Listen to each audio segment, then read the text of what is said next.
The Benjamin Dixon Show is only possible with listener support.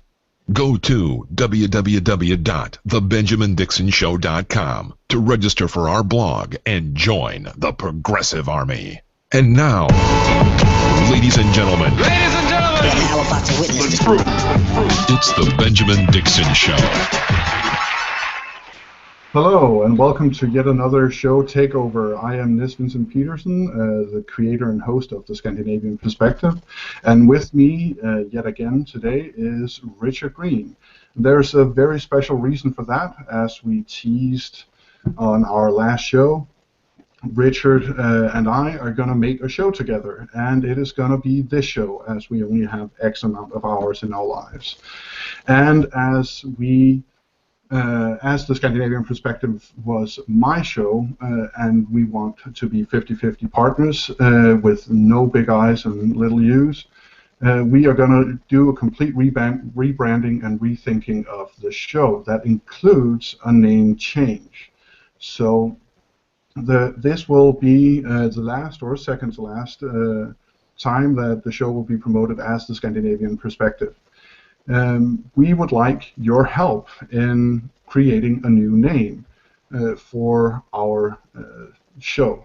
So we will later today be showing you 4 ideas we have for names, and on top of that, put out a poll on Twitter that you can participate in, giving us your input and ideas.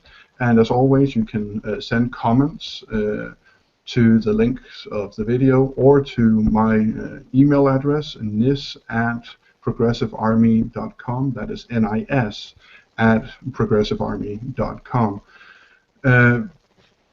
Before we move on to Richard introducing himself, let me just talk a little about some of the ideas we've had. I'm sure Richard will also pick up on them. We are gonna try and do news in the start of the show as a base for the rest of the show. Meaning, for example, today we are gonna talk about Fight for 15 and Democracy Spring and the Verizon strike, which will also lead us into talking about the Panama Papers. So we have an overall subject and topic for the show. An idea for the show that I'm very excited about is that we're going to try and feature community and grassroots political art and political movements, giving them a platform, but also relying on them to help us create journalism, to help us paint a picture of what is going on in the United States. Not trying to dictate a picture like corporate media does. And the last idea we have is for a segment we unfortunately won't be unveiling today,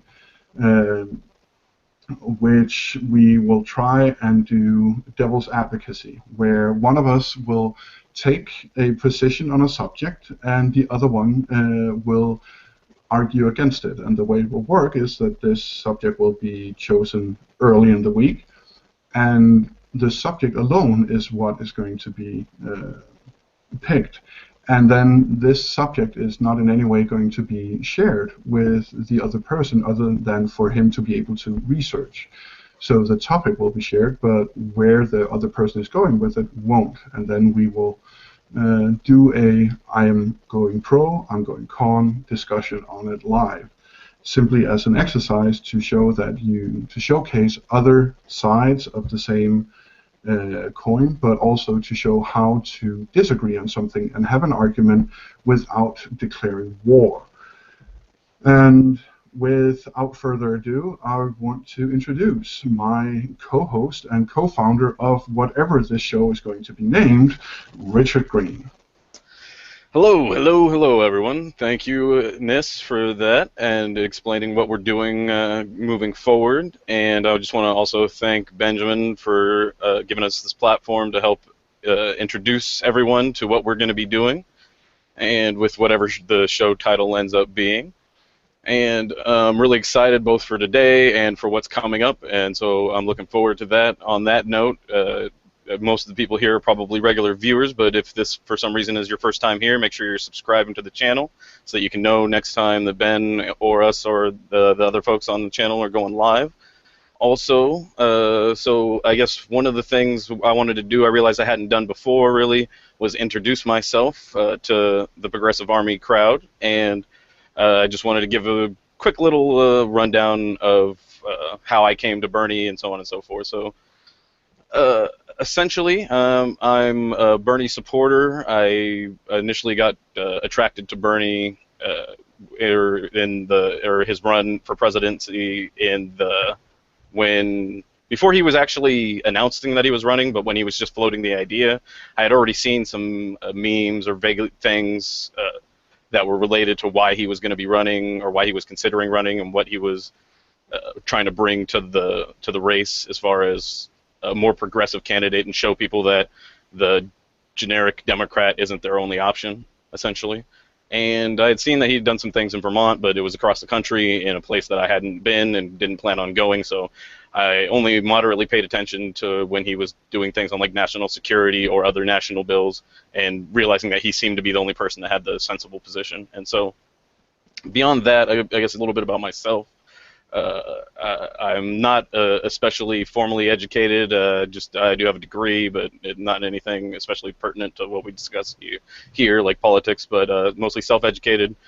Got very interested in national politics at a young age when I started to see how national politics could affect me at the local level, mostly through education. When I would press and ask questions about how come our school didn't have this that I saw at this other school, or this, that, and the other thing, I started to find out that there was much more depth to what was going on at the local level, and how what was going on at the federal level was precipitating much things. It actually happened in band when finding out about funding of instruments for rental or for use for kids to be in the band. And so that's when I figured out that some schools have very different processes for attaining those things than the school I attended. And so from there, I was attracted to politics, and that leads me to Bernie and this election. And what I'm doing here is essentially I found that we need more voices out there. And so I felt like I needed to get my perspective out there, because I knew that a lot of people weren't hearing what I was thinking, but they were thinking it themselves, and I know how it feels to be on that island sometimes, and so I thought I could bring that here. And so hopefully everybody's been very welcoming so far, and the audience has been great. We've had some great interaction. I'm really happy to be with you all. And so I guess going into what this was mentioning about the show moving forward and some of the ideas that we're having, one thing that we may do is for that devil advocate piece, maybe we'll float to the audience what they would like to see argued, and we'll see if we can make that work. That's another thing, just because I really want to make interaction a significant part, and I know NIST does also, of what we're doing going forward. And so we want to be talking about the things that you're interested in hearing more about, and so that'll be a critical component. Yeah, definitely. The engagement part is what we're trying to really do different. Wanting to give a voice and participation to the audience. Now, callers calling into radio shows is nothing new, and people sending tweets that are then picked up and vetted by producers and then aired a week later on a show is also nothing new. But having it happen real time, having it happen live with responses to it, having people who are an integral part of making this show actively part of talking to the viewers as they're viewing and discussing and debating it, brings news and news commentary into the living room of the people who use the news, who watches and the news. It makes it participatory. So that is, for me, the big difference that we have to promote to media everywhere, that has to happen. If it doesn't happen, if it's just the TV talking to us, then we are just going to lean back into our sofas once again and let insanity ensue. No, that's really important, and that also reminded me of something that you mentioned and that I wanted to pick up on about one of the other things besides the community art that we're going to be doing is we really want to highlight community reporting. So independent journalists and citizen journalists and people just doing what they can to help get information out so that we can be aware of the things that aren't being covered in some of the other venues that we're more accustomed to getting our news from. So some of the things we're going to be doing is highlighting articles written by the Progressive Army and looking at other independent media sources like the Byrne Report and many others to try and find not even just your traditional larger like your Young Turks or even Hartman, who's growing of whatever size, but also just independent people like you that are watching the show that happen to be at the front lines of any particular story. We really want to bring those to light, or if you're doing investigative journalism or whatever it is, we really want to highlight that stuff. So we want, if there's things that you guys are seeing that you want brought to your attention or you guys are creating that content, that's one of the things that we're really going to want to be interacting with you with as far as getting that and making that a part of what we're putting back out into the community. And did you have anything else you wanted to add on where we're going on the show at the moment? Not other than look us up on social media. You can find me on Scandinavian Perspective on Facebook or Scandi Perspective on Twitter, where we also engage in debate and discussion. Where can they find you, Richard? You can find me at Progressive Green, no E at the end of Progressive, and just Green. And there I do a lot of tweeting. I try to capture as much of the people as I can. That's one of the things that I try to bring a highlight towards. Is so I'm much more I'm more inclined to retweet or to rebroadcast or talk about things that show real people on the ground doing things. And I guess in that light, what came to the headlines today, what's been going around, and I'm sure various people have seen in a variety of ways, is there's been the Fight for 15, which has been part of a larger activation of folks on the ground of refusing to accept things as they are. So with the Fight for 15, we've seen protests across the country from LA to Chicago, New York, Florida. Those are just some of the cities that I saw that were protesting, and I know that there is an effort for one of the protests, and I believe it was Fight for 15, and it may there may be people from other protests that have been being activated, engaging also, but walking down to a fundraiser that Republicans are holding in New York, I believe.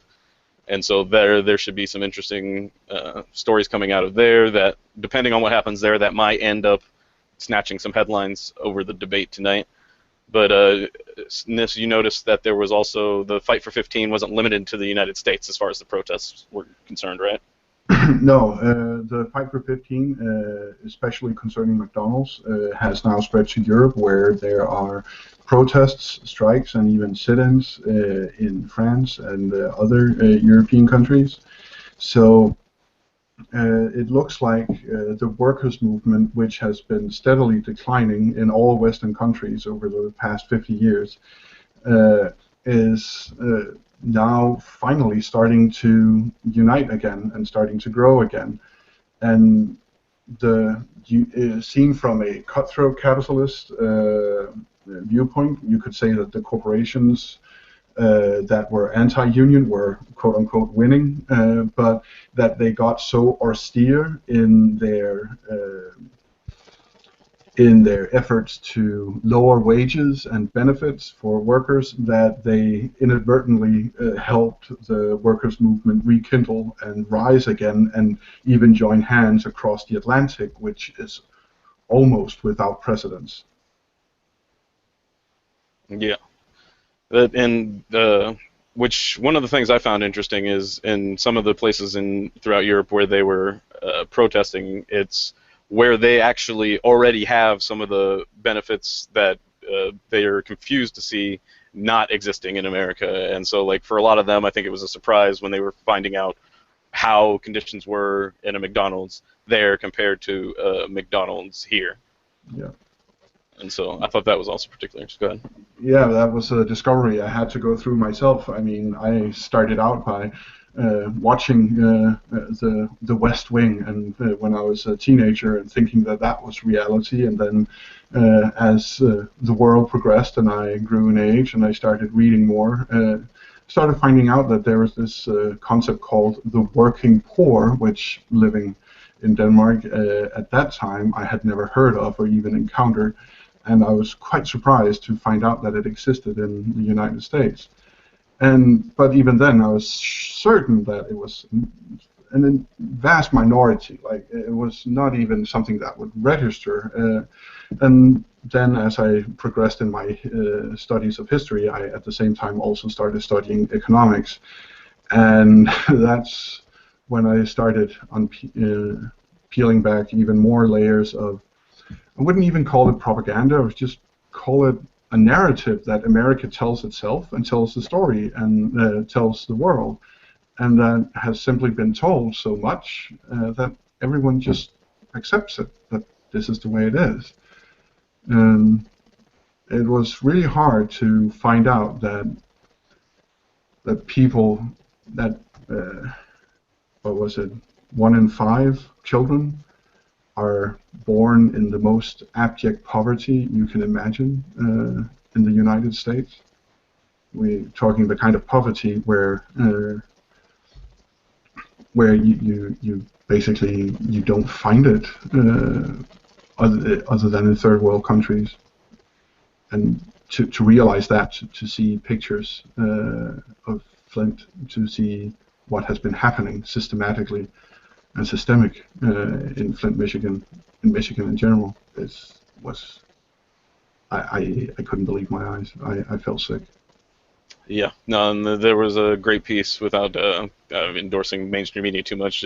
I'll point out a good piece when I see it, from Lawrence O'Donnell with a representative from a councilman in New York City for that that particularly was looking at the projects in New York City and how there's 700,000 people living in public housing in New York City.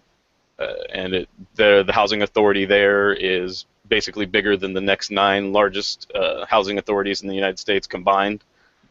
And so, yeah, it's one of the things that people don't realize, particularly with New York and New York City, is just the scale at which New York City operates. Because generally, if you talk about like a city mayor or a city official or something, the vast majority of them don't have a whole lot of authority over state affairs or let alone national affairs.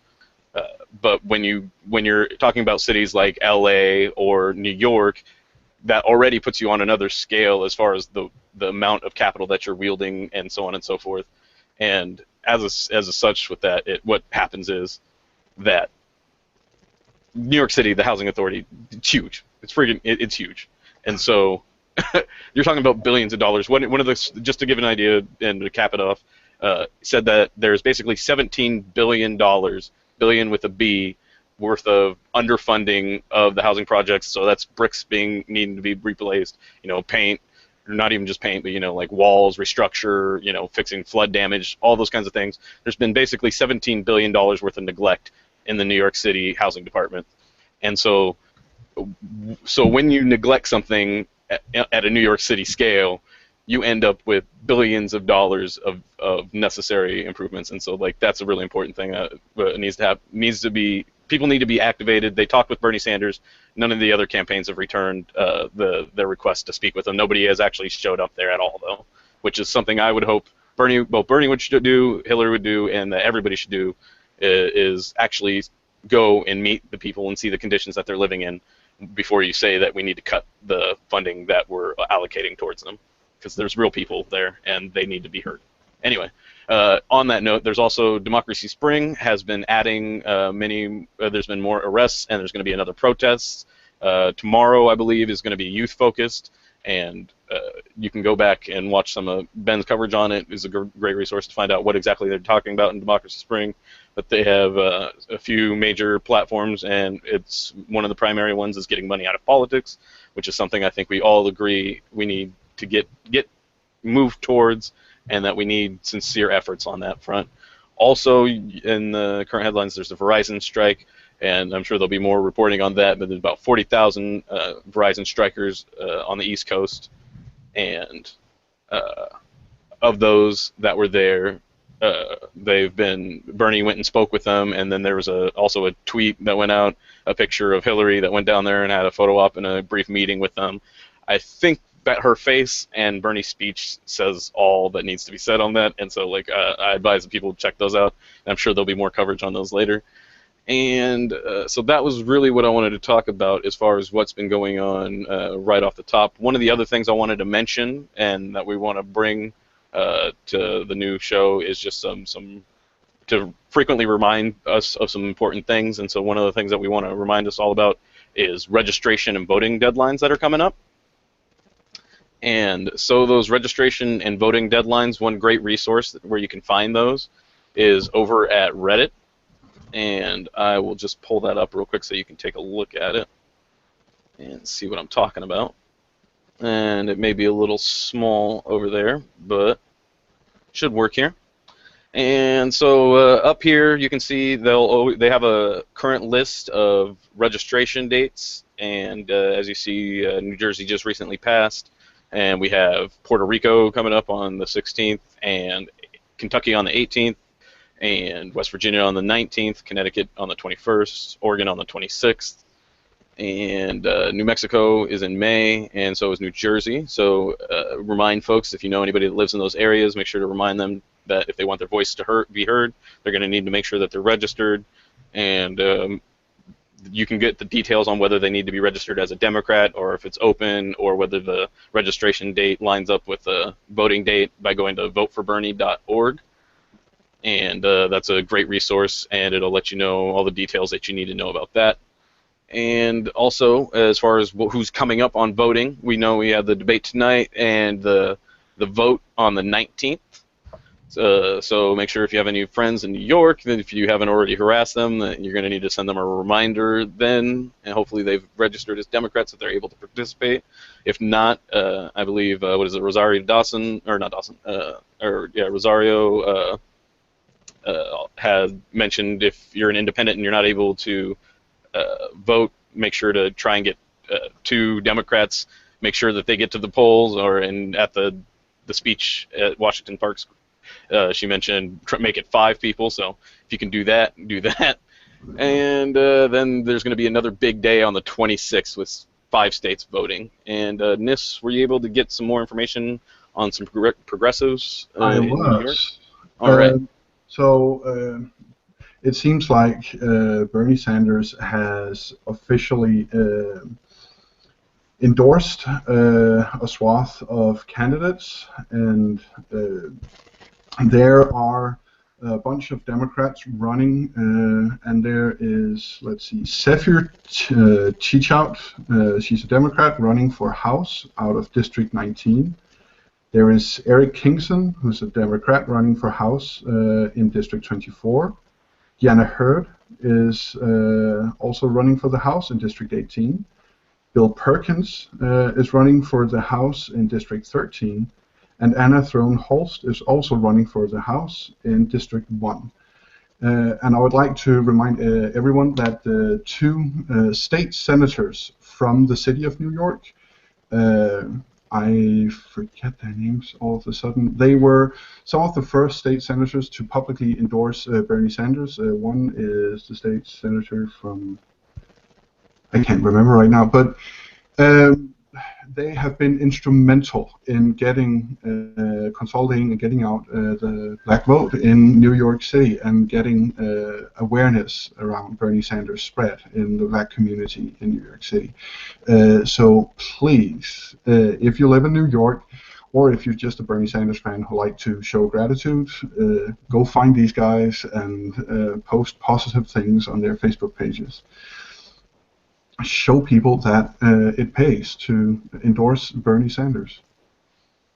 Absolutely, and I think Ben mentioned it on a previous show about how these are great because Bernie has personally, or at least had his staff go through and make sure that these candidates line up with many of the progressive ideas. But I know I personally have things that I disagree with Bernie on, or think he could push harder on, or change focus on a variety of issues. And so with those candidates, you're going to make sure that they represent what you would like on your local issues, or for where they're actually going to represent, and or that you're willing to push them in the direction that you'd like to see them, and that they seem like they're receptive in a way that if somebody that disagrees with you, that you can get them to see your perspective enough so that they can make concessions or whatever, so that you can reach your common goals. So. Okay, just to update, it was State Senator Bill Perkins from Harlem and State Senator James Sanders Jr. from Queens that endorsed Bernie Sanders. And they did this very early on. Just an extra little tidbit about New York. Okay, so that was at least a very rough outlining of our news and recurring lead segments. As you might notice, we could use some technical producers and or graphical departments. So if anyone's interested in giving a hand and building a show from the ground up, trying to reconfigure how news is done, not just here on this small channel, but moving on forward as we hope to build not just this channel, but many others to give corporate media a run for its money. Now, Richard, you and I, we have a former co-worker, we could say, from back when we were doing some shows over at BTV, who we know online as Northeast, who is pretty good showcasing of how independent media and even just independent people can force corporate media to show stories that they would prefer to ignore. Yeah, absolutely. What our friend Northeast did is basically, you probably heard either by watching here or from elsewhere about Bill de Blasio's joke, which I think we're going to show in a moment. But the reason why I'm bringing this back into our attention is to, again, highlight what we were talking about, the frontline journalism, about people doing what they can with what they have in order to help get information out that is important for people to know that is happening. And so what our friend Northeast did was, when the information started to come out about what had happened at this event, he was able to obtain footage of it, and he was able to spread it in a way where the video that had initially very little coverage, a couple tweets, maybe not even really video coverage of it, but maybe just some quotes and some concern about it, one of the first things that came out was his video that he was able to obtain and to get out there and edit out and present of the joke, which I think we're ready for. Yeah. Just a moment. Yeah, and so basically what he did was, he was able, by being one of the first folks that was able to just take what he heard, process it, and make sure to put it back out there so that other people could see what he had seen. He was able, this is this is the actual article that he also wrote up. It's a pretty scathing opinion piece about it, and I think, is that the video or image? All right. That was just... Yeah, look at this image of the video. But at the point when the updated the article, that was at 160,000 views.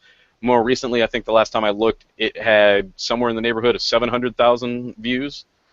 And so what that shows you is that there was a lot of people looking for it, and the one place they were finding it was from some person who got upset and emotive enough about the situation that he decided, no, other people need to know this happened, and they need to be able to see it themselves and not have a corporate media spin placed on it. And I know when I first saw the first morning after reports that were happening in the early morning shows, they mentioned that she had been there, but they completely avoided, they showed her rimshot joke of that it took him a long time, but completely edited out his response, which was obviously, for what reasons we're about to see, what got most of the attention. I heard my name. I just have to say, thanks for the endorsement, Bill. Took you long enough. Oh,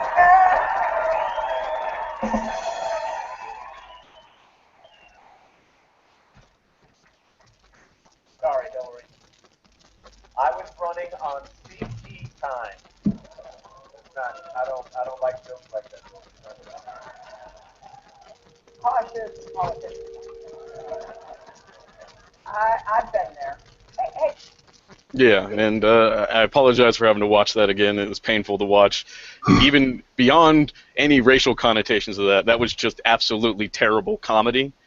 And like that's one of the things that all the comedians that generally will take any side to like will defend just about any joke.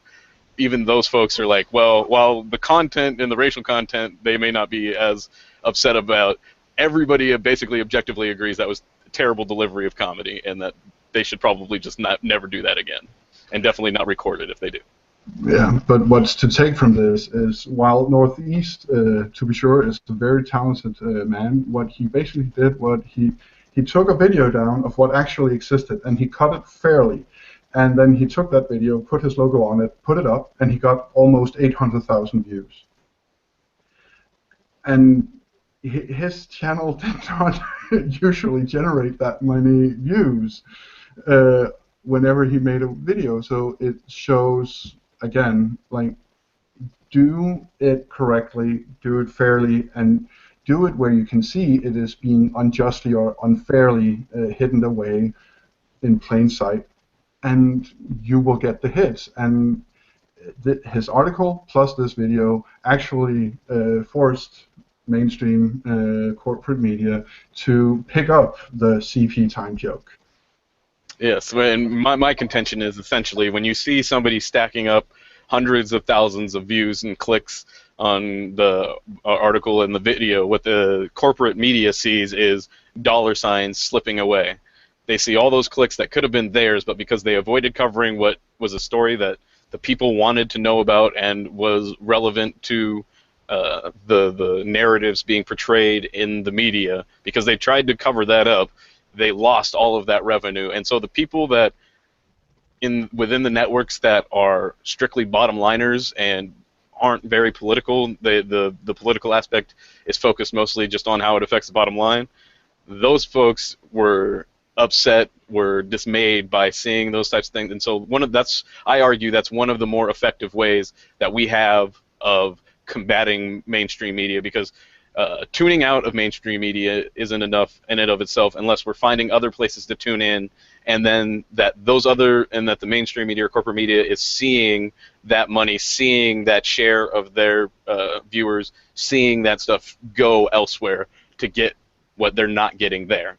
And that's the only way I think that we can shift the more powerful media elites to at least trying to cover some of the news stories that they've been avoiding for political reasons, be it corporate finance or financing of candidates or many of the other issues that we come across. And just to show that you don't have to have won 8 out of 9 primaries in a row to generate this kind of interest that you can get this.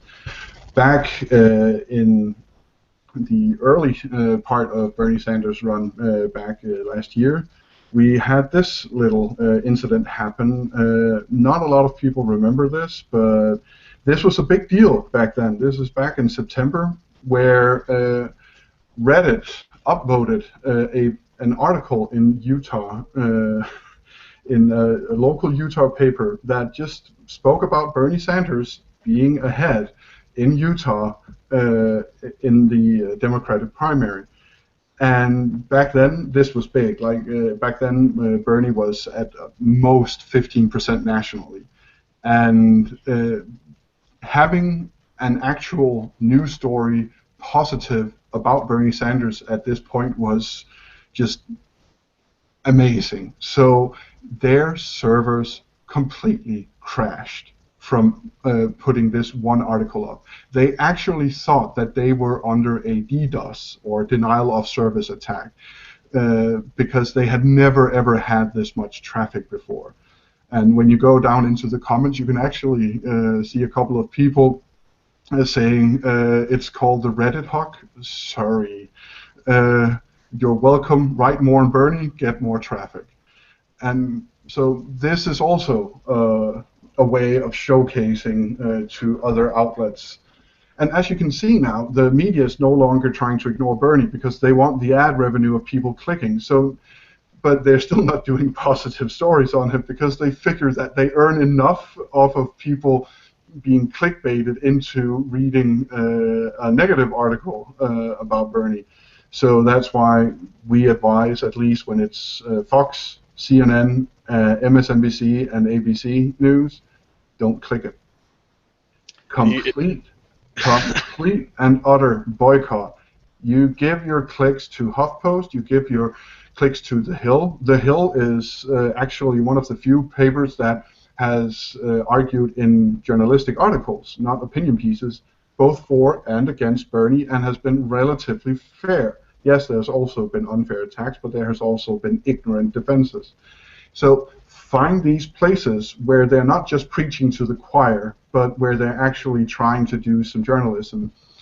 The Washington Post, until their editorial board went completely hatchet job on Bernie Sanders. Those guys, I used to also click their articles, but again, I'm leaving off. And I can get a lot of constructive, good reported journalism simply from following places like Alternate, following the Young Turks. They may pander and they may go over the board in talking about how idiotic the other side is, but they are usually correct when it comes to the factual things that they bring forth as news. So find your news elsewhere. Don't give them as much as a click. Yeah, we're definitely. I know I agree with what you're saying, and I noticed recently that I've been seeing more articles that will have a positive Bernie headline, and the first paragraph or few will be positive about Bernie. But if you look at the conclusion paragraph, they're like, but and then they put in all the stuff that they really wanted to say, or and I mean, depending on how long the piece is, it can be more than just a paragraph, but about the negative side of the argument and shut down their argument. So essentially, yes, both getting people to click on it and read it, and then not only that, but also share it, because they're aware that people usually go headline, maybe first paragraph, maybe a few paragraphs, and then occasionally people read the last paragraph. Mm-hmm. But so if they bury whatever they were actually trying to do in there, they can spread out. They can spread the message that they're trying to spread and get both sides to end up spreading the same article, without actually making fair cases from really either side. Yeah.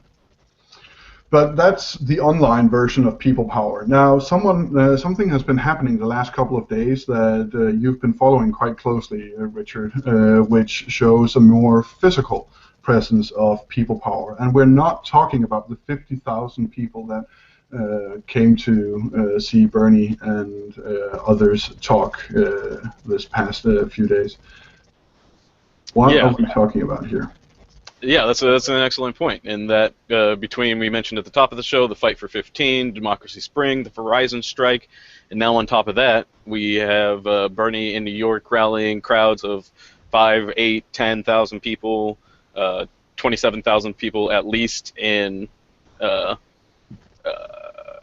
27,000 people at least in the Washington Park thing, and I've heard reports of many thousands more than that in the streets around it.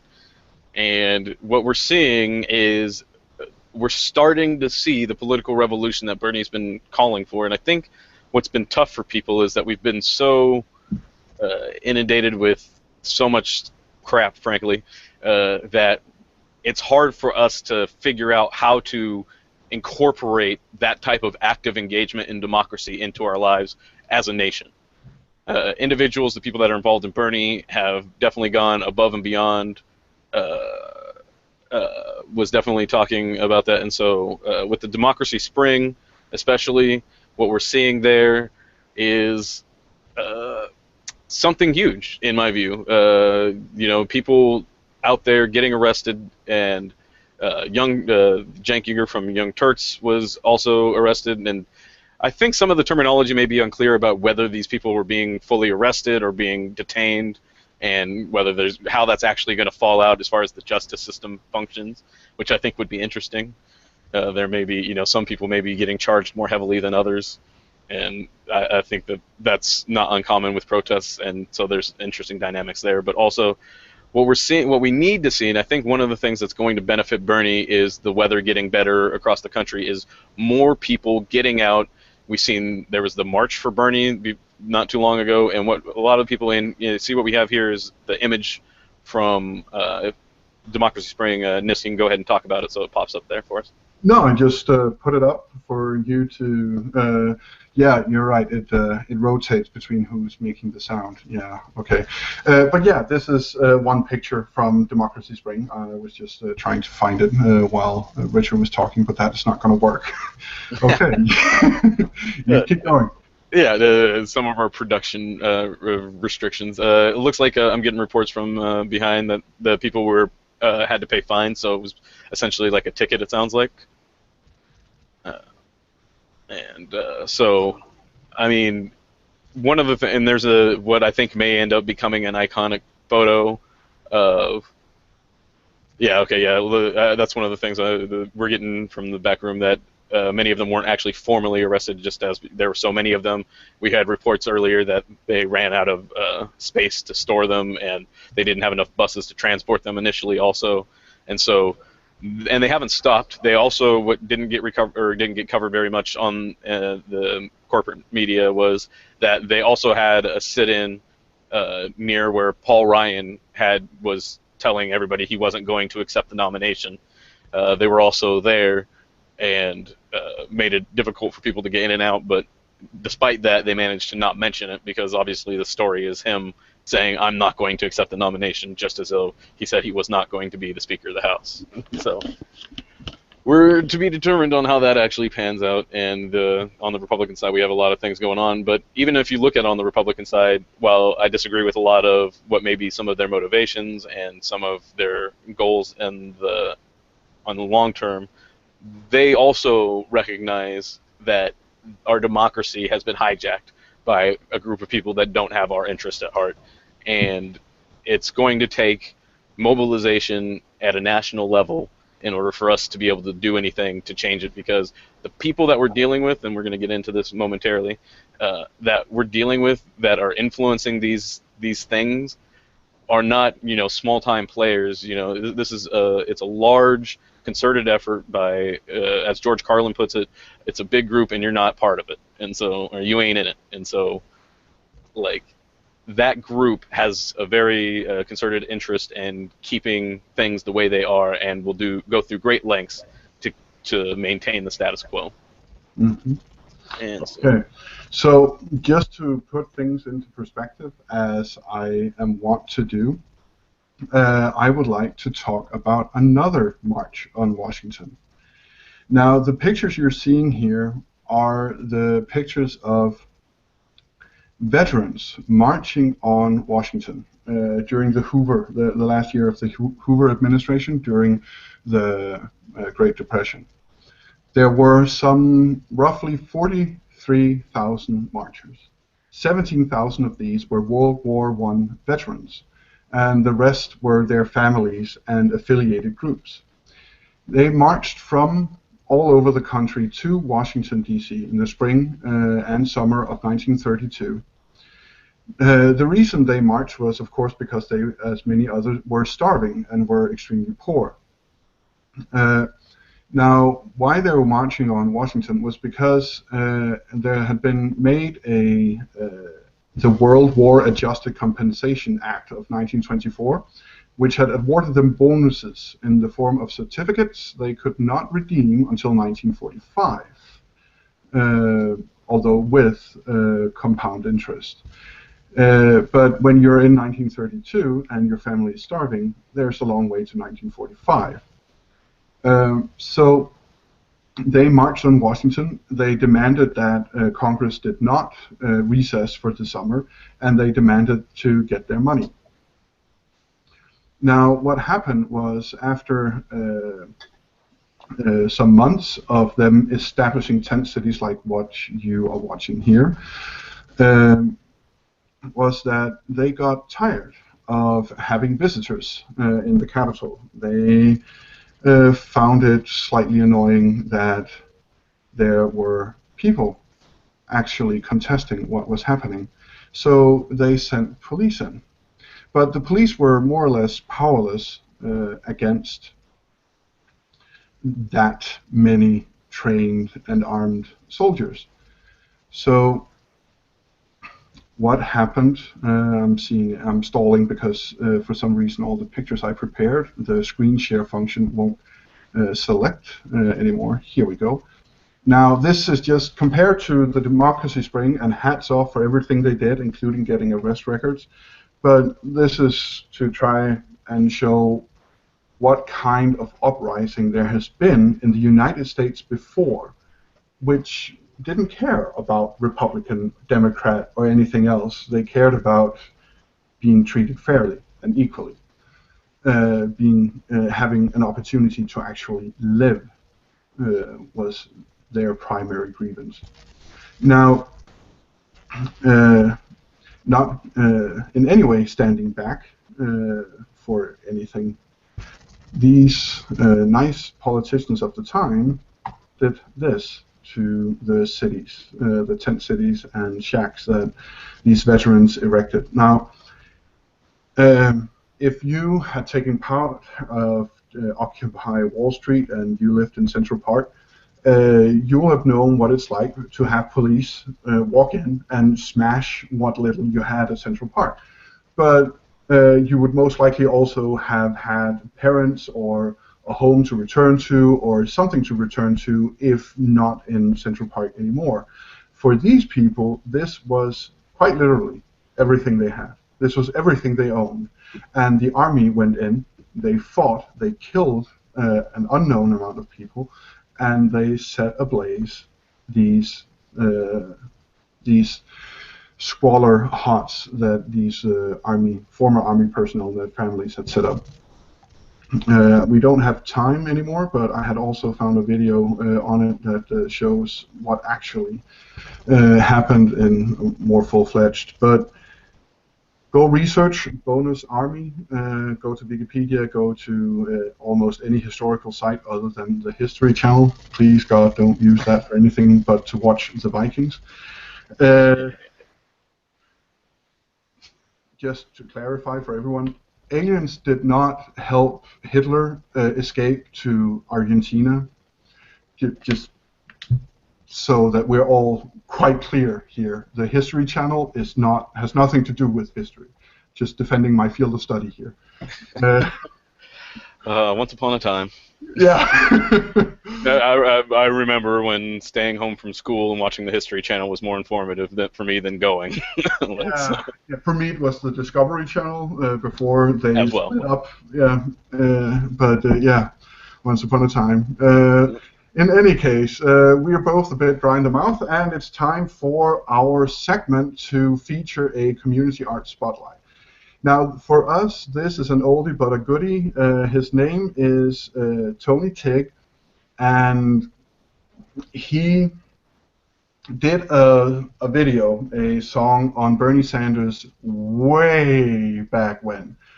The exact date I have right here, it is 9th of August 2015. This young black rapper was inspired enough concerning Bernie Sanders, and is still active on behalf of Bernie Sanders, by the way. Yeah, he's from the LA area, so he's going to be coming up, he's going to be voting when California is up. Yeah. I believe. Yeah, and he did this video, and I'll let it speak for itself. It's a pretty good piece of music, I gotta say. Now I just have to find the play button.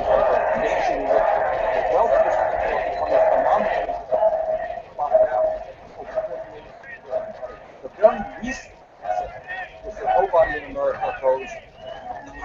Bernie Sanders for the middle class, but a GOP wants to put an inch last. He's gonna give it to you raw, no hesitation. Was the right ideas to lead this great nation. No handouts or special interest groups. They don't lie to give votes, telling you the truth. And while the media wants to downplay him, he still gon' fight. Tell him all he ain't playing. Push him for higher wages so we all can be the family. He's the only one I know who can conquer this insanity of this Wall Street bickering, belittling the $4 bills. Only thing they considering. People need health care, kids need school. When it comes to politics, Bernie's breaking rules. No attack against on the competition's needed. He's running on the facts, and it's something that we needed.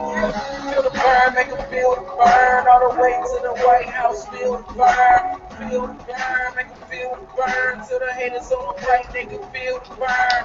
Feel the burn, make them feel the burn. All the way to the White House, feel the burn. Feel the burn, make them feel the burn. So the haters on the left, they can feel the burn. You see him scared shook, he's a democratic socialist. They don't even know what it means, they just roll it. Get over it. Check the resume, fighting for civil rights ever since the first day. While other candidates still with their hands out. We do it old school, grassroots stand out. And this is our time to have a voice served. You fat cats had your chance, now it's our turn. They say you can't win, it's too liberal, way too strict, too honest and too cynical. They want another robot politician, the same old rhetoric, now they gon' listen. Feel the burn, make them feel the burn, all the way to the White House, feel the burn. Feel the burn, make them feel the burn. To the haters on the right, they can feel the burn. Feel the burn, make them feel the burn. All the way to the White House, feel the burn. Feel the burn, make them feel the burn. To the haters on the left, they can feel the burn. Millions and millions of working people who are working hard but are not making enough money to put bread on the table or to take care of their kids, and that has not paid. The time has come for people all over this country to create a political movement which says to the billionaire class, you can't have it all. Burn, make them feel the burn. All the way to the White House, feel the burn. Feel the burn, make them feel the burn. To the haters on the right, they can feel the burn. Feel the burn, make them feel the burn. All the way to the White House, feel the burn. Feel the burn, make them feel the burn. So the haters on the left, they can feel the burn.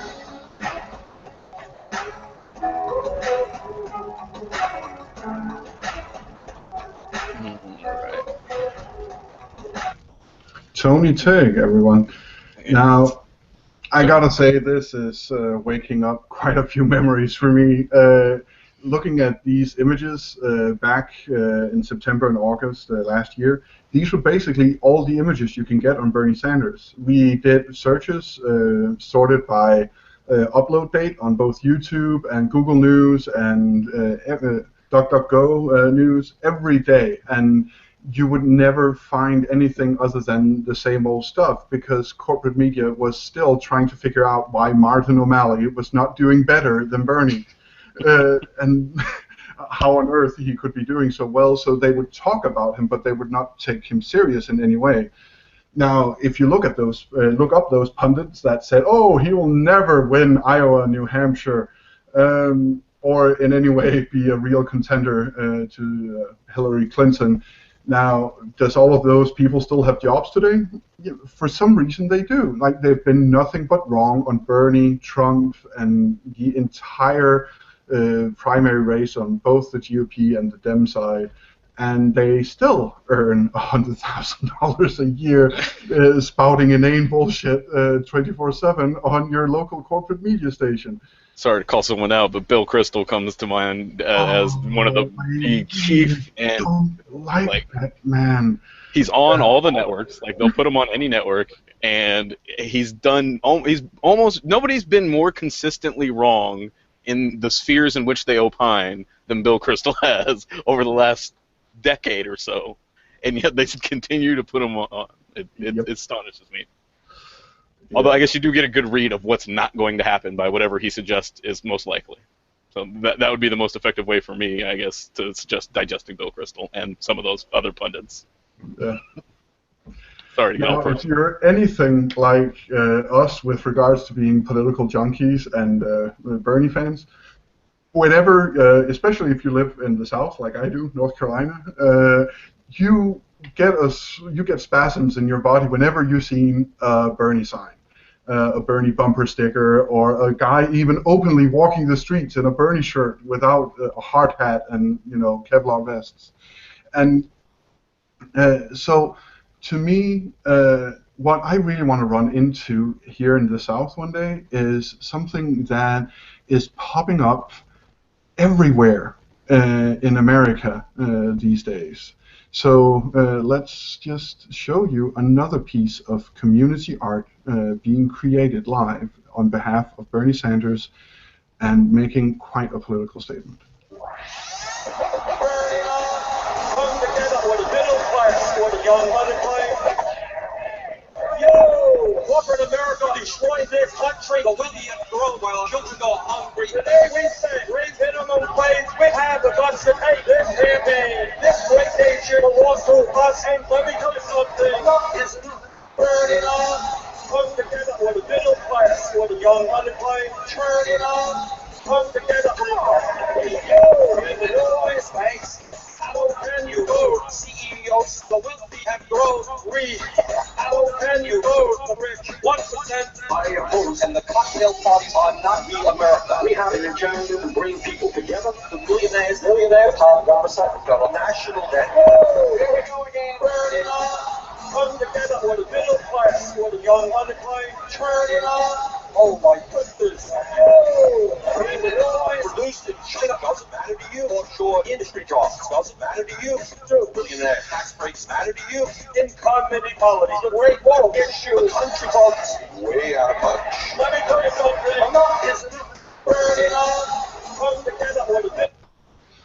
Yeah, so this mural was painted in Denver, Colorado on the 22nd of February, and it was done by, the original artwork was designed by Greg Deal, and it was shot by Justin Joffe, but it was actually an Indiegogo, a GoFundMe campaign where they got other Bernie supporters to help them fund doing this mural. And as you could see, there were actually quite a few people involved in the production of this mural.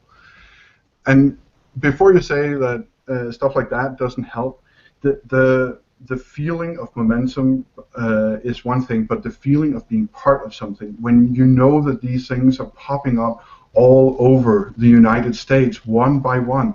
It takes one street artist. They started with crayon, like 4 or 5 people doing Bernie drawings on the street with chalk. And then they moved from that, and someone did Bernie posters and hung those. And then another person decided to go all out and say, well, there's this wall here, and I'm going to ask the owner, can I paint your wall with this drawing? And then the owner says yes. And before you know it, there's a mural. And they are popping up everywhere, and they are iconic, and they help. Art like this helps to define the movement. It's like the Obama poster. But other than that, if you look at Nevada, in Nevada they actually have signs that you can hire, like electronic signs, where you can hire an ad that you can get on this electronic sign, X amount of minutes per hour, depending on how much you pay. There was another activism campaign to fund putting up Bernie signs on all of these electronic posters all across the states. And they were funded again and again to keep running months before the Nevada caucus. Now you'll say that, oh, but he lost Nevada. But it got so close that he almost won it. And then here in the aftermath, the Hillary supporters are not showing up to the county conventions or to the state conventions, which has resulted in Bernie coming out ahead with more delegates than Hillary, which means that he de facto won Nevada. So it helps. All of it helps. People talk about votes not mattering. Well, that might be true, but I guarantee you one thing: your intent and your actions do matter.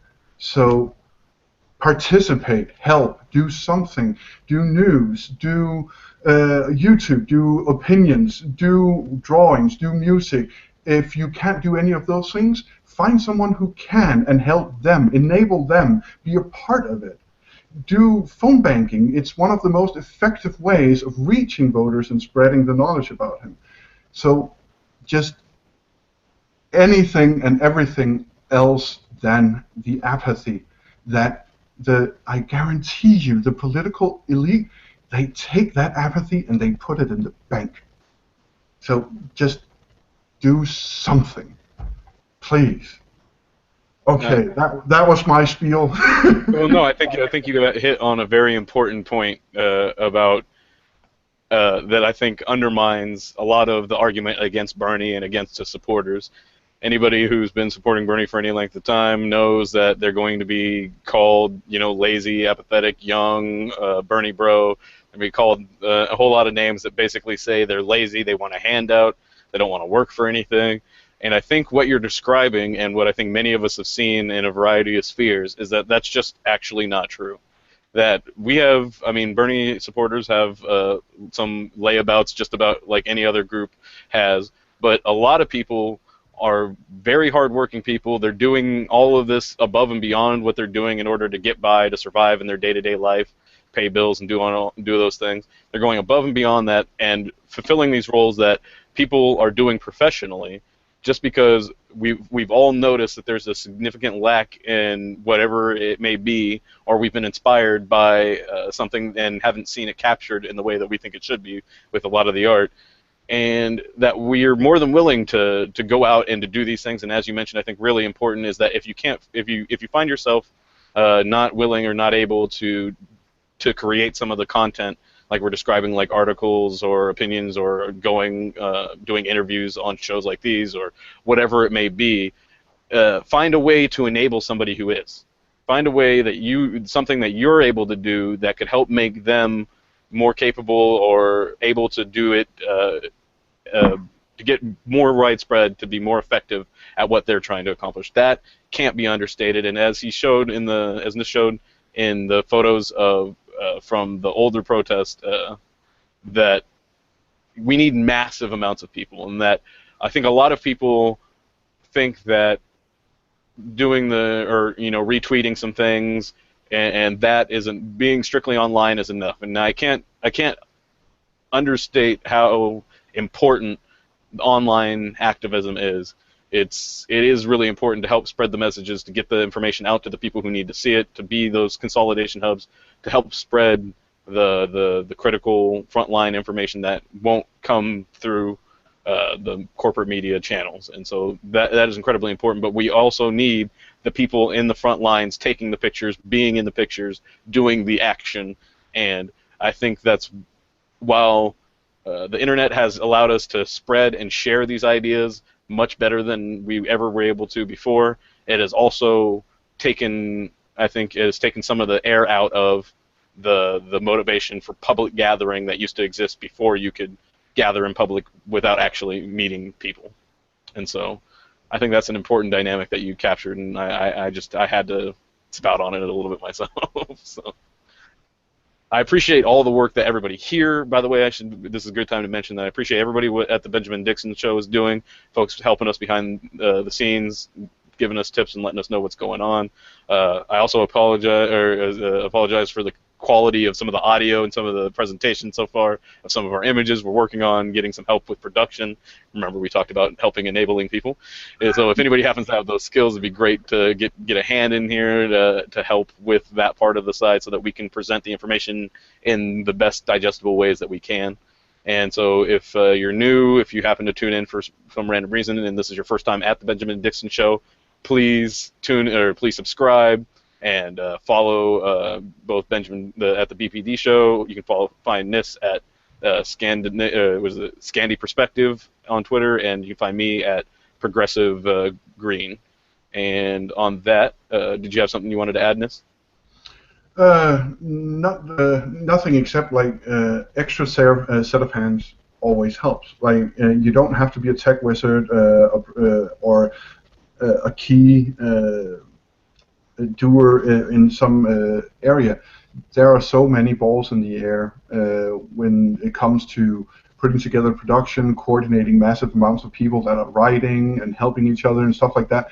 There are plenty of tasks that are not glamorous, but that are key for anything to succeed. It not just be here, it be anywhere. It be at the campaign offices. It be knocking on doors. It's you may think that you don't have technical skills. You may think that you can't help. You may think that your help might not matter, even if it's just an hour a week. But I guarantee you it does. So, speaking to that, let's listen in to our chat before we go into our deeper discussion on the Panama Papers. And you know what, Ness? Also, just on a production note, while we're here, I should mention it to you. If you want, like, I know we haven't done as much interaction with the audience as I would like, and I know that there's been some topics being raised that aren't necessarily pertaining to what it is. So I'm going to truncate our Panama Papers in order to engage more with the audience, and I'm just going to kind of mention a few of the things that I thought pertained to some of the things that I saw flying by through in chat. So go ahead and pull out what you were looking for, and then we'll go into that. So let's see here. We have a comment from Ashley Davidovna. Something about this go-round is so different from 08. Obama movement was exciting. I felt it, but it's very distinct. Is it just me? It's not quite the same. Well, I was not here in 08, but I paid very close attention to the 08 election. Plus, 2-3 years ago, I found myself working with a person in Denmark who had worked on the Obama campaign, who helped do inside strategy at some of the local campaign offices. So Danes moving to the United States to help progressive candidates getting elected is not without precedent. But in any case, what I found and what this guy I later worked with confirmed was that Obama's strategy was that he would talk very loosely around subjects. He would very rarely be specific, but he would talk values. A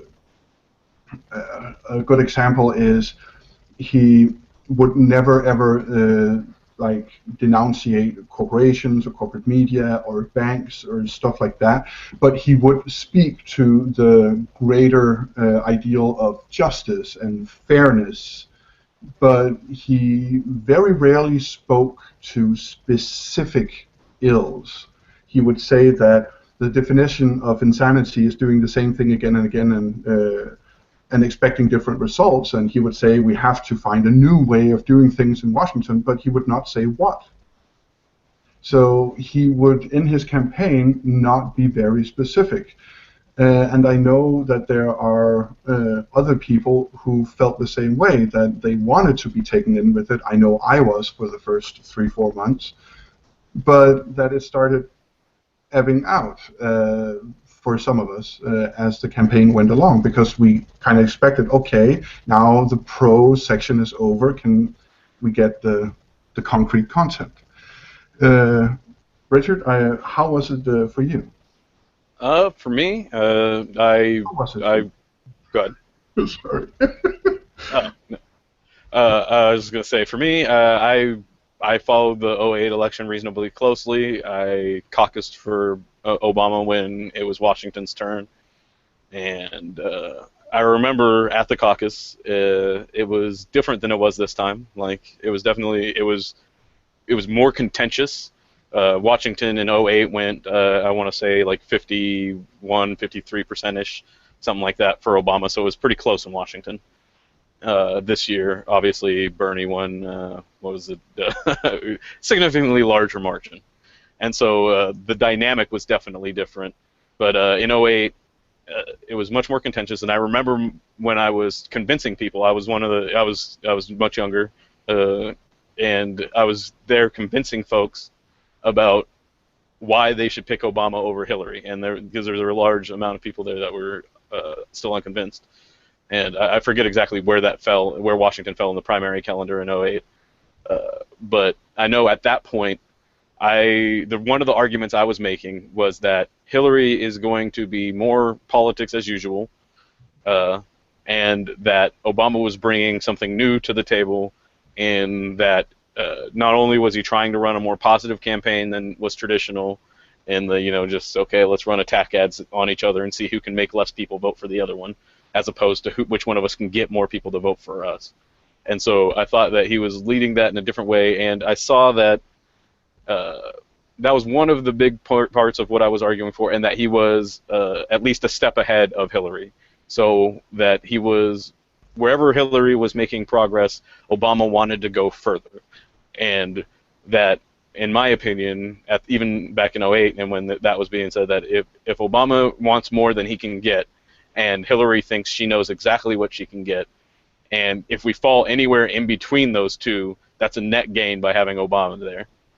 Because Hillary would have started from whatever she knew she could get, and maybe she gets what she thought she could get, or maybe she doesn't, and if she doesn't, then we've already lost even more than we were planning. And so, like, that was part of it, and I also thought at that point that there was still a potential for them to come together cleanly and stuff. I was still also very politically naive, I guess, that they could come together smoothly, and that it wouldn't just be mostly for show and so on and so forth, and that they would move forward in a way that basically Hillary could be the executive side of Obama's dreams, and so, like, while he would have the final decision, that he would be being influenced by people who knew what they were talking about, but he would make sure he's getting information from people who have a different perspective than what was traditionally there, that would lead them down the paths that, for instance, the Iraq War vote. Like, don't get a bunch of people, don't surround yourself with the type of people that are very intelligent but told Hillary that voting yes was a good idea.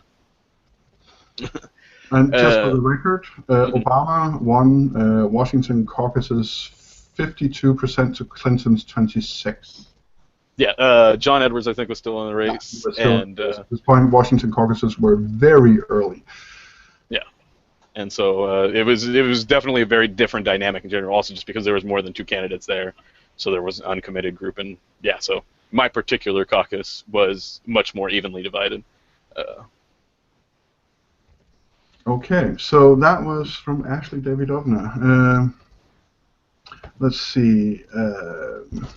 Rachel LaRoche from last week says that she feels this campaign more than she felt Obama's campaign, but she thinks it's just her. But at the same time, she's getting some re-comments that it feels more personal for other people. There are some viewers asking, for some reason I have comments being deleted in here, so all of a sudden I have no comments. Okay, so it seems like there was a discussion going on whether or not Obama should have been more vocal during his re-election, and whether or not he should have sprung into action earlier after beginning his second term. What's your take on that, Richard? I mean, I love Obama, I'm going to just start with that, and I'm not going to pretend like I don't let sometimes the irrationality, or that I don't let that wander into irrationality sometimes. I try to keep it under control, and I try not to defend things I shouldn't defend, just because I want the first black president to be the best black president that he possibly could be, because I know for generations to come that it's going to be something. Obama is going to be the prism. President Obama is going to be the prism through which generations of people understand black presidents.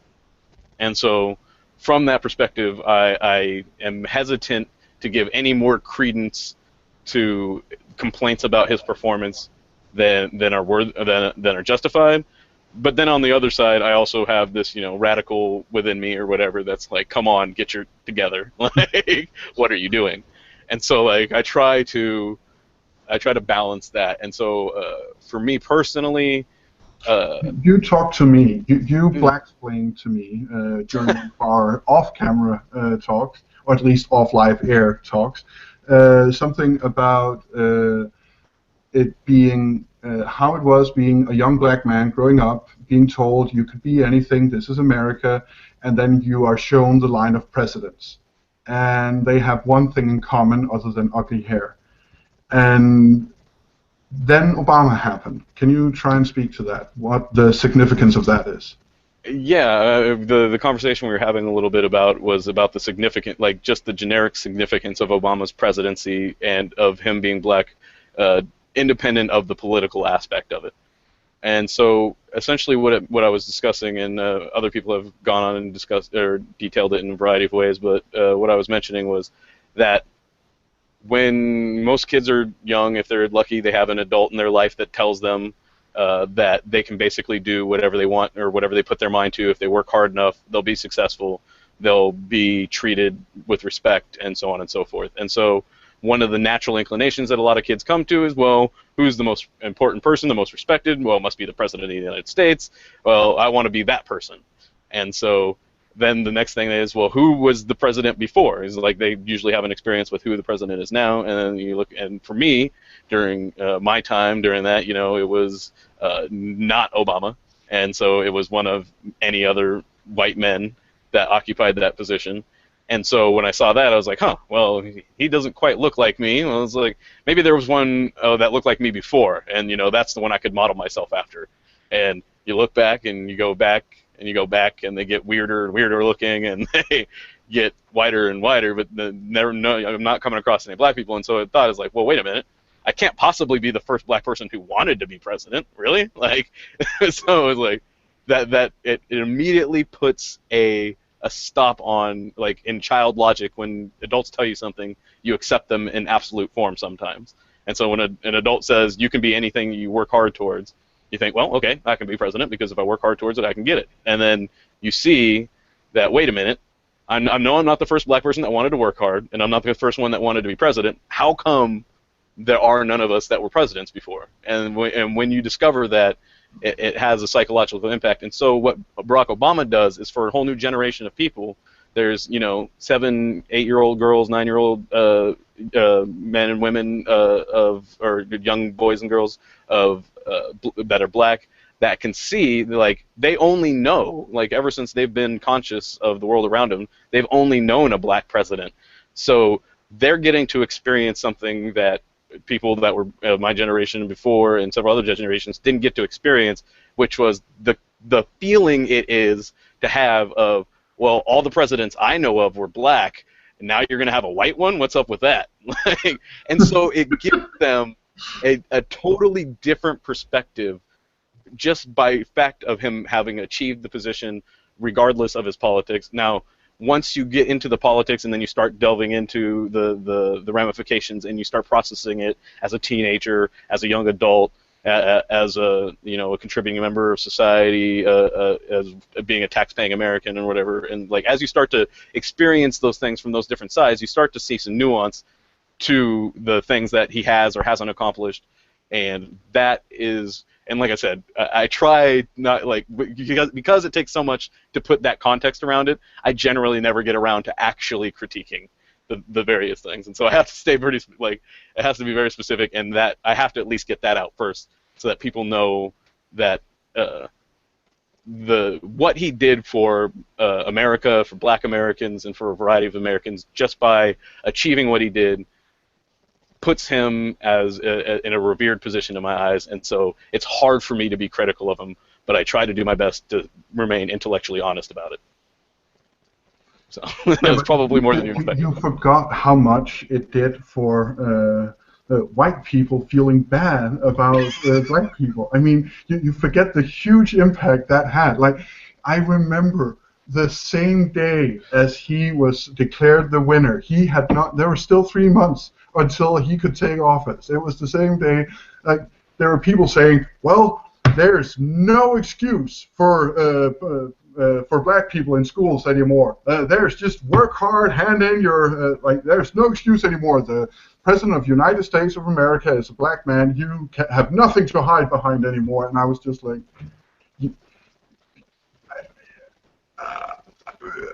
so what? He gets elected, and structural racism and, like, societal ills and causes and the subtle ways that we interact with each other, and that all just magically changed now? Yeah, that was definitely a drawback. And, like, I mean, as you mentioned, the quote, you know, it's like, what do you mean racism? And of course racism's over. You know, we got a black attorney general, we got a black president. How could a racist country have that? And it just betrays such a fundamental misunderstanding of what racism is, what structural racism is, and how it manifests in society. That, you know, it's been said 1,000 times that essentially, you know, is basically if you're not in a Ku Klux Klan uniform and burning the cross in the front yard and, you know, like hanging an effigy at the same time, then any one of those independently could just be, you know, an honest, you know, you were just playing dress up, or, you know, it was dark outside and you needed some warmth, or, you know, any multitude of reasoning is like, so the bar for racism, because the bar for racism for white people has been going up, while I think the perception is generally from white communities that the bar for racism for black people has been going down, and that black people perceive basically anything as racism in their view, and that white people basically perceive nothing as racism in their view. I think it's encapsulated by, there's a tweet that goes around, says something to the effect that white people see the Loch Ness Monster, they can see Bigfoot, they can see ghosts, they can see all these things, but somehow white privilege and racism, it can't be seen. It's mysterious, ethereal, and so that, I think, describes the frustration. Go ahead.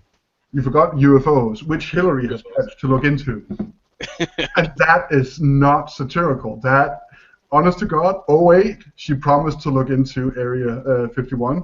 And here in the second go-round, she still is promising she'll definitely look into it, because that white adolescent conspiracy theorist vote is such a key block to log up.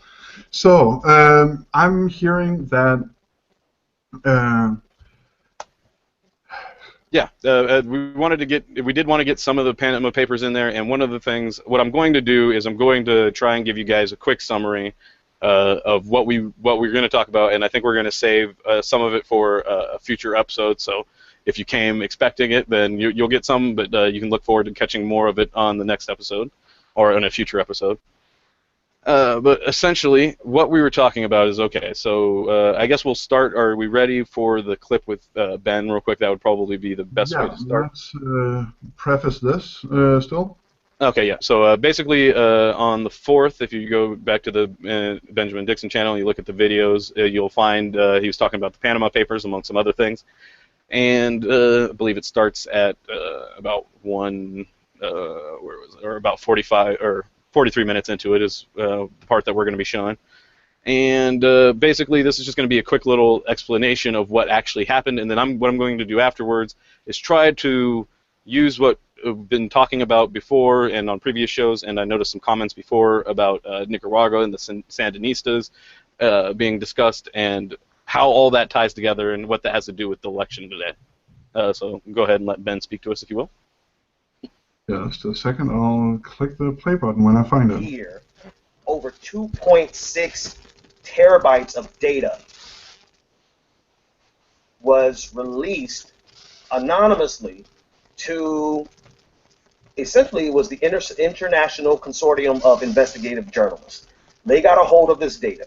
2.6 millions of documents, far more than the 250,000 documents released by WikiLeaks.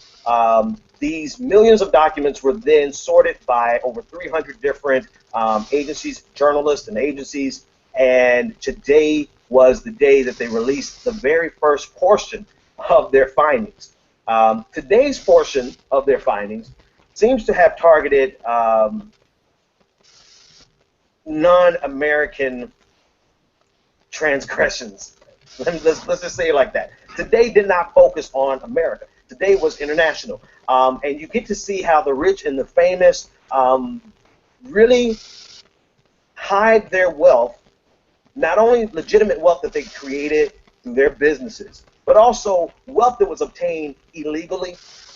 There's mentions of drug cartel wealth in there, illegal funding, corporations that are still funding tax in Syria. The most interesting, one of the biggest stories that jumped out for me was millions of dollars in gold that was stolen in 1983. And you wonder where people actually take money from major heists like this. According to the Panama Papers, this corporation, this law firm, Mossack, can you say it right? It's the Mossack Fonseca actually helped launder that money and create a shell corporation to give the people who participated in that that crime access to their wealth, to their newfound wealth. So it's really a who's who of stars, sports figures, politicians, dictators, and criminals, all participating or all getting services from this one company, this one firm out of Panama.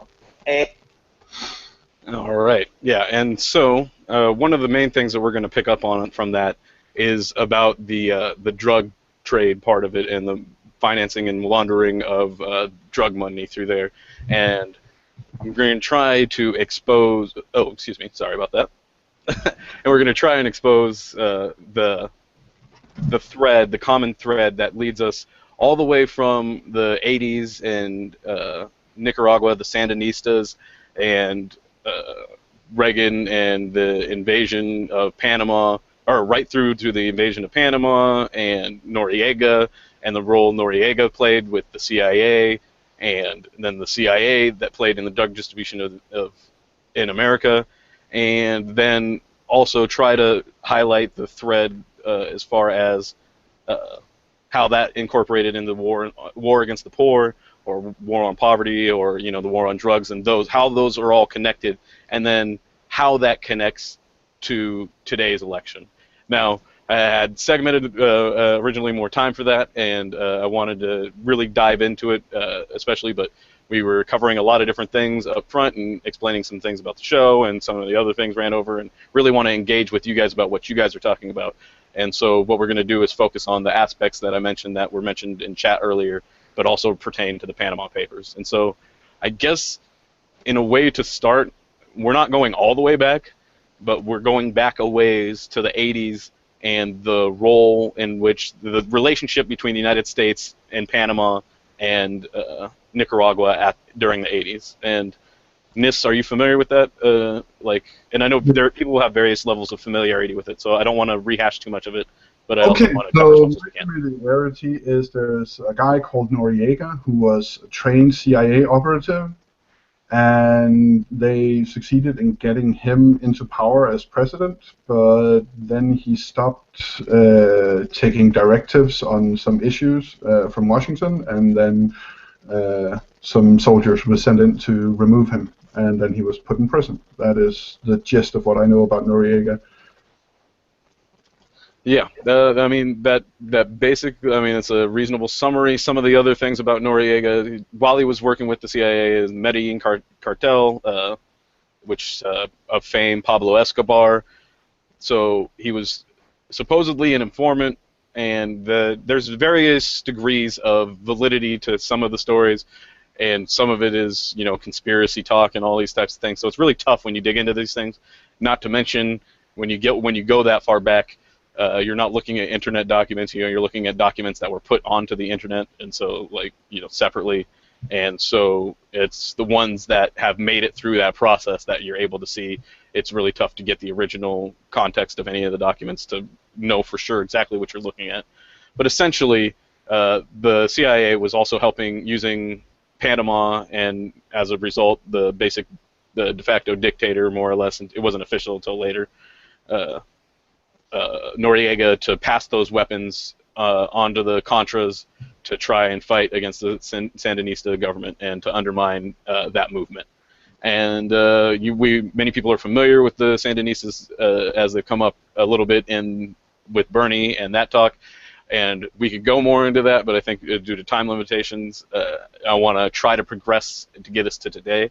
And so the CIA basically was fine with Noriega both selling drugs and moving these weapons, so long as he was doing it and so long as he wasn't asking for too much and he was willing to pay what they needed. And it goes on till like that until at one point Noriega is about to lose an election, and he basically calls a halt to the vote.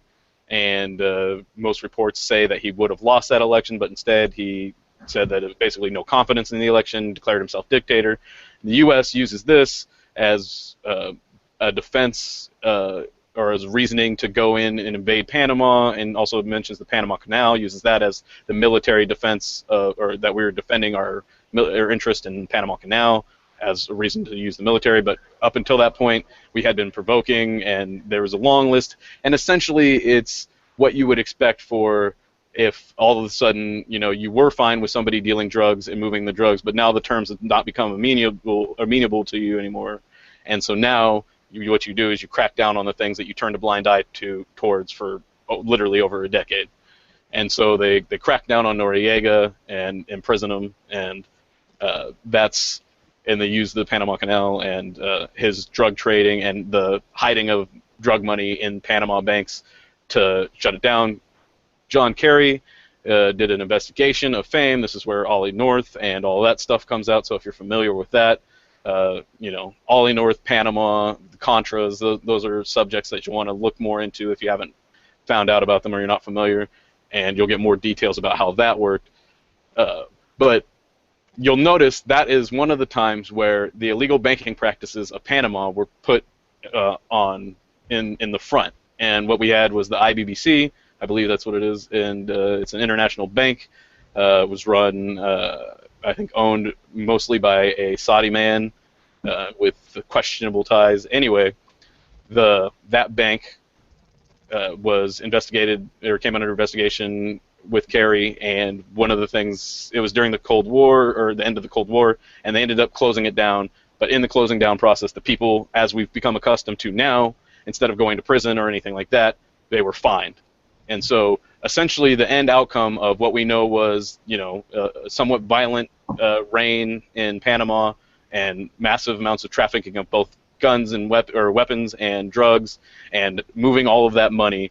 The person that facilitated that financially, the group, the entity, ended up facing a small fine, and that was basically, and got disillusioned. But the person that the son of the largest shareholder inherited enough to make his own bank, and is now basically the Saudi king's private bank. So they're doing okay. Now Noriega, coincidentally also brown skin, is in prison and is basically has been over the last 30 years in some form of discussion about moving from one prison to another, and with a brief stint as trying to get a court case for his portrayal in Call of Duty 2, saying that they used his persona without his permission. That case was eventually thrown out, but I thought that was a little funny tidbit that I picked up while doing this research. So I guess that covers us through Noriega. What I mentioned Noriega in prison. One of the reasons why I bring that up, and I'll come back to that at the end, is that we're, as a nation, and specifically as a nation, we're really good at imprisoning and punishing brown and black people for drugs. But what we're not so good at doing is imprisoning or punishing the white people or wealthy people, primarily white, that help facilitate the financial happenings, as we've seen with HSBC, where they were basically found to have been moving billions of dollars in drug money, to which they naturally did what anybody would do, is just pay a fine, which is obviously what you do if you get pulled over by the cops with $5 million in cash in your trunk, right? You just pay a fine, no questions asked, they move right along. No, that's not what happens to people when they're in the streets and they're moving the substances that these people are profiting from. Those people end up in prison or shot dead.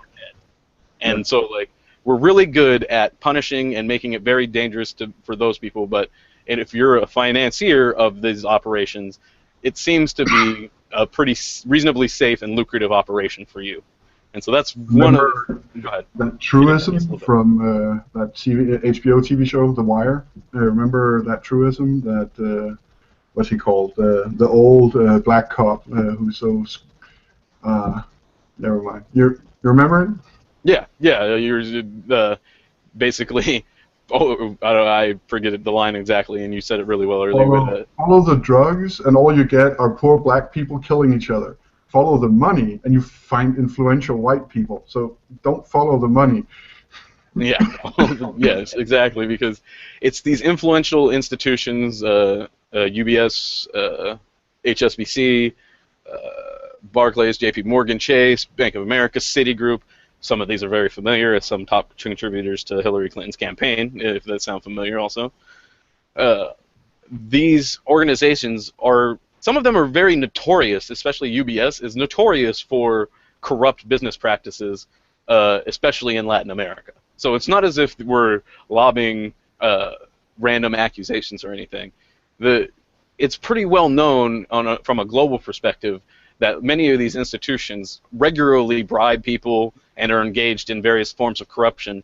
And what they do, though, is that they do an incredibly good job of making sure that their liabilities or the legal vulnerabilities from such actions are minimal or non-existent, by diffusing them, by making sure that they go to international tribunals that basically go nowhere and get no attention paid to them.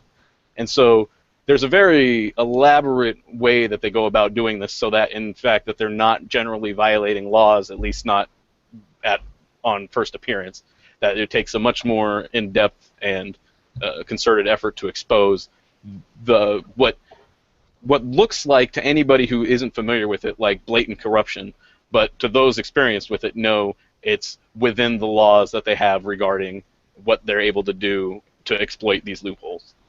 And so I guess moving on from a bit from the 80s in Panama and what was going on there, and kind of leaping forward a bit into when the Panama trade deal, which is kind of how this relates to our election, in that Bernie came out and mentioned that, hey, in 2011 I was telling you this Panama trade deal was a bad idea. We shouldn't have done it in the first place. Hillary Clinton was out there saying it's a great idea, so don't forget that. Well, before that, in 2007, there was already the deal, as some people have heard, that the Bush administration was negotiating, which was the skeleton on which Obama and Clinton built the rest of this trade deal that Panama had that Bernie was criticizing. In that deal, at the time, it's been characterized in a variety of ways, but I just wanted to give people some background on how this actually happened.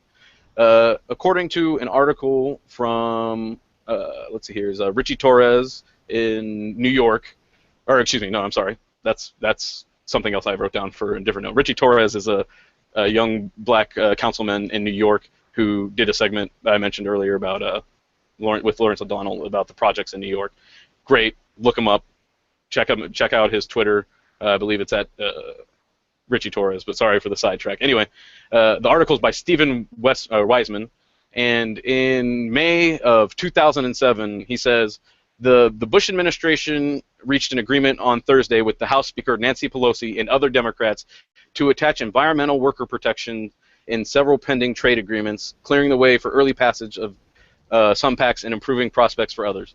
And so one of the things that was happening when they were originally negotiating with Bush, who wanted to just have the raw trade deal with none of the protections that either Obama or that are quoted here or mentioned here from Democrats and Pelosi in 2007.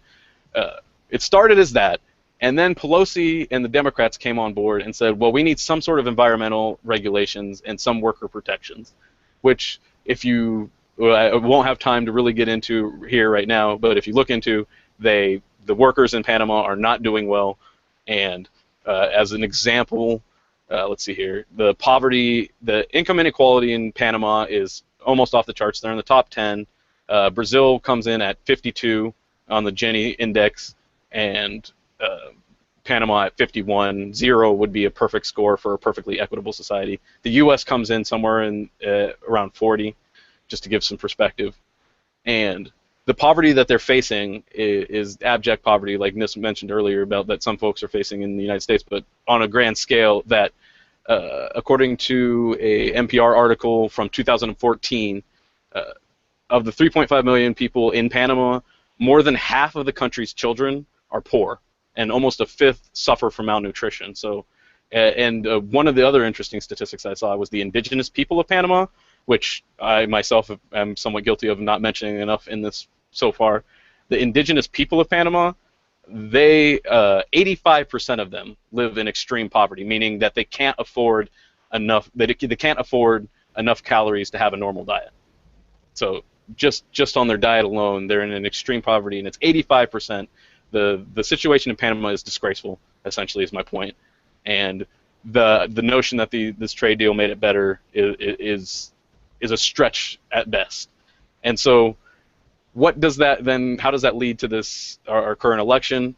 Essentially, UBS has been facing money laundering schemes in a variety of places, in France, in Belgium, in the United States, and for what's called the LIBOR rate manipulation. That, again, some of the banks I mentioned before, UBS, JP Morgan, Chase, Bank of America, Citigroup, Dutch Bank, Royal Bank. These are all banks that have been wrapped up in these essentially cases from the government that show that they messed up, that they were doing something criminal, but we already know that nobody's going to go to prison. So it's really just about how strong is their case, so how big is the fine. So whenever you see these things, it's always about how big is the fine going to be. And I guess I've been going on here for a minute, but just to kind of wrap it up, the banks I've mentioned and UBS, there's an article that was put out by, let's see here, where to go. Oh, I should also mention this same trade deal was also lobbied by Rupert Murdoch, the parent company or owner of parent company News Corp, Fox News. So when you see Rupert Murdoch and the Republicans and some Democrats all agreeing on something, that should be something that really concerns you. And Rupert Murdoch was the version he was advocating for was the 2011 version, the one after Obama and Clinton had allegedly gotten the concessions that they wanted regarding labor and regarding environmental protections. I have other statistics here. It mentions that about 50% of the organic waste or pollution in Panama is from herbicides. So one of the things that came off the Panama deal was basically U.S. companies were able to ship large amounts of fertilizer and other products in duty-free. So that really helped people like Chiquita Banana, which is a U.S.-owned company but owns a lot of land in Panama where a lot of their bananas are grown.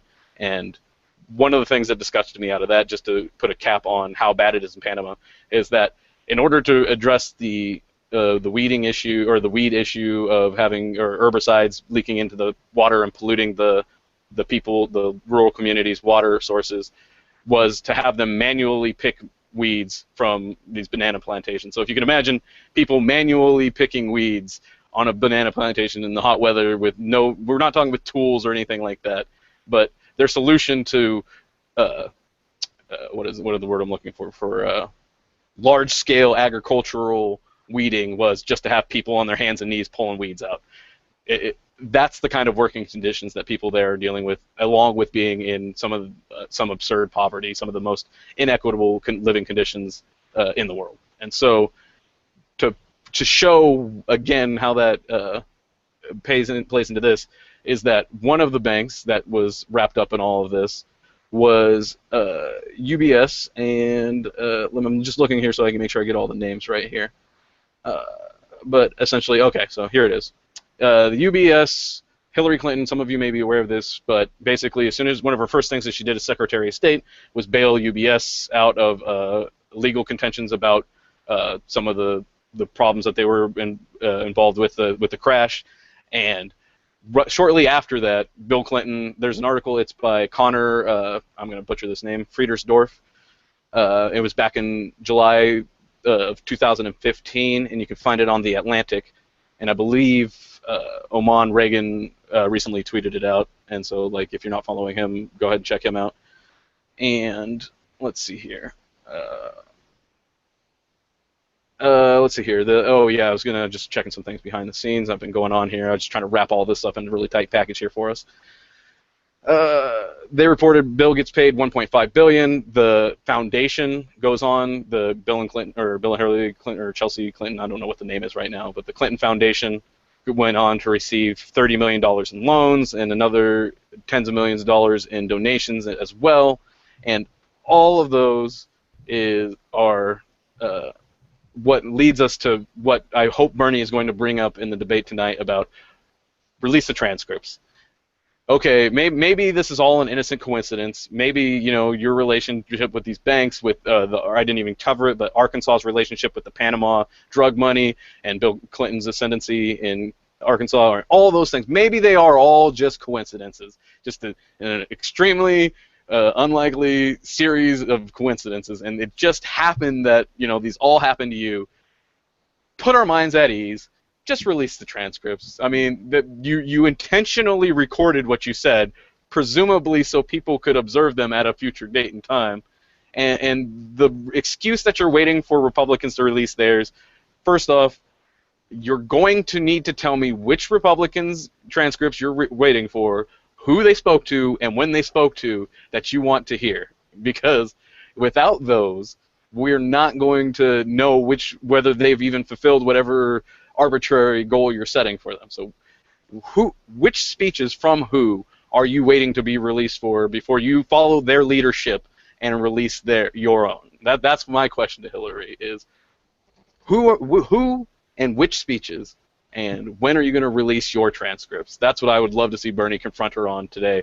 And as I mentioned, there's more, and we can go into detail, but the Panama Papers expose that there's basically a pay-to-play politics going on, and it's happening in the U.S., and we're using places like Latin America as our puppets or as our whatever you want to call them to hide all of it and pretend like we're all above board and they're the evil ones when it's really us.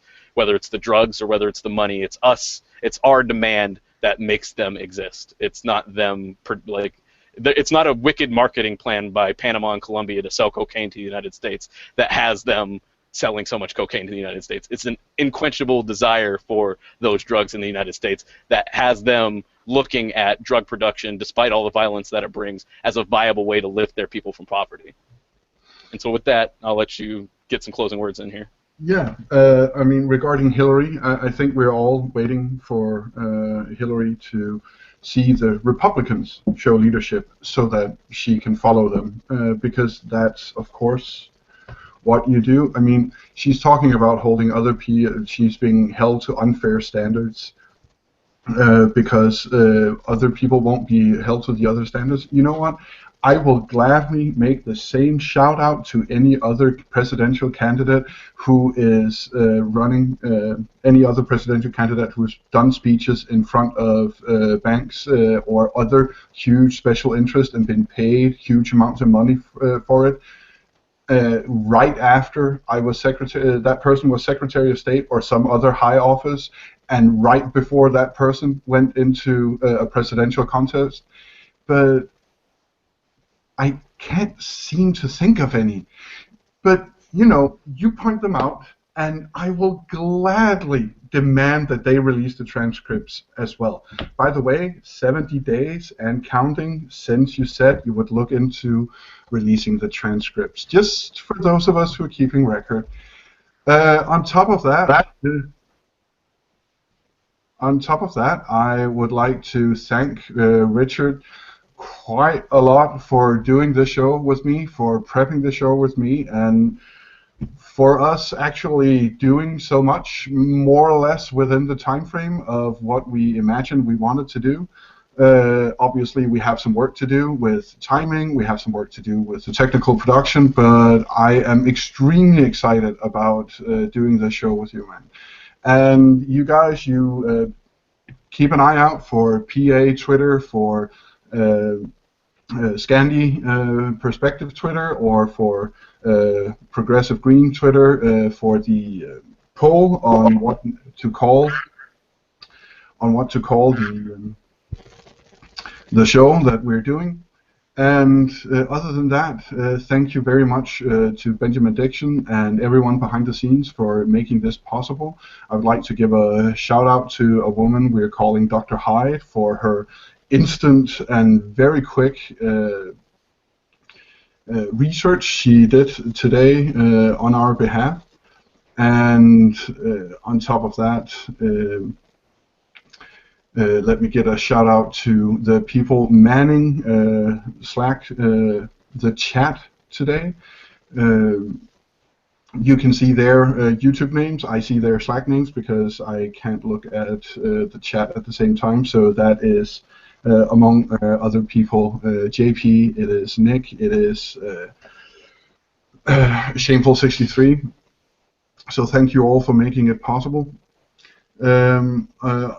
Unfortunately, we didn't get to show the very quickly put together graphic showing the names, but what we're going to do is, after all this gloom and doom, we're going to end on a positive note, showcasing a little bit of footage that takes 2 minutes of Bernie Sanders opening his office in Brooklyn on April 7th. So thank you all, and good night and good luck.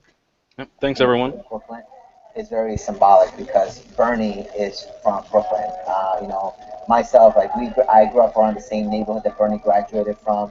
I went to the same high school that Bernie graduated from. We both graduated from James Madison High School, so we're both Brooklyn boys. And I think that is really symbolic what this office is about his story. That is reflective of the stories of many people, working families here across New York City. And I think this office represents the embodiment of great leadership that we have, but also a volunteer base that's really getting ready to take action and ensure that we are getting that win for the political revolution. And I am very proud that I was born here in New York City. I live in the neighborhood, and I found out that they just opened up an office here in Brooklyn, so I felt like I needed to volunteer my time. Back in October, I was a Hillary supporter, and my friend was in my living room and was like, well, hey, have you looked into this Bernie Sanders guy? I think it's very believable that we would be able to match up.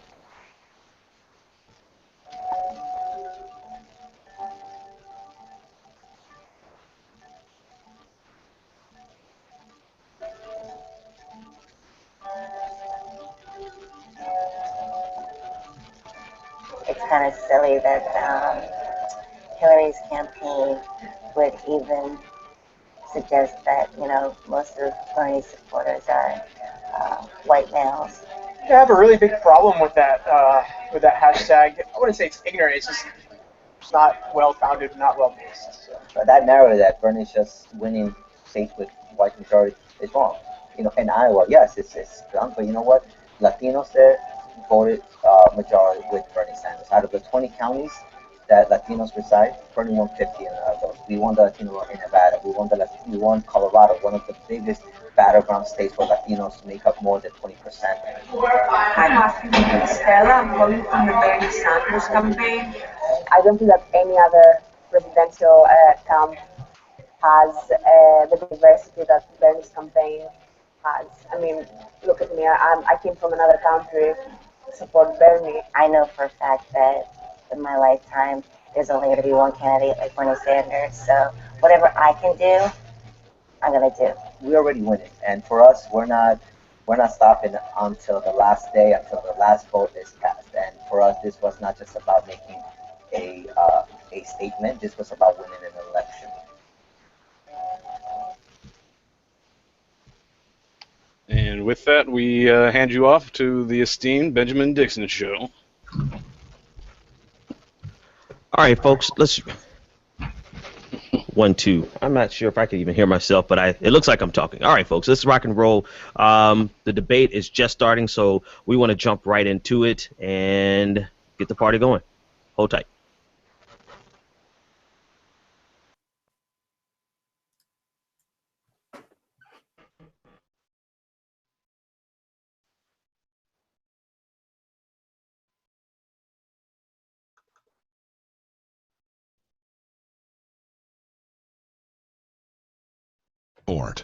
Go to www.thebenjamindixonshow.com to register for our blog and join the Progressive Army. And now, ladies and gentlemen, it's the Benjamin Dixon Show. Welcome, ladies and gentlemen, to the Benjamin Dixon Show. We're going straight to what you want. We know that you don't want to hear us talk right now, so we're going straight to listening live to the debate with Bernie Sanders and Hillary Clinton. And in between breaks, we will come back and join you with commentary. The audio is patched straight in, so you can hear nice and surround sound. So I'm shutting up. We'll be watching our chat room. Join us in the chat room on YouTube, and you can join the conversation that way. In the meantime, here we go. This campaign is also determined to end a rigged economy where the rich get richer and everybody else get poorer, and create an economy that works for all of us, not just the 1%. Thank you. Secretary Clinton. Well, first of all, it's great to be here in New York, and I am delighted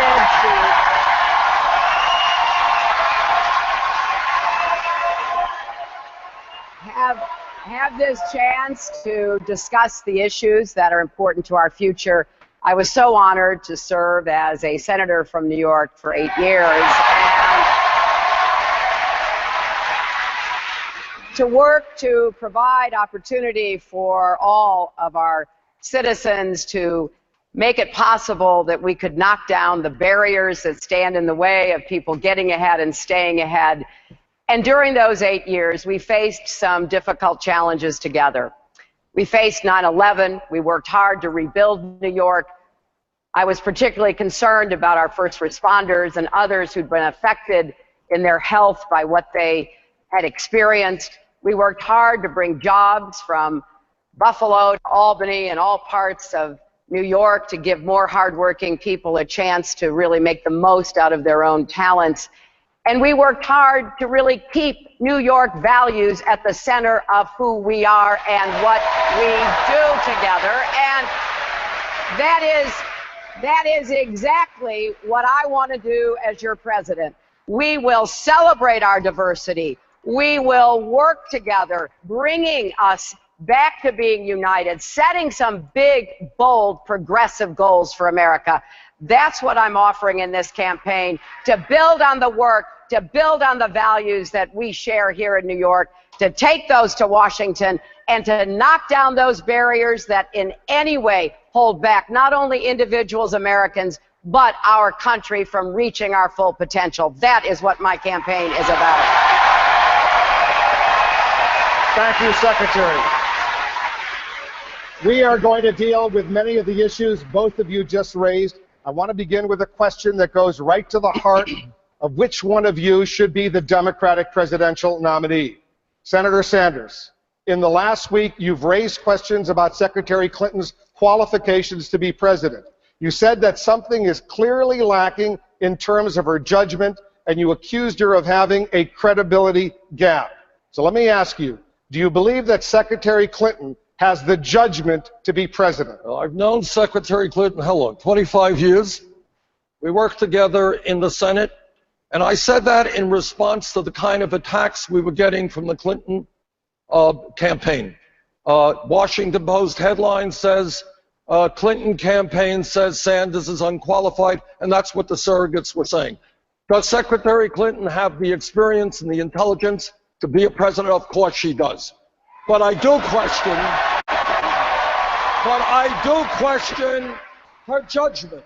I question a judgment which voted for the war in Iraq,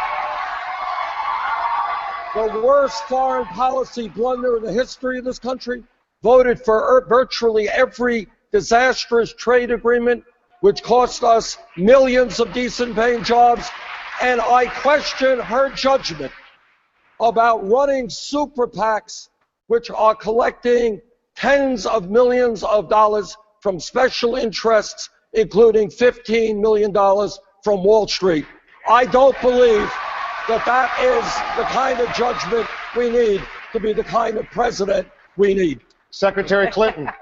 Well, it is true that now that the spotlight is pretty bright here in New York, some things have been said, and Senator Sanders did call me unqualified. I've been called a lot of things in my life. That was a first. And then he did say that he had to question my judgment. Well, the people of New York voted for me twice to be their senator from New York.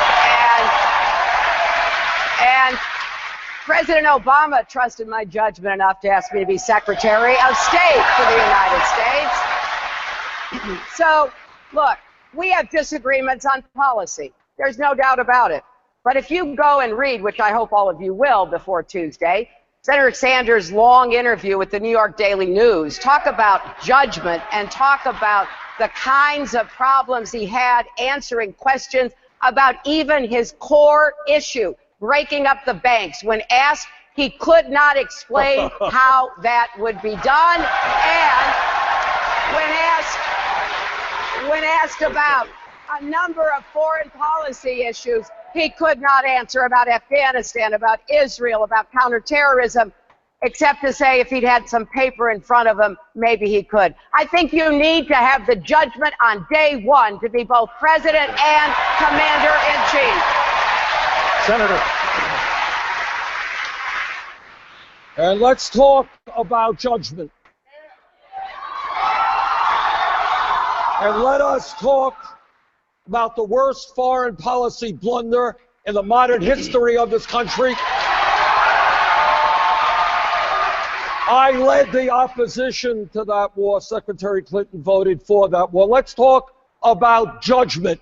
Let's talk about super PACs and 501c4s, money which is completely undisclosed. Where does the money come from? Do we really feel confident about a candidate saying that she's going to bring change in America when she is so dependent on big money interests? I don't think so. Well, let me say. Secretary, let him finish. Okay.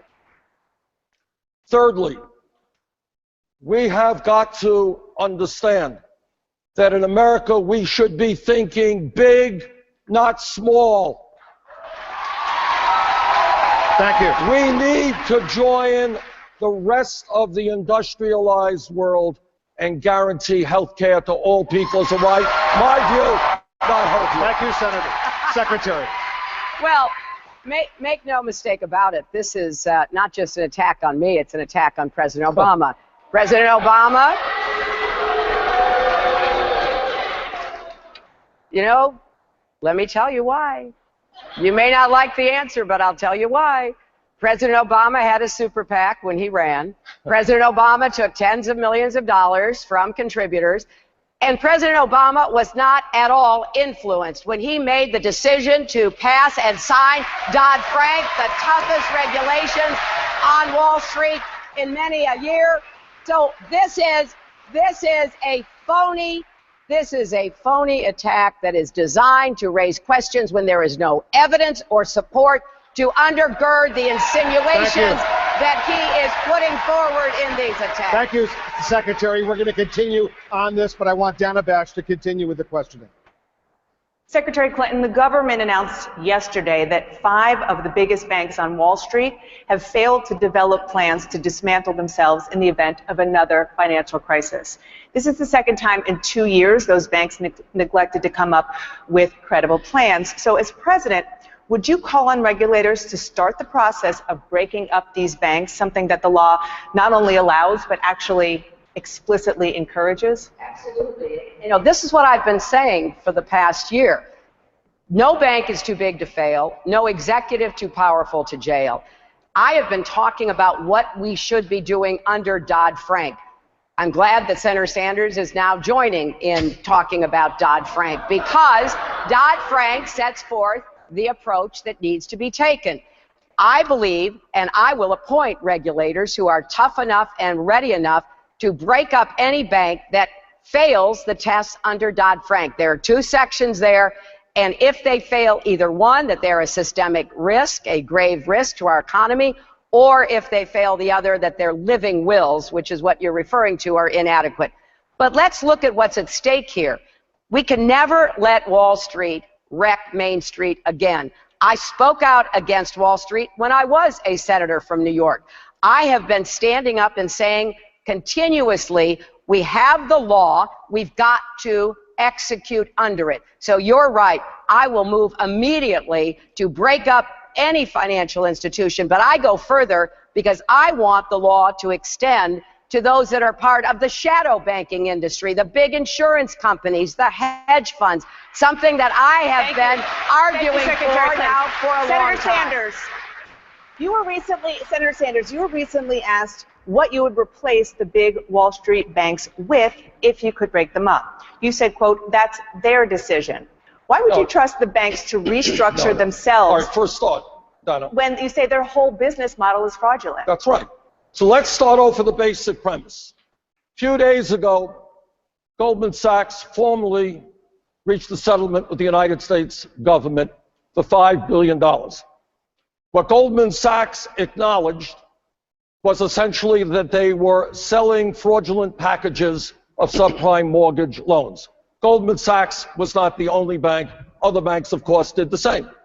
Now, I don't need Dodd-Frank now to tell me that we have got to break up these banks, A, because they're based on fraudulent principles, and B, because when you have 6 financial institutions that have assets equivalent to 58% of the GDP of this country, they are just too big, too much concentration of wealth and power. But Senator, point is, we have got to break them up so that they do not pose a systemic risk, and so that we have a vibrant economy with a competitive financial system. But Senator, you didn't answer the specific question, which is not just about breaking up the banks, but why allow the banks to do it themselves? Because I'm not sure that what the government should say is, you are too big to fail, you've got to be a certain size.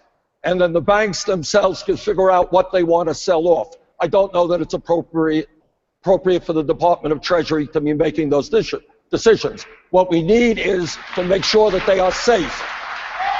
Dana, you know,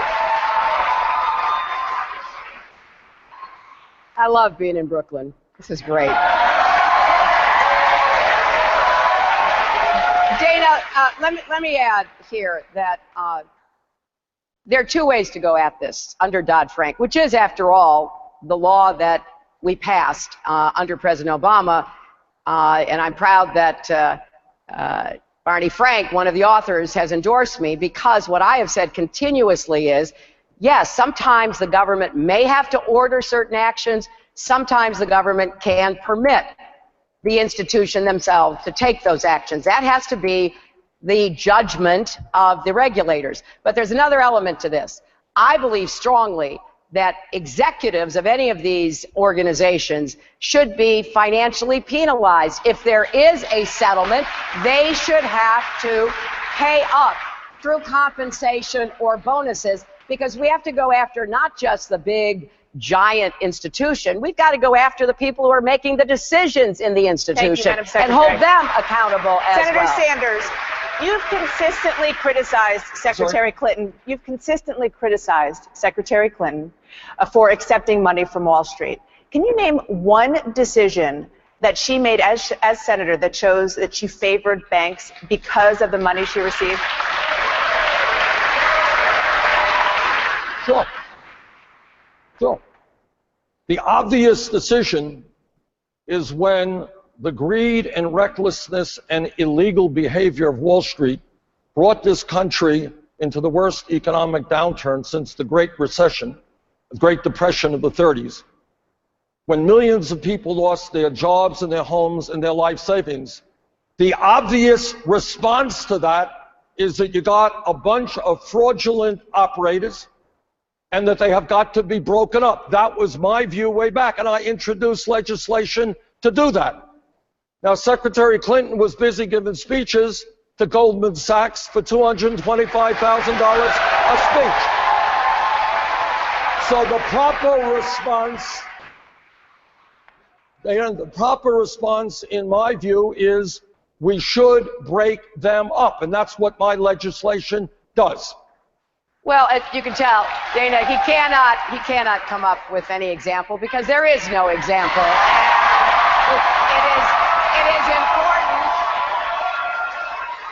It is important. It's always important. It may be inconvenient, but it's always important to get the facts straight. I stood up against the behaviors of the banks when I was a senator. I called them out on their mortgage behavior. I also was very willing to speak out against some of the special privileges they had under the tax code. When I went to the Secretary of State office, the President Obama, led the effort to pass the Dodd-Frank bill. That is the law. Now, this is our 9th debate. In the prior 8 debates, I have said, we have a law. You don't just say, we're upset about this, I'm upset about it. You don't just say, go break them up. You have a law, because we are a nation of laws. Thank you, Madam Secretary. I support Dodd-Frank, but I have consistently said that's not enough. We've got to include the shadow banking sector. Sanders.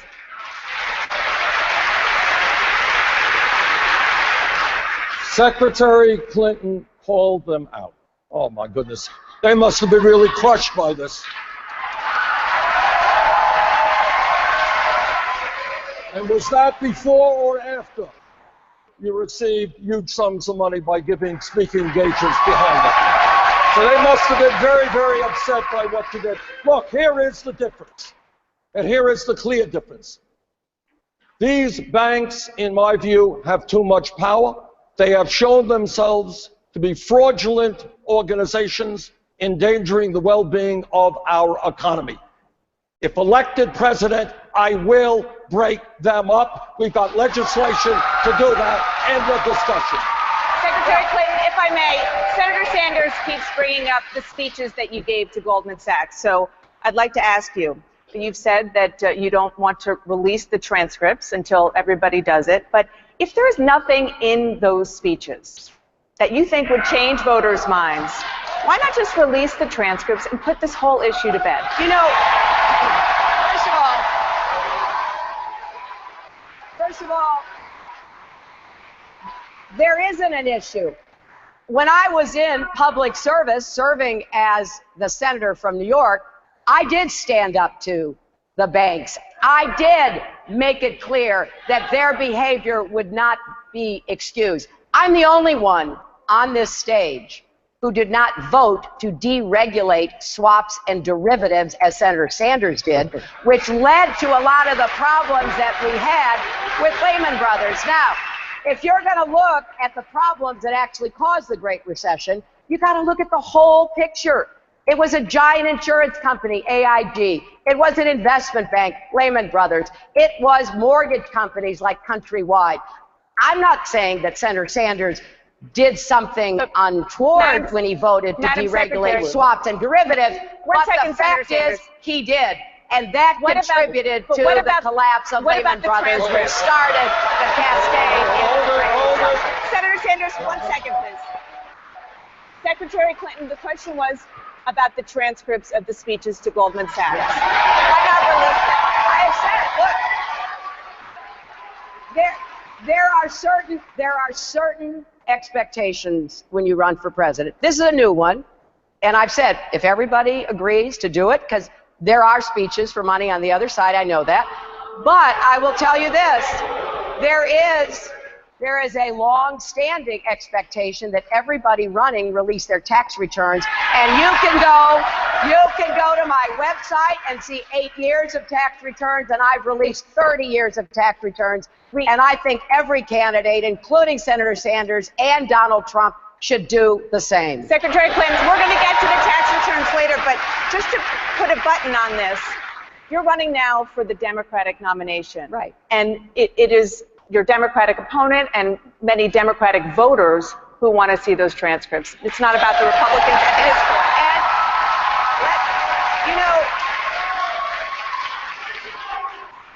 Let's set the same standard for everybody. When everybody does it, okay, I will do it. But let's set and expect the same standard on tax returns. Everybody does it, and then we move forward. Thank you. Well, let me respond. Secretary Clinton, you just heard her. Everybody else does it, she'll do it. I will do it. I am going to release all of the transcripts of the speeches that I gave on Wall Street behind closed doors. Not for $225,000, not for $2,000, not for 2 cents. There were no speeches.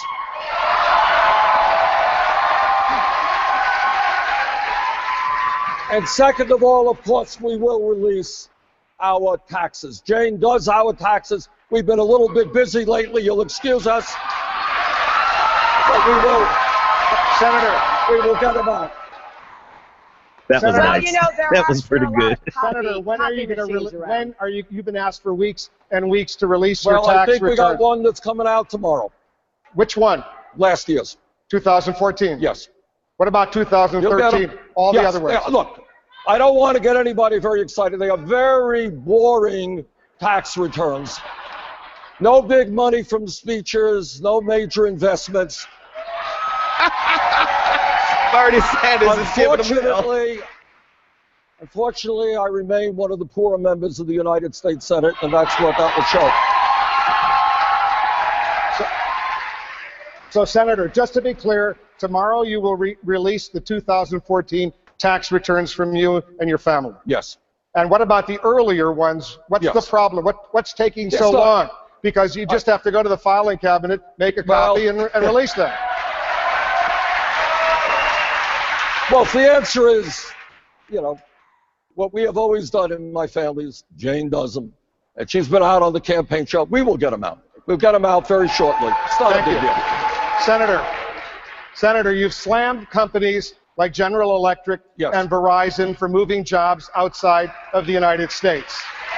Yesterday, the CEO of Verizon called your views contemptible and said in your home state of Vermont, Verizon has invested more than $16 million and pays millions of dollars a year to local businesses. He says you are, quote, uninformed on this issue and disconnected from reality.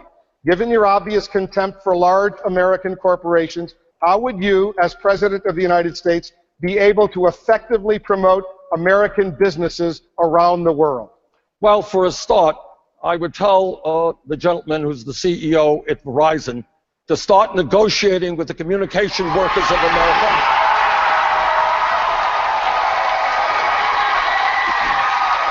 And this is a perfect example, Wolf, of the kind of corporate greed which is destroying the middle class of this country. This gentleman makes $18 million a year in salary. That's his compensation. This gentleman is now negotiating to take away health care benefits of Verizon workers, outsource call center jobs to the Philippines, and trying to create a situation where workers will lose their jobs. He is not investing in the way he should in inner cities in America. Senator, but the question was, given your contempt for large American corporations, as president, how would you be able to promote American business around the world? First of all, the word contempt is not right. There's some great businesses who treat their workers and the environment with respect. Verizon happens not to be one of them. And what we need to do is to tell this guy, Immelt, who's the head of General Electric, doesn't like me, well, that's fine. He has outsourced hundreds of thousands of decent paying jobs throughout the world, cut his workforce here substantially, and in a given year, by the way, turns out that both Verizon and General Electric in a given year pay nothing in federal income tax despite making billions in profit. Senator, experts say that no matter the means to bring back these jobs to the United States, prices of goods for consumers in the United States would go up, which would disproportionately impact the poor and middle class. So how would you bring back these jobs to the United States without affecting the cost of goods to America's middle class and poor? Well, for a start, we're going to raise the minimum wage to $15 an hour. And number two, while it is true, we may end up paying a few cents more for a hamburger at McDonald's, at the end of the day, what this economy desperately needs is to rebuild our manufacturing sector with good-paying jobs. We cannot continue to sustain the loss of millions of decent-paying jobs that we have seen over the last 20, 30 years based on trade agreements, of which Secretary Clinton has voted for almost every one of those. That has got to change. Thank you, Secretary Clinton. Well, first of all, I do have a very comprehensive plan to create more jobs, and I think that has to be at the center of our economic approach. And so I think it is important that we do more on manufacturing. I went to Syracuse and laid out a $10 billion plan that would, I believe, really jumpstart advanced manufacturing. I have seen the results of what can happen when we have the government cooperating with business, and that's exactly what I will do. When I was Secretary of State, I helped to lead the way to increase exports of American goods around the world, which supports tens of thousands of jobs. So I think you've got to go at this with a sense of how to accomplish the goal we are setting. More good jobs with rising incomes for people everywhere from inner cities to rural areas to every distressed community in America. And that's exactly what my plan would bring about. I think we have a pretty good record. If we look at what happened in the 1990s, We got 23 million new jobs and incomes went up for everybody. Let's do that again in Senator, America. I'm going to have you respond in a moment. Stand by. Secretary, you will respond in a moment, but I have to follow up with Secretary Clinton. You stood on the stage with Governor Cuomo in support of new legislation to raise New York's minimum wage to $15 an hour. But you do not support raising the federal minimum wage to $15 an hour. As president, if a Democratic Congress put a $15 minimum wage bill on your desk, would you sign it? Well, of course I would. And I have supported the fight for 15. I am proud to have the endorsement of most of the unions that have led the fight for 15. I was proud to stand on the stage with Governor Cuomo, with SEIU and others who have been leading this battle. And I will work as hard as I can to raise the minimum wage. I always have. I supported that when I was in the Senate. But what I have also said is that we've got to be smart about it, just the way Governor Cuomo was here in New York. If you look at it, we moved more quickly to 15 in New York City, more deliberately toward 12, 1250 upstate, then to 15. That is exactly my position. It's a model for the nation, and that's what I will do as president. Go as quickly as possible to get to 15. I am sure a lot of people are very surprised to learn that you supported raising the minimum wage to $15 an hour. No, wait a minute. That's just not accurate. I have stood on the debate stage with Senator Sanders 8 prior times. Excuse me. I have said the exact same Senator, thing. please. If we can raise it to 15 in New York or Los Angeles or Seattle, let's do it. If you're both screaming at each other, the viewers won't be able to hear either of you. So please don't talk over each other. Go ahead. All right. When this campaign began, I said that we got to end the starvation minimum wage of $7.25, raise it to 15. Secretary Clinton said, let's raise it to 12. There's a difference. And by the way, what has happened is history has outpaced Secretary Clinton. Because all over this country, people are standing up and they're saying 12 is not good enough. We need $15 an hour. Okay. Go ahead, Secretary. And to suddenly Thank you announce now that you're for 15, I don't think it's quite accurate. All right, Secretary. All right. I have said from the very beginning that I supported the fight for 15. I supported those on the front lines of the fight for. It happens to be true. I supported the 15 effort in LA. I supported it in Seattle. I supported it for the fast food workers in New York. The minimum wage at the national level right now is $7.25, right? We want to raise it higher than it ever has been. But we also have to recognize some states and some cities will go higher, and I support that. I have taken my cue from the Democrats in the Senate, led by Senator Patty Murray and others, like my good friend Kirsten Gillibrand, who has said, we will set a national level of 12 and then urge any place that can go above it to go above it. Going from 725 to 12 is a huge difference. 35 million people will get a raise. 1 in 4 working mothers will get a raise. I want to get something done, and I think setting the goal to get to 12 is the way to go, encouraging others to get to 15. But of course, if we have a Democratic Congress, we will go to 15. Senator, go ahead.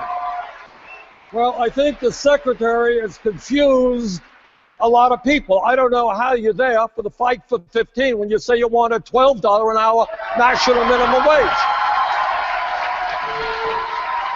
Now, in fact, there is an effort. Patty Murray has introduced legislation for $12 minimum wage. That's good. I introduced legislation for $15 an hour minimum wage, which is better. And ultimately, what we have got to determine is, after massive transfer of wealth from the middle class to the top 0.1%, when millions of our people are working longer hours for low wages, Senator. I think we have got to be clear not equivocate $15 and minimum wage in 50 states in this country as soon as possible. We're going to turn to another critically important issue right now, guns in America. Secretary Clinton, you've said that Vermont, Senator Sanders' home state, has, quote, the highest per capita number of guns that end up committing crimes in New York. But only 1.2% of the guns recovered in New York in 2014 were from Vermont. Are you seriously blaming Vermont and implicitly Senator Sanders for New York's gun violence? No, of course not. Of course not. This is a serious difference between us. And what I want to start by saying, it's not a laughing matter. 90 people on average a day are killed or commit suicide or die in accidents from guns. 33,000 people a year. I take it really seriously because I have spent more time than I care to remember being with people who have lost their loved ones.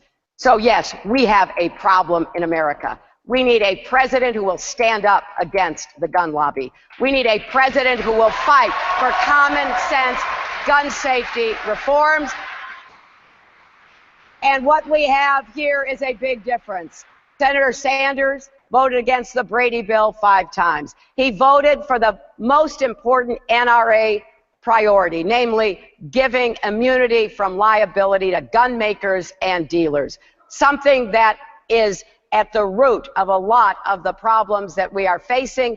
Then he doubled down on that in the New York Daily News interview and asked whether he would support the Sandy Hook parents suing to try to do something to rein in the advertising of the AR-15, which is advertised to young people as being a combat weapon, killing on the battlefield. He said they didn't deserve their day in court. I could not disagree more. And finally, this is the only industry in America, the only one that has this kind of special protection. We hear a lot from Senator Sanders about the greed and recklessness of Wall Street. And I agree. We've got to hold Wall Street accountable. Thank you. Well, what about the greed and recklessness of the gun manufacturers and dealers in America? Okay. Well, the only problem is, Wolf, she didn't answer your question. You asked her whether she thought that Vermont was responsible for a lot of the gun violence, and you made the point that what she said was totally absurd. I asked her, are you seriously blaming Vermont and implicitly Senator Sanders for New York's gun violence? She said no, but go ahead. So why did she put out that statement? I put it out. A statement because, excuse me, I think I'm responding now. Please, go ahead. A statement that was refuted by the governor of the state of Vermont, who was a supporter of hers, who said, oh yeah, in campaigns, people tend to exaggerate. Here is the fact on guns. Let's talk about guns. That horrible, horrible Sandy Hook, what's the word that we want to use? Murder, assault, slaughter, unspeakable act. Back in 1988, I ran for the United States Congress, 1 seat in the state of Vermont. I probably lost that election, which I lost by 3 points, because I was the only candidate running who said, you know what, we should ban assault weapons, not see them sold or distributed in the United States of America. I've got a D- voting record from the NRA.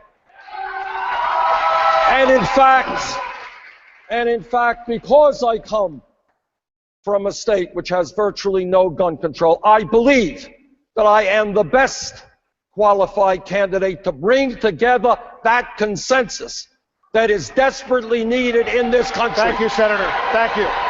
Secretary Clinton, I want you to respond to that, but why did you put out that statement blaming Vermont and its gun policy for some of the deaths by guns in New York? Well, the facts are that most of the guns that end up committing crimes in New York come from out of state.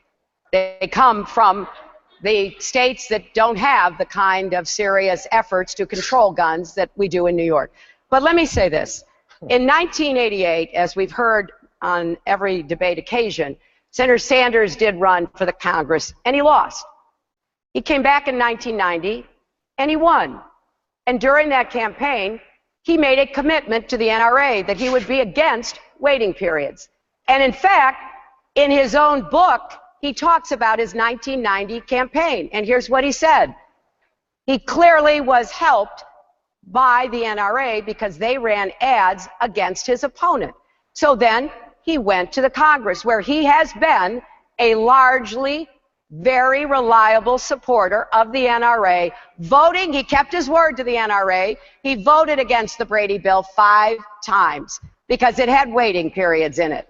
Thankfully, enough people finally voted for it to keep guns out of the hands of people who should not have them. Coming to you now. Senator, I want you to respond, but I also want you to respond to this. You recently said you do not think crime victims should be able to sue gun makers for damages. The daughter of the Sandy Hook Elementary School principal who was killed back in the 2012 mass shooting says you owe her and the other victims' families an apology. Do you? What we need to do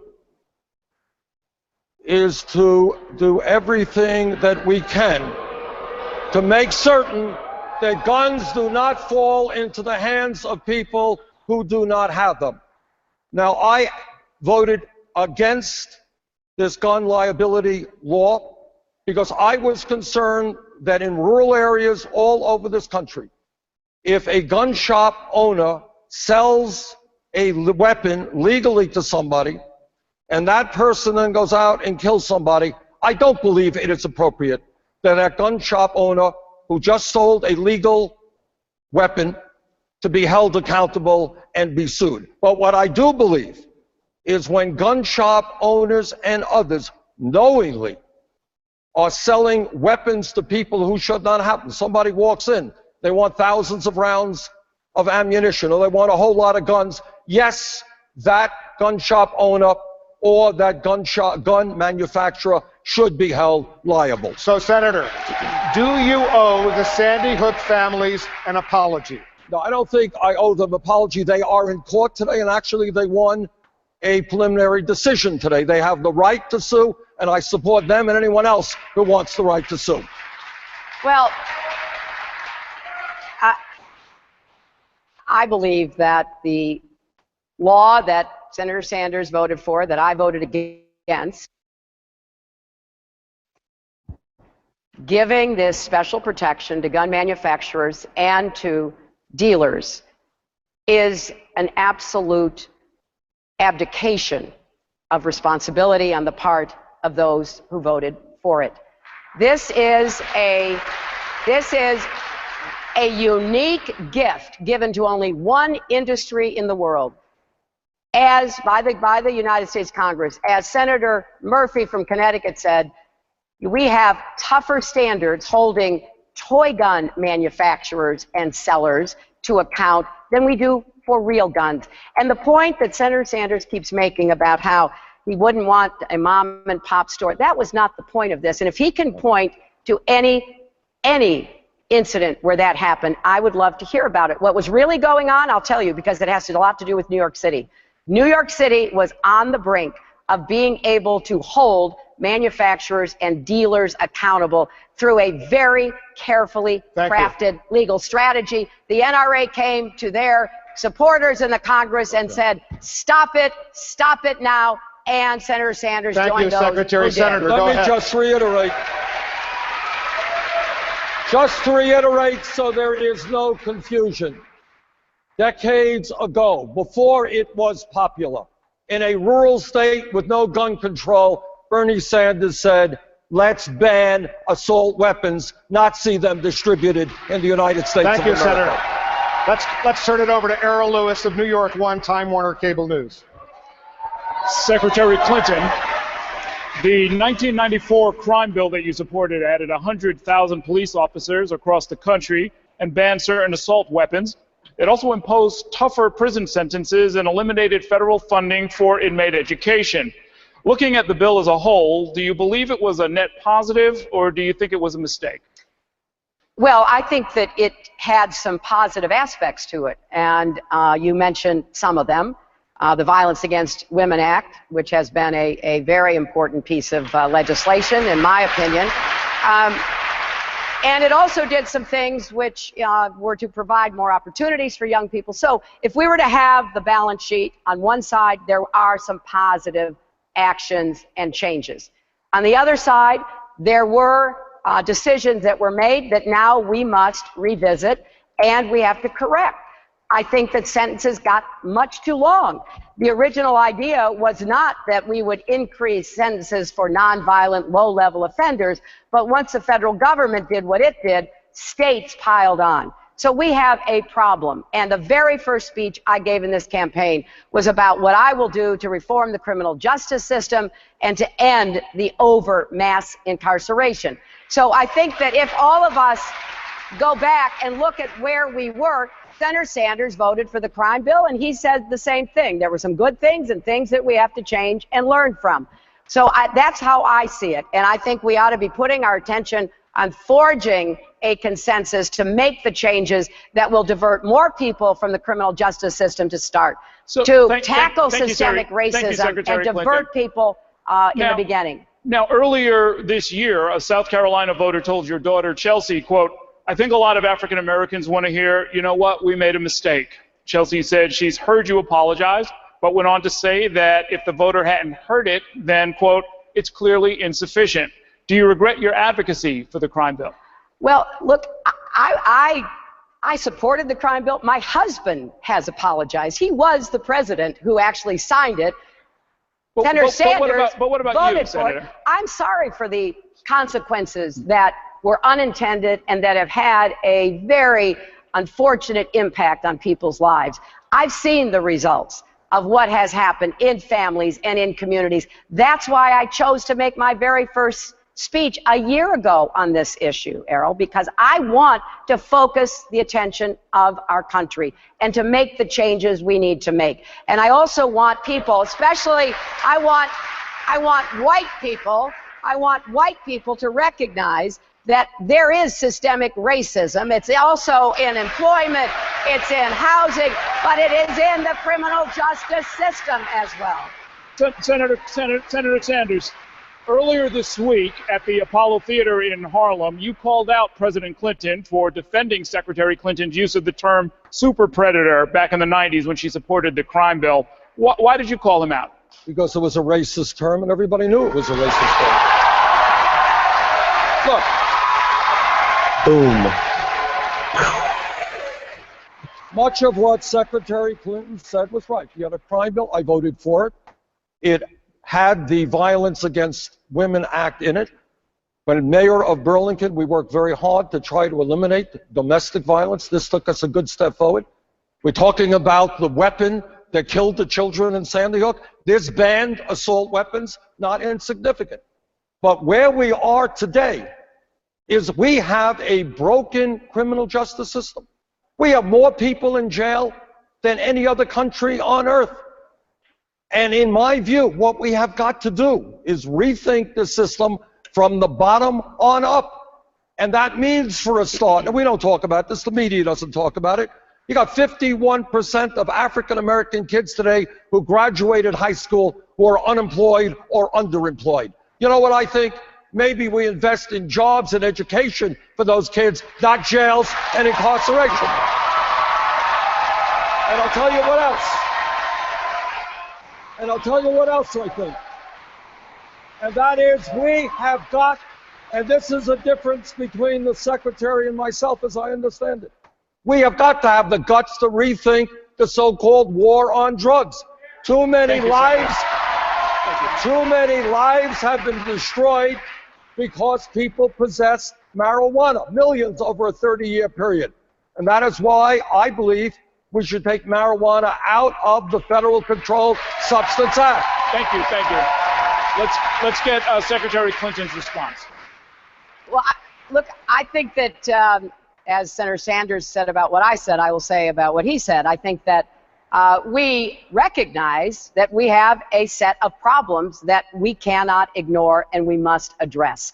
And that is why I have been promoting for my entire adult life, I think, the idea of investing early in kids, early childhood education, universal pre-K, like what Mayor de Blasio brought to New York. We have got to help more kids get off to a good start. That's why I want a good teacher in a good school for every child, regardless of the zip code that child lives in, and to be really focused on how we build ladders of opportunity and tear down these barriers that stand in the way. Your time's up, of people Secretary getting Clinton. ahead. Senator Sanders, I have a question for you related to this. So you've said that by the end of your first term as president, the U.S. will no longer lead the world in mass incarceration. To fulfill that promise, you'd have to release roughly 500,000 prisoners. How are you going to do that, since the vast majority of American prisoners are not under federal jurisdiction? We're going to work with state governments all over this country. And you know what? In a very divided Congress and a very divided politics in America, actually the one area where there is some common ground is conservatives understand that it's insane to be spending $80 billion a year locking up 2.2 million people.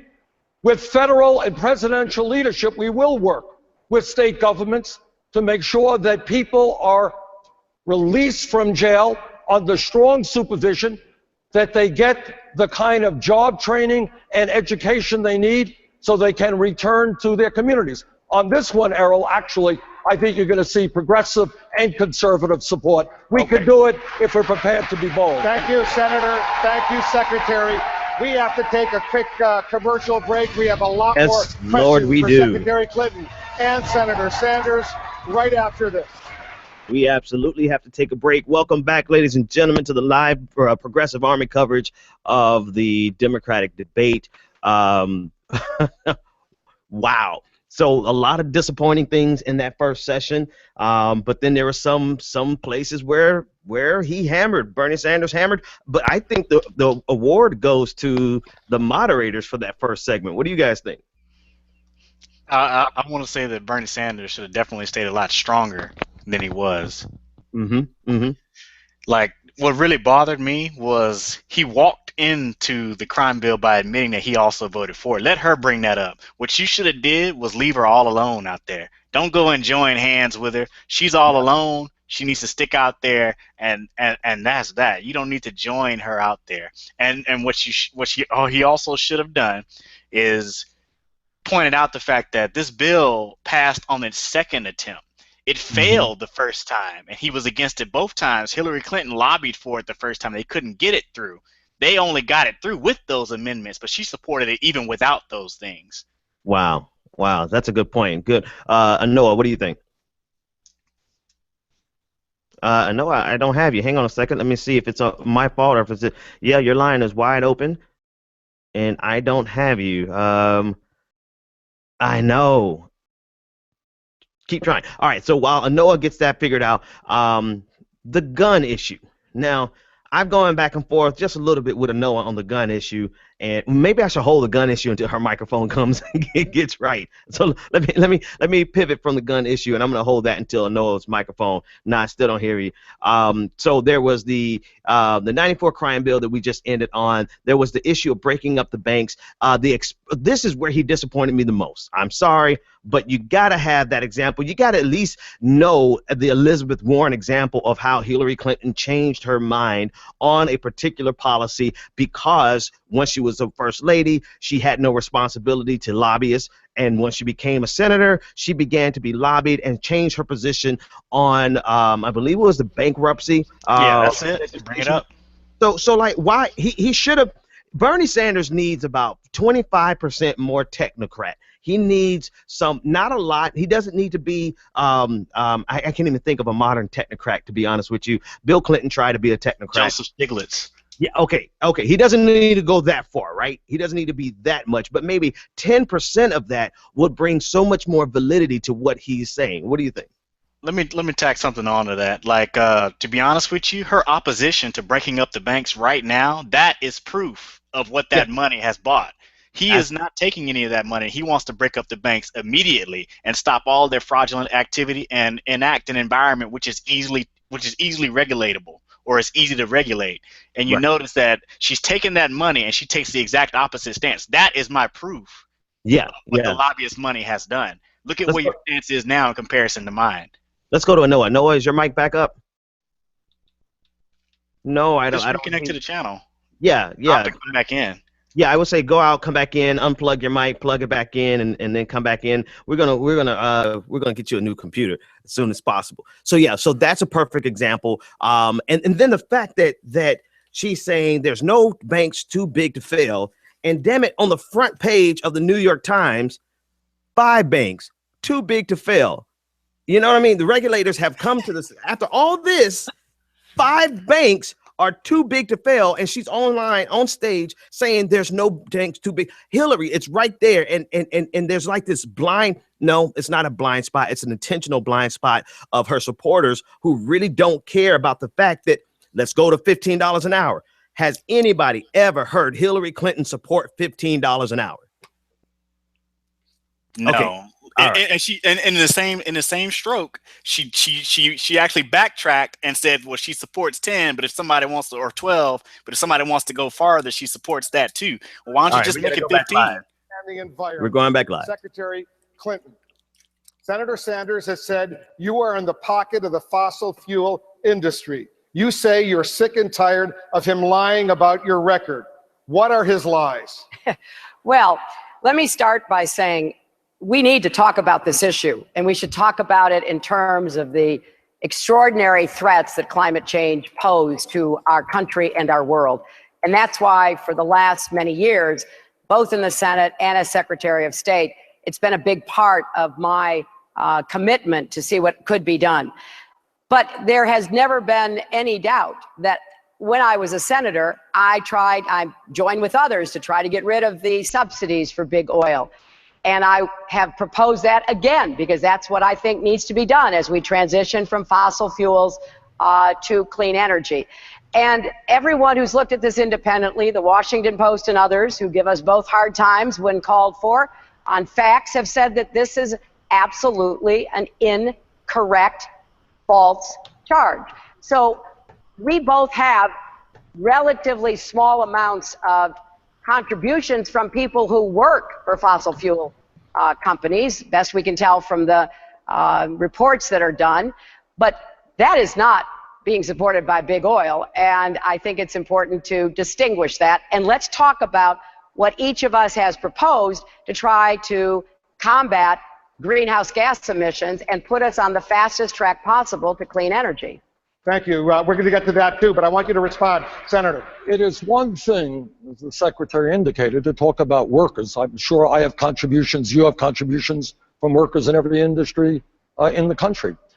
But as I understand it, 43 lobbyists for the fossil fuel industry maxed out, gave the maximum amount of money to Secretary Clinton's campaign.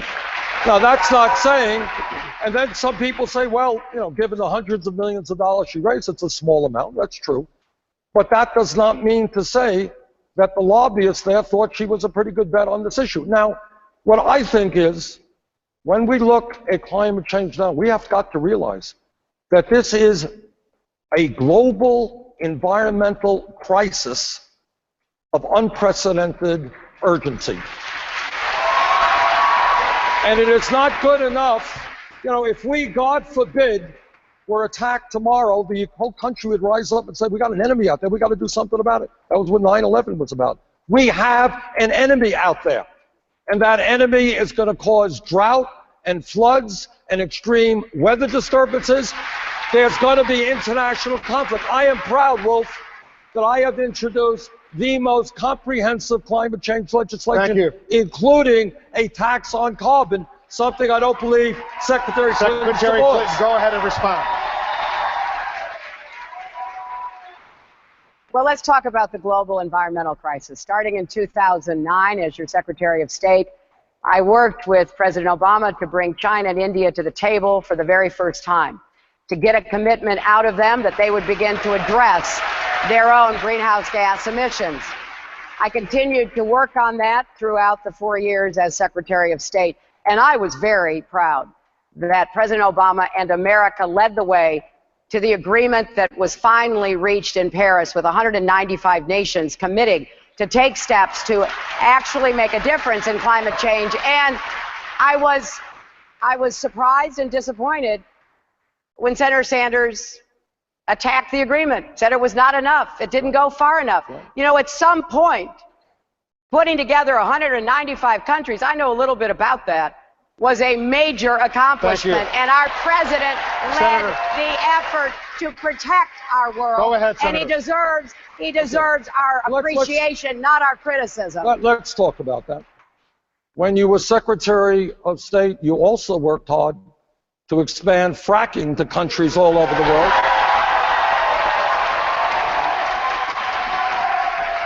But the issue here, of course the agreement is a step forward, but you know agreements and I know agreements, there's a lot of paper there. We've got to get beyond paper right now. We have got to lead the world in transforming our energy system, not tomorrow, but yesterday. And what that means, Wolf, it means having the guts to take on the fossil fuel industry. Now, I am on board legislation that says, you know what? We ain't going to excavate for fossil fuel on public land. That's not Secretary Clinton's position. Let us support a tax on carbon, not Secretary Clinton's Secretary, go ahead position. and respond. Well, I'm a little bewildered about how to respond when you have an agreement which gives you the framework to actually take the action that would have only come about because under the Obama administration, in the face of implacable hostility from the Republicans in Congress, President Obama moved forward on gas mileage. He moved forward on the Clean Power Plan. He has moved forward on so many of the fronts that he could, given the executive actions that he was able to take. And you know, I am getting a little bit concerned here because, you know, I really believe that the president has done an incredible job against great odds and deserves to be supported. Now, it's easy to diagnose the problem. It's harder to do something about the problem. Thank you, Secretary. We'll continue on this. Errol Lewis, go ahead with your question. We're going to continue on this. Errol, go ahead. Okay, Secretary Clinton, as Secretary of State, you also pioneered a program to promote fracking around the world, as you described. Fracking, of course, a way of extracting natural gas. Now, as a candidate for president, you say that by the time you're done with all your rules and regulations, fracking will be restricted in many places around the country. Why have you changed your view on fracking? No, I don't think I've changed my view on what we need to do to go from where we are, where the world is heavily dependent on coal and oil, but principally coal, to where we need to be, which is clean, renewable energy, and one of the bridge fuels is natural gas. And so for both economic and environmental and strategic reasons, it was American policy to try to help countries get out from under the constant use of coal, building coal plants all the time. Also to get out from under, especially if they were in Europe, the pressure from Russia, which has been incredibly intense. So we did say natural gas is a bridge. We want to cross that bridge as quickly as possible because in order to deal with climate change, we have got to move as rapidly as we can. That's why I've set big goals. I want to see us deploy 500 million more solar panels by the end of my first term and enough clean energy to provide electricity to every home in America within 10 years. So I have big, bold goals. But I know in order to get from where we are, where the world is still burning way too much coal, where the world is still too intimidated by countries and providers like Russia, we have got to make a very firm but decisive move in the direction of clean energy. Here is a real difference. This is a difference between understanding that we have a crisis of historical consequence here, and incrementalism and those little steps are not enough. Not right now, not on climate change. Now the truth is, as Secretary of State, Secretary Clinton actively supported fracking technology around the world. Second of all, right now we have got to tell the fossil fuel industry that their short-term profits are not more important than the future of this planet. And that And I would ask you to respond. Are you in favor of a tax on carbon so that we can transit away from fossil fuel to energy efficiency and sustainable energy at the level and speed we need to do? You know, I have laid out a set of actions that build on what President Obama was able to accomplish, building on the Clean Power Plan, which is currently under attack by fossil fuels and the right in the Supreme Court, which is one of the reasons why we need to get the Supreme Court justice that President Obama has nominated to be confirmed so that we can actually continue to make progress. I don't take a backseat to your legislation that you've introduced that you haven't been able to get passed. I want to do what we can do to actually make progress in dealing with the crisis. That's exactly what I have proposed. Okay, thank you, and Secretary. My approach, I think, is going to get us there faster without tying us up into political knots with a Congress that still would not support what you are proposing. Senator Sanders, you've said that climate change is the greatest threat to our nation's security. Secretary Clinton did not answer one simple question. Are you for a tax on carbon or not? Yes. I have a question for you. You've said that climate change is the greatest threat to our nation's security. You've called for a nationwide ban on fracking. You've also called for phasing out all nuclear power in the U.S. But wouldn't those proposals drive the country back to coal and oil and actually undermine your fight against global warming? Look, here's where we are. Let me reiterate. We have a global crisis. Pope Francis reminded us that we are on a suicide course. Our legislation understands, Errol, that there will be economic dislocation. It is absolutely true. There will be some people who lose their job, and we build into our legislation an enormous amount of money to protect those workers. It is not their fault that fossil fuels are destroying our climate. But we have got to stand up and say right now, as we would if we were attacked by some military force, we have got to move urgently, and boldly. What does that mean? Senator jobs are one thing, but with less than 6% of all U.S. energy coming from solar, wind, and geothermal, and 20% of U.S. power coming from nuclear, if you phase out all of that, how do you make up that deficit? You don't phase it all out tomorrow, and you certainly don't phase nuclear out tomorrow, but this is what you do. What you do is say that we are going to have a massive program, and I had introduced legislation for 10 million solar rooftops. We can put probably millions of people to work retrofitting and weatherizing buildings all over this country, rebuilding our rail system, our mass transit system. If we approach this, Errol, as if we were literally in a war, you know, in 1941, under Franklin Delano Roosevelt, we moved within 3 years to rebuild our economy to defeat Nazism and Japanese imperialism. That is exactly the kind of approach we need right now. Lead the world. Thank you, Senator. Let's turn to another critically important issue, the issue of national security and foreign policy. Secretary Clinton, President Obama says the worst mistake in office that he made over these past 7.5 years was not preparing for Libya after Muammar Gaddafi was removed. You were as Secretary of State. Aren't you also responsible for that? Well, let me say, I think we did a great deal to help the Libyan people after Gaddafi's demise, and here's what we did. We helped them hold 2 successful elections, something that is not easy, which they did very well because they had a pent-up desire to try to chart their own future after 42 years of dictatorship. I was very proud of that. We got rid of the chemical weapons stockpile that Gaddafi had, getting it out of Libya, getting it away from militias or terrorist groups.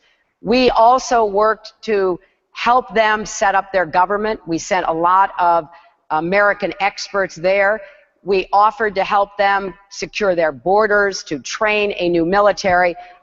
They, at the end, when it came to security issues, Wolf, did not want troops from any other country, not just us, European or other countries, in Libya. And so we were caught in a very difficult position. They could not provide security on their own, which we could see, and we told them that, but they didn't want to have others helping to provide that security. And the result has been a clash between different parts of the country, terrorists taking up some locations in the country. And we can't walk away from that. We need to be working with European and Arab partners, with the United Nations, in order to continue to try to support them. The Libyan people deserve a chance at democracy and self-government, and I, as president, will keep trying to give that to them. Senator, go ahead. According to the New York Times, for President Obama, this was a pretty tough call. Like a 51-49 call. Do you overthrow Gaddafi, who, of course, was a horrific dictator? But the New York Times told us it was Secretary Clinton who led the effort for that regime change. And this is the same type of mentality that supported the war in Iraq. Look, Gaddafi, Saddam Hussein are brutal, murdering thugs. No debate about that. But what we have got to do, and what the president was saying, is we didn't think thoroughly about what happens the day after you get rid of these dictators. Regime change often has unintended consequences. In Iraq and in Libya right now, where ISIS has a very dangerous foothold. And I think if you study the whole history of American involvement in regime change, you see that quite often. Secretary, we're going to let you respond. Yeah, well, I would just point out that there was a vote in the Senate as to whether or not the United States should support the efforts by the Libyan people to protect themselves against the threats, the genocidal threats coming from Gaddafi, and whether we should go to the United Nations to seek Security Council support. Senator Sanders voted for that. And that's exactly what we did. No. We went to the United Nations. Yes, he did. We went to the United Nations Security Council. We got support from the Security Council, and we then supported the efforts of our European and Arab allies and partners. This was a request made to our government by the Europeans and by the Arabs because of their great fear of what chaos in Syria would do to them. And if you want to know what chaos does, not just to the people inside, but the people on the borders, look at Syria. Nobody stood up to Assad and removed him, and we have had a far greater disaster in Syria than we are currently dealing with right now. Senator, go ahead. Secretary Clinton made this charge in previous debates, and just repeating it doesn't make it true. What you were talking about is what I think was what they call the unanimous consent. You know what that is? Where basically, do we support Libya moving to democracy? Well, you know what? I surely have always supported Libya moving to democracy. But please do not confuse that with your active effort for regime change without contemplating what happened the day after that. Totally different issue. Well, that second of all, if I might, in terms of Syria. Senator, let her respond to that, then we'll get to that. Go ahead, Secretary.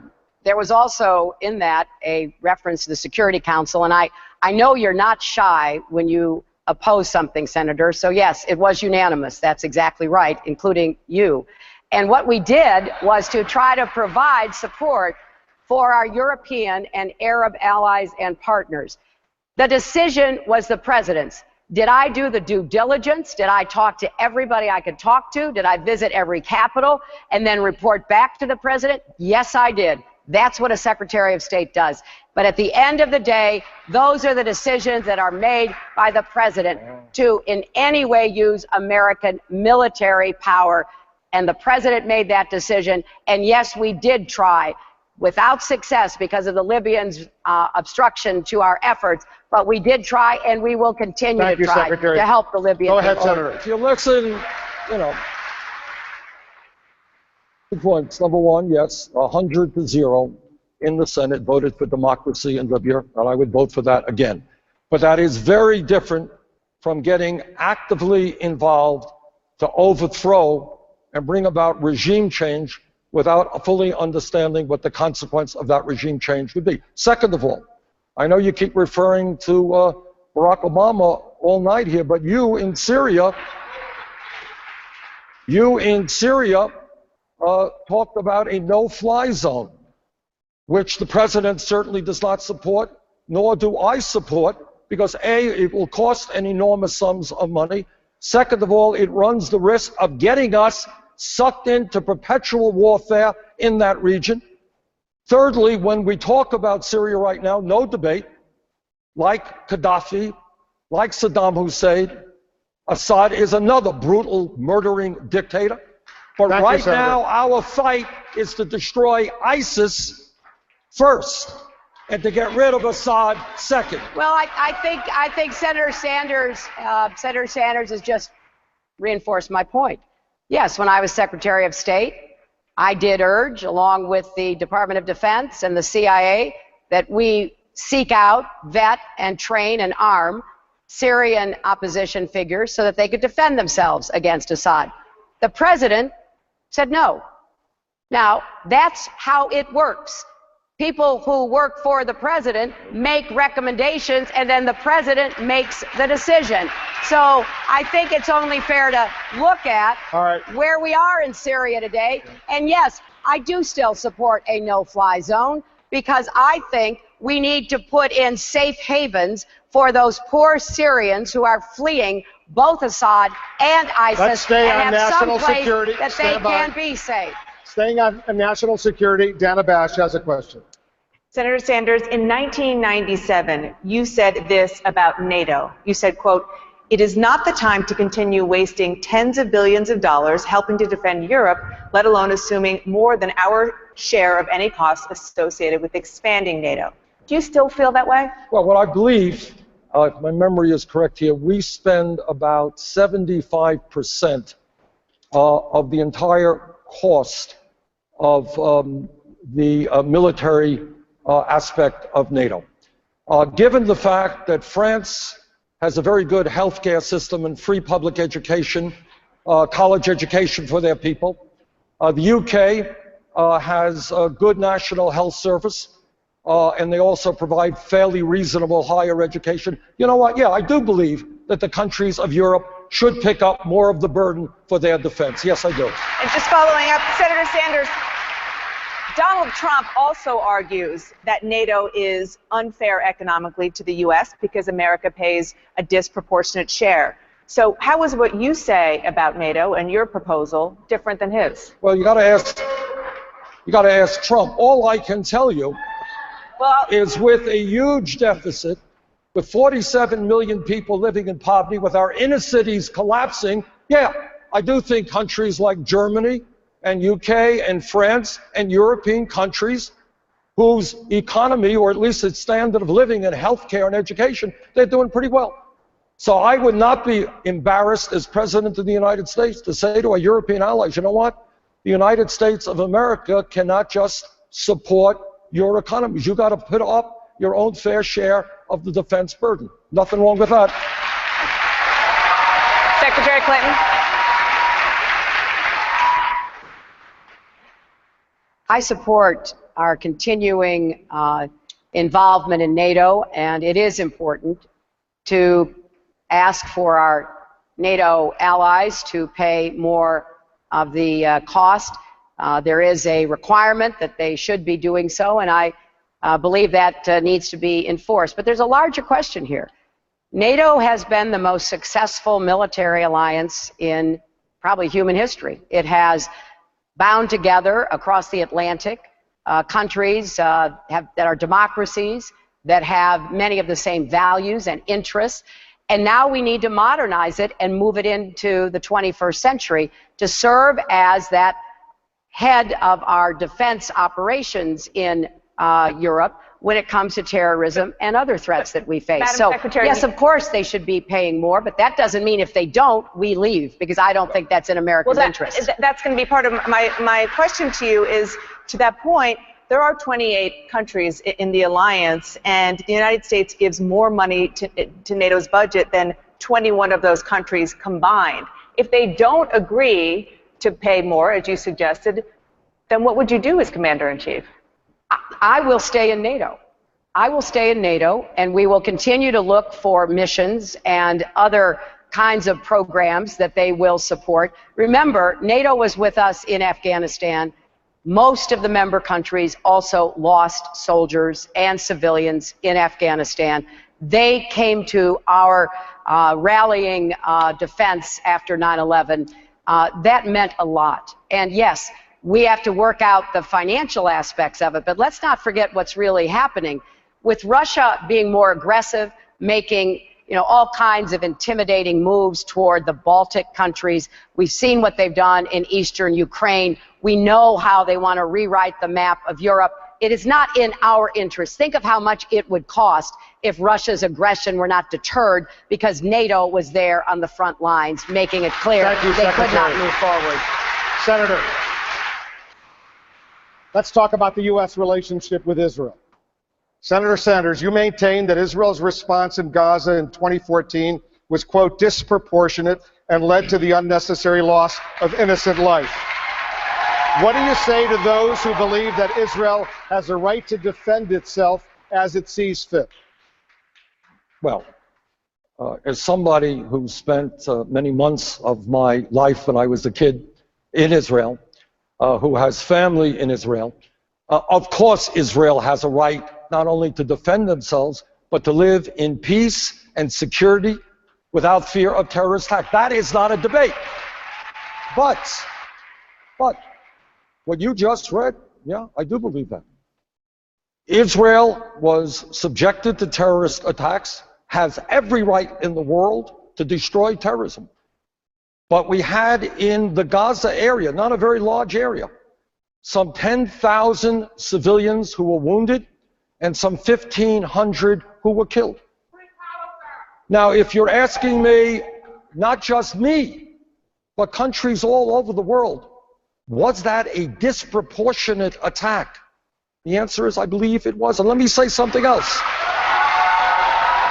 Let me say something else. As somebody who is 100% pro-Israel, in the long run, and this is not going to be easy, God only knows, but in the long run, if we are ever going to bring peace to that region which has seen so much hatred and so much war, we are going to have to treat the Palestinian people with respect and dignity.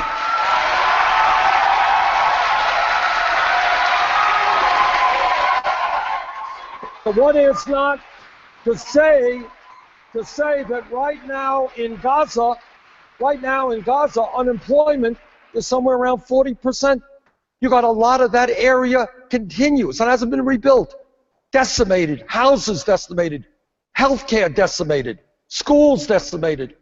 I believe the United States and the rest of the world have got to work together to help the Palestinian people. That does not make me anti-Israel. That paves the way, I think, Thank you, Senator, for an approach that works in the Middle East. Thank you. Secretary Clinton, do you agree with Senator Sanders that Israel overreacts to Palestinian attacks and that in order for there to be peace between Israel and the Palestinians, Israel must, quote, end its disproportionate responses? I negotiated the ceasefire between Israel and Hamas in November of 2012. I did it in concert with President Abbas of the Palestinian Authority, based in Ramallah. I did it with the then Muslim Brotherhood President, Morsi, based in Cairo, working closely with Prime Minister Netanyahu and the Israeli cabinet. I can tell you right now, because I have been there with Israeli officials going back more than 25 years, that they do not seek this kind of attacks. They do not invite rockets raining down on their towns and villages. They do not believe that there should be a constant incitement by Hamas, aided and abetted by Iran, against Israel. And so when it came time, after they had taken the incoming rockets, taken the assaults and ambushes on their soldiers, And they called and told me, I was in Cambodia, that they were getting ready to have to invade Gaza again because they couldn't find anybody to talk to tell them to stop it. I flew all night. I got there, I negotiated that. So I don't know how you run a country when you are under constant threat, terrorist attack, rockets coming at you. You have a right to defend yourself. That does not mean that you don't take appropriate precautions. And I understand that there's always second guessing anytime there is a war. It also does not mean that we should not continue to do everything we can to try to reach a two-state solution, which would give the Palestinians the rights, and just let me finish, the rights and the autonomy that they deserve. And let me say this, if Yasser Arafat had agreed with my husband at Camp David in the late 1990s to the offer that Prime Minister Barak put on the table, we would have had a Palestinian state Senator, for 15 years already. Go ahead, Senator. I don't think that anybody would suggest that Israel invites or welcomes missiles flying into their country. That is not the issue. And you evaded the answer. You evaded the question. The question is not does Israel have a right to respond, not does Israel have a right to go after terrorists and destroy terrorism. That's not the debate. Was their response disproportionate? I believe that it was. You have not answered that. Well, I will certainly be willing to answer it. I think I did answer it by saying that, of course, there have to be precautions taken, but even the most independent analyst will say the way that Hamas places its weapons, the way that it often has its fighters in civilian garb, it is terrible. I'm not saying it's anything other than terrible, but it would be great. Remember, Israel left Gaza. They took out all the Israelis. They turned the keys over to the Palestinian people. And what happened? Hamas took over Gaza. So instead of having a thriving economy with the kind of opportunities that the children of the Palestinians deserve, we have a terrorist haven that is getting more and more rockets shipped in from Iran and elsewhere. I read Secretary Clinton's speech before AIPAC. I heard virtually no discussion at all about the needs of the Palestinian people. Almost none in that speech. So here is the issue. Of course, Israel has a right to defend itself. But long term, there will never be peace in that region unless the United States plays a role, an even-handed role, trying to bring people together and recognizing the serious problems that exist among the Palestinian people. That is what I believe the world wants us to do, and that's the kind of leadership that we have got to exercise. Well, if I want to add, you know, again, describing the problem is a lot easier than trying to solve it. And I have been involved, both as First Lady with my husband's efforts, as a senator supporting the efforts that even the Bush administration was undertaking, and as Secretary of State for President Obama. I'm the person who held the last 3 meetings between the President of the Palestinian Authority and the Prime Minister of Israel. There were only 4 of us in the room, Netanyahu, Abbas, George Mitchell, and me. 3 long meetings. And I was absolutely focused on what was fair and right for the Palestinians. I was absolutely focused on what we needed to do to make sure that the Palestinian people had the right to self-government. Thank you. And I believe that as president, I will be able to continue to make progress and get an agreement that will be fair both to the Israelis and the Palestinians. Final word, without Senator. Go ever, ahead. ever undermining Israel's security. There comes a time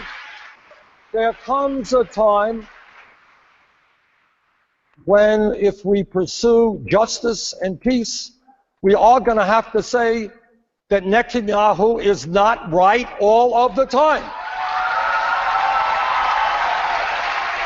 Well, Secretary. you know, I have spoken about and written at some length the very candid conversations I've had with him and other Israeli leaders. Nobody is saying that any individual leader is always right, but it is a difficult position. If you are, from whatever perspective, trying to seek peace, trying to create the conditions for peace, when there is a terrorist group embedded in Gaza that does not want to see you exist. That is a very Senator, go ahead. difficult challenge. You gave a major speech to AIPAC, which obviously deals with the Middle East crisis, and you barely mentioned the Palestinians. And I think, again, it is a complicated issue, and God knows for decades, presidents, including President Clinton and others, Jimmy Carter and others, have tried to do the right thing. All that I am saying is we cannot continue to be one-sided. There are two sides to the issue. Thank you, Senator. Thank you, Secretary. We have to take another quick break for much more on the CNN Democratic presidential debate. Yes, we Live do. From Brooklyn, New York. Brooklyn in the house. Right after this. All right. I can't with her. I just can't. All right, welcome back, ladies and gentlemen, to the Democratic live coverage by the Progressive Army. Well, a few members of the Progressive Army. I'm joined by Anoa Changa and Nick Nolan. What did you guys think about that last segment? Anoa, you're back, so what's up? Yay. I can't with her. She cannot, she tries to play both sides. Like, you were in a televised, you gave a televised speech to AIPAC that was extremely, not only pro-Israel, but just like anti anyone that would get in the way. It's like the type of speech you give when you're with your squad and someone has messed with your girl. Like, there's no wiggle room. In anything that she said, there was no wiggle room. There was no indication or concern for many of the human rights issues that are raised by the Israeli occupation. Senator Sanders has given more balanced statements. I know some of the comments in chat room has said, he's pretty reasonable as far as American, politicians go. That's not saying much in terms of the international community, but it's still his approach, and it's way more balanced. And she's just not going to be pinned down. I love how she talks about her first lady experience, but then she doesn't really have first lady experience. You can't have it both ways, and I really wish somebody would get her on that.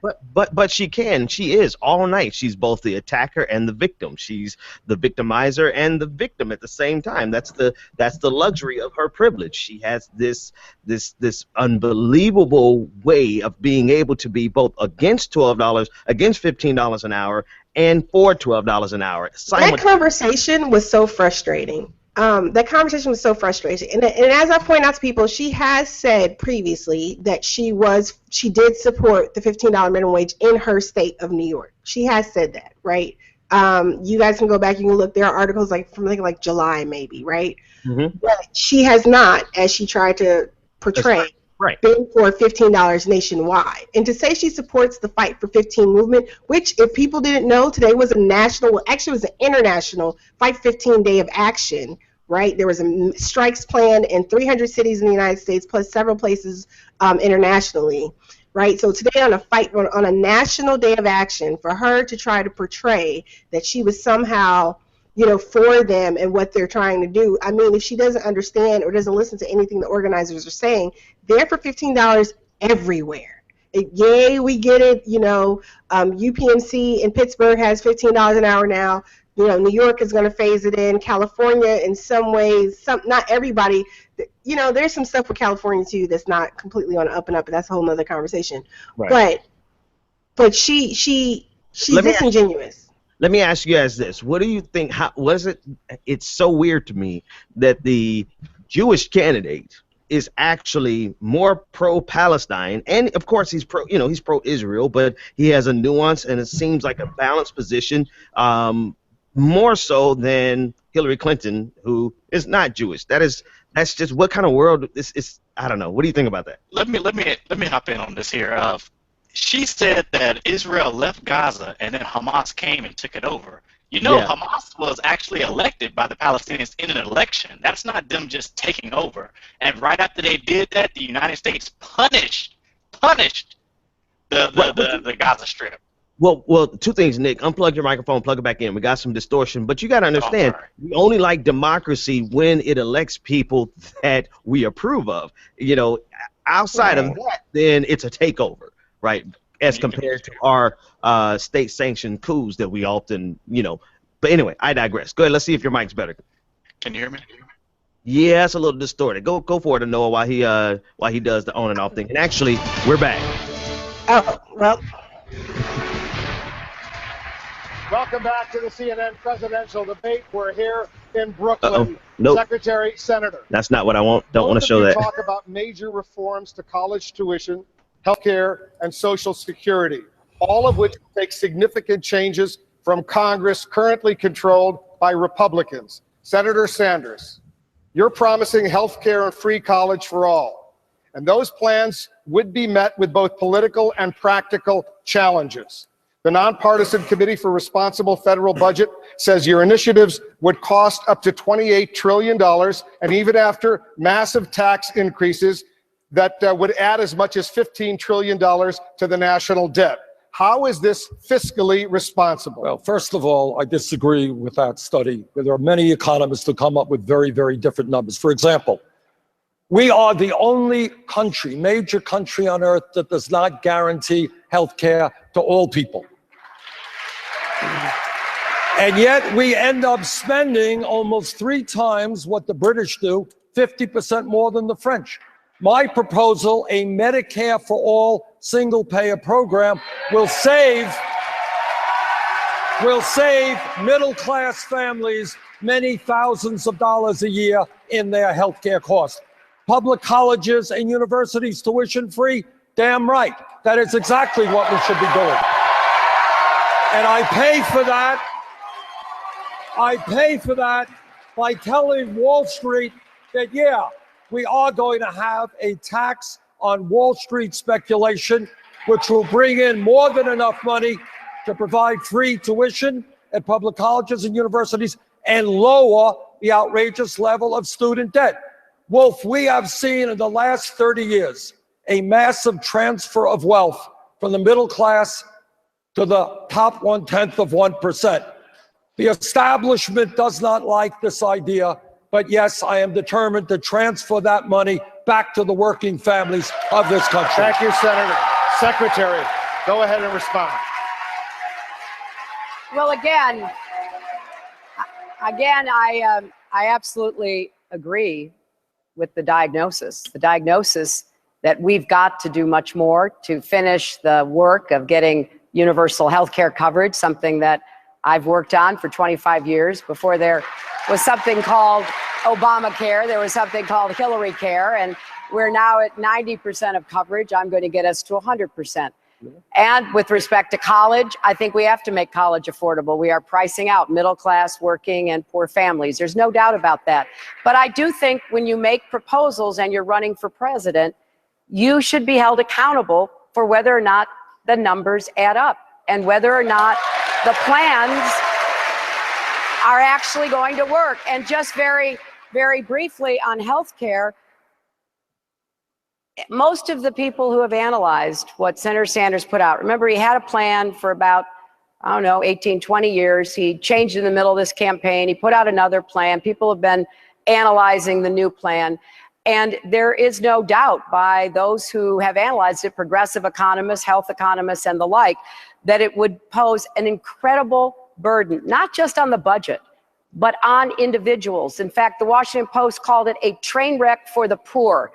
A working woman on Medicaid who already has health insurance would be expected to pay about $2,300. The same for free college. The free college offer, my late father said, if somebody promises you something for free, read the fine print. You read the fine print, Secretary. and here's what it says. The fine print says this, that the federal government will cover 2/3 of the cost and require the states, even those led by Republican governors, to carry out with the remaining 1/3 of the cost. We are not a country that has the courage to stand up to big money and do what has to be done for the working families of this country. Secretary Clinton will have to explain to the people of our country how it could be that every other major country on earth manages to guarantee health care to all of their people, spending significantly less per capita than we can. I live 50 miles away from Canada, you know? It's not some kind of communist authoritarian country. They're doing okay. They got a healthcare system that guarantees healthcare to all people. We can do the same. In terms of public colleges and universities, please don't tell me that we cannot do what many other countries around the world are doing. Kids should not be punished and leave school deeply in debt for what crime? For trying to get an education. Thank you, yes, Senator. Well, we are going to pay for it. Secretary Clinton, go ahead. We have a difference of opinion. We both want to get to universal health care coverage. I did stand up to the special interests and the powerful forces, the health insurance companies and the drug companies, and perhaps that's why I am so much in favor of supporting President Obama's signature accomplishment with the Affordable Care Act, because I know how hard it was to get that passed, even with a Democratic Congress.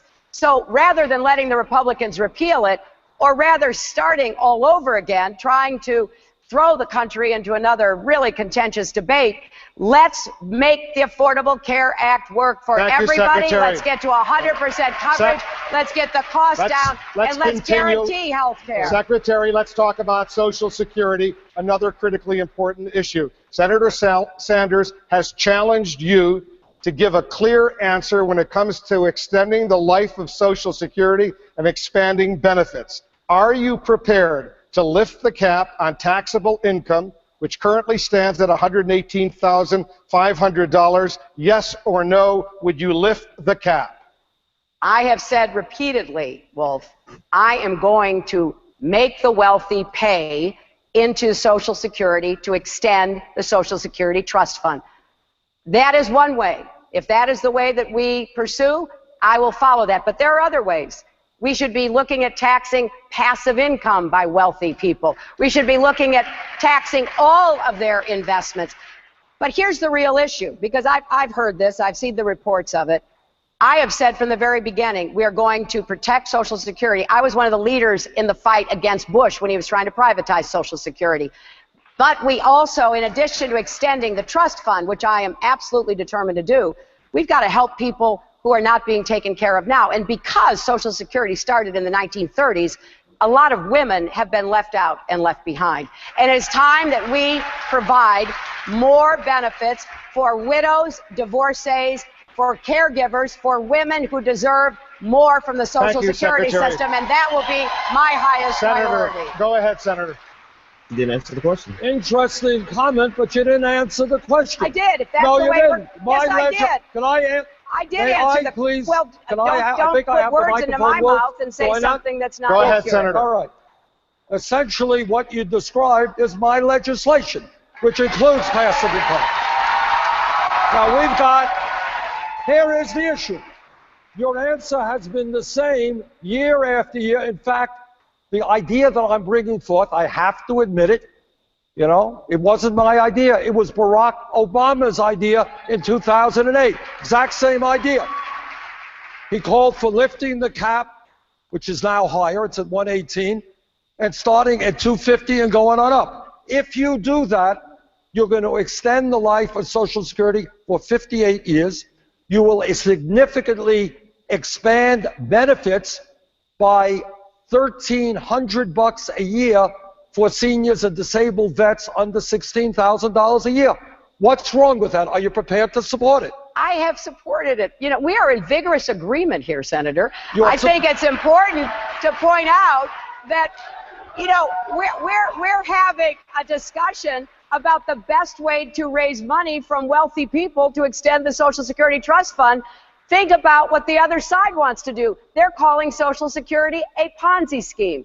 They still want to privatize it. In fact, their whole idea is to turn over the Social Security Trust Fund to Wall Street, something you and I would never let happen. So, yes, we both want to make sure Social Security is vibrant and well-funded and help the people at the bottom. Senator, go ahead. Campaign of challenging. If I hear you correctly, Madam Secretary, you are now coming out finally in favor of lifting the cap on taxable income and extending and expanding Social Security. If that is the case, welcome on board. I'm glad you're here. Thank you. Errol Lewis, go ahead. We are going. Secretary.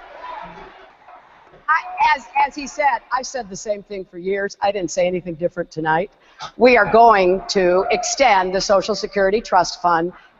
There is still something called Congress. Now, I happen to support Democrats, and I want to get Democrats to take back the majority in the United States Senate. So a lot of what we're talking about can actually be implemented when I am president.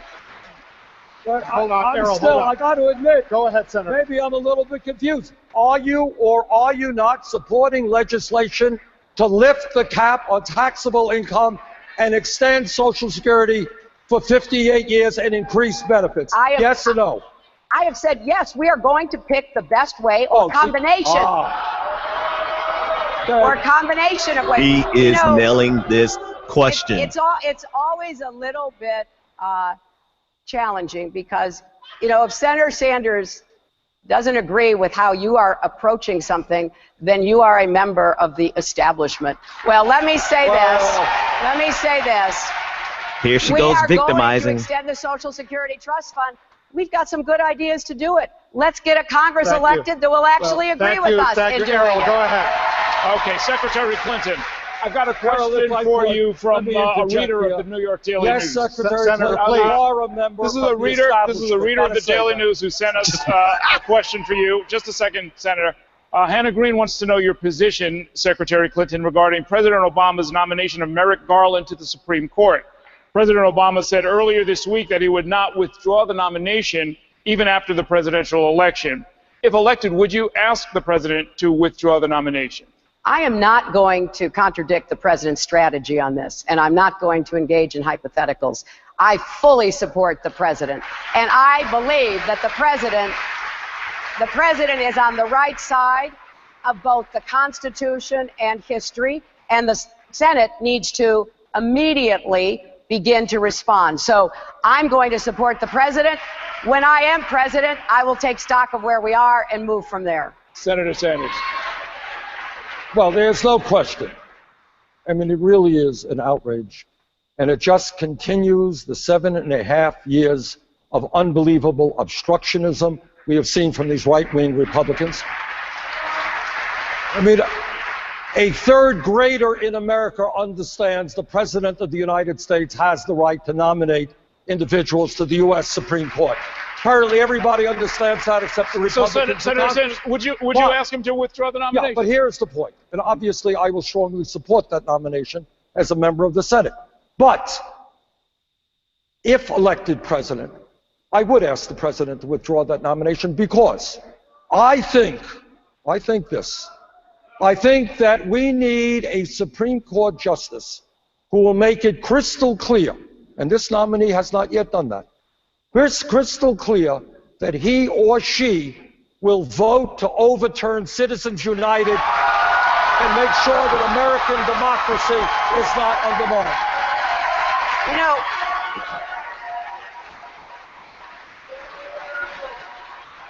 There is no doubt that the only people that I would ever appoint to the Supreme Court are people who believe that Roe v. Wade is settled law and Citizens United needs to be overturned. And I want to say something about this since we're talking about the Supreme Court and what's at stake. We've had 8 debates before. This is our 9th.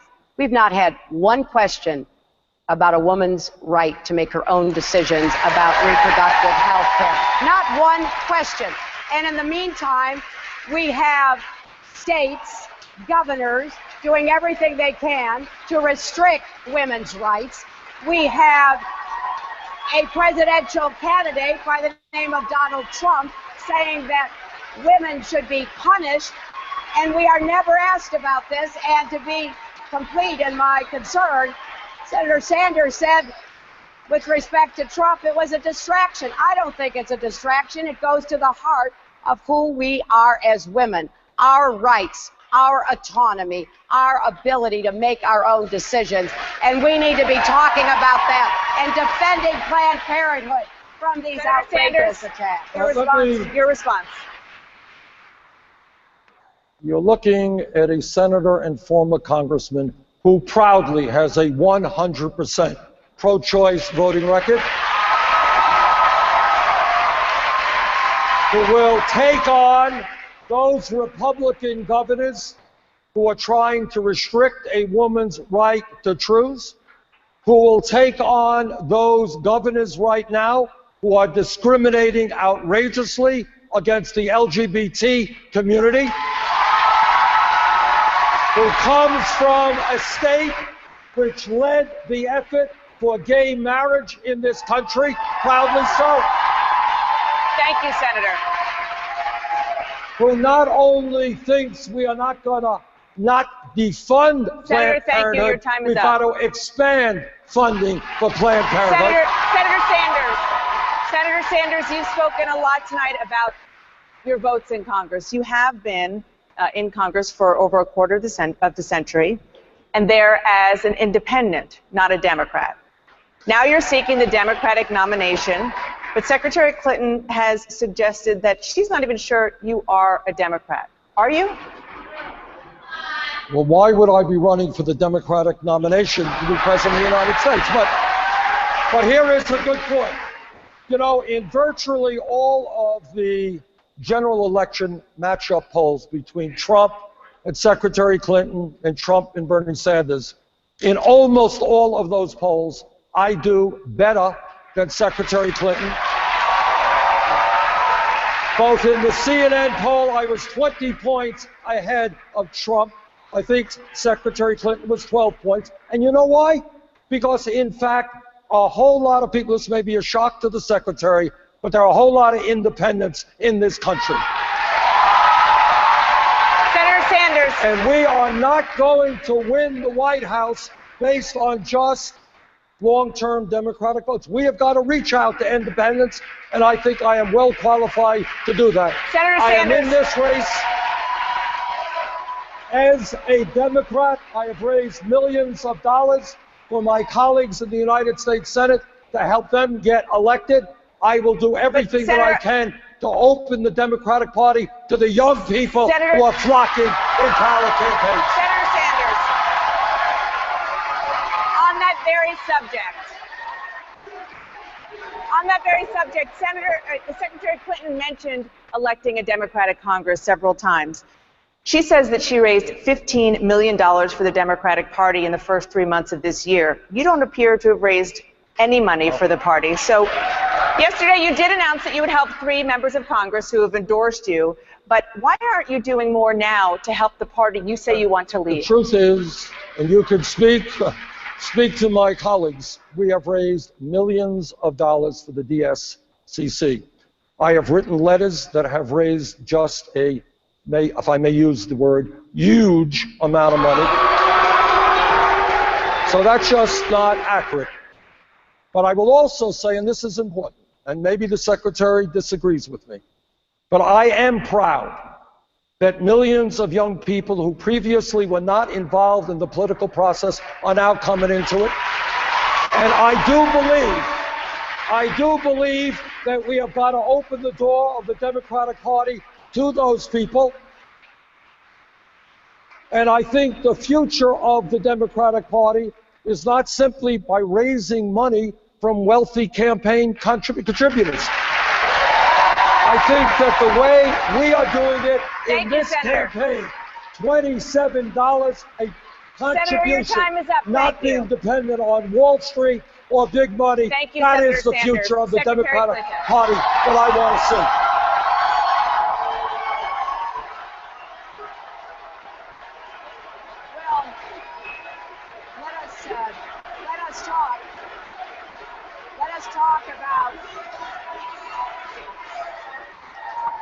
Let us talk about where we are in this race. I have gotten more votes than anybody running, 9.6 million at the last count. That is 2.3 million more than Senator Sanders. And it is 1.4 million more than Donald Trump. And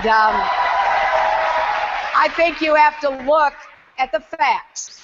And the facts are that I'm putting together a very broad-based, inclusive coalition from the south to the north, from the east to the west, with African Americans, Latinos, women, union households, working people, and I am very proud of the campaign we are running.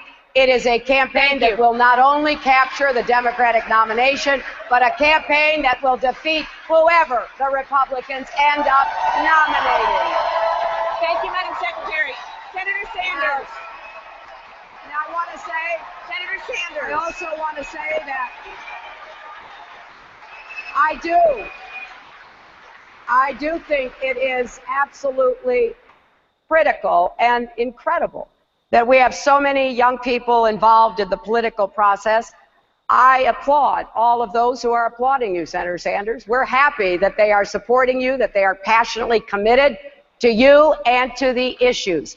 But let me also say, it's going to be important that we unify the Democratic Party when the nomination process has been completed. Thank you. And I know, Secretary Clinton, I know something about that. Thank you very much. Because when I went to the very end of the 2008 campain with then Senator Secretary Obama, Clinton, you're out of we time. did unify the party, and we did elect a Democratic president. Senator Sanders, on that note, Senator. If I might, Senator, let me just very briefly say something. Senator Sanders, please, I want to ask you a question about this, and then you can incorporate that into your response.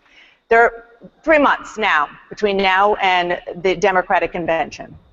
Your campaign manager says that you will absolutely take the fight to the floor if neither you nor Secretary Clinton clinches the nomination with pledged delegates alone.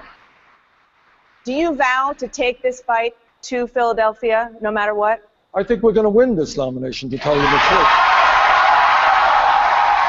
Look, let me acknowledge what is absolutely true. Secretary Clinton cleaned our clock in the Deep South, no question about it. We got murdered there. That is the most conservative part of this great country. That's the fact. But you know what? We're out of the Deep South now, and we're moving up. We got here, we're going to California, we got a number of large states there. And having won 7 out of the last 8 caucuses and primaries, having a level of excitement and energy among working people and low-income people, doing better against Donald Trump and the other Republicans in poll after poll than Secretary Clinton is. Yeah, I believe that we're going to win this nomination, and I believe we're going to obliterate Donald Trump or whoever the Republican candidate is. Well, let me say this. Secretary Clinton, go ahead. I think it's important for people out there watching this tonight to know that I also have a considerable lead in pledged delegates. And my lead in pledged delegates is actually wider than Barack Obama's lead was over me. And in addition to winning states in the Deep South, we won Florida, Texas, Arizona, Massachusetts, Ohio, Illinois, North Carolina, Missouri. And so I think where we stand today is that we are, in this campaign, very confident and optimistic. But it all comes down to reaching every single voter.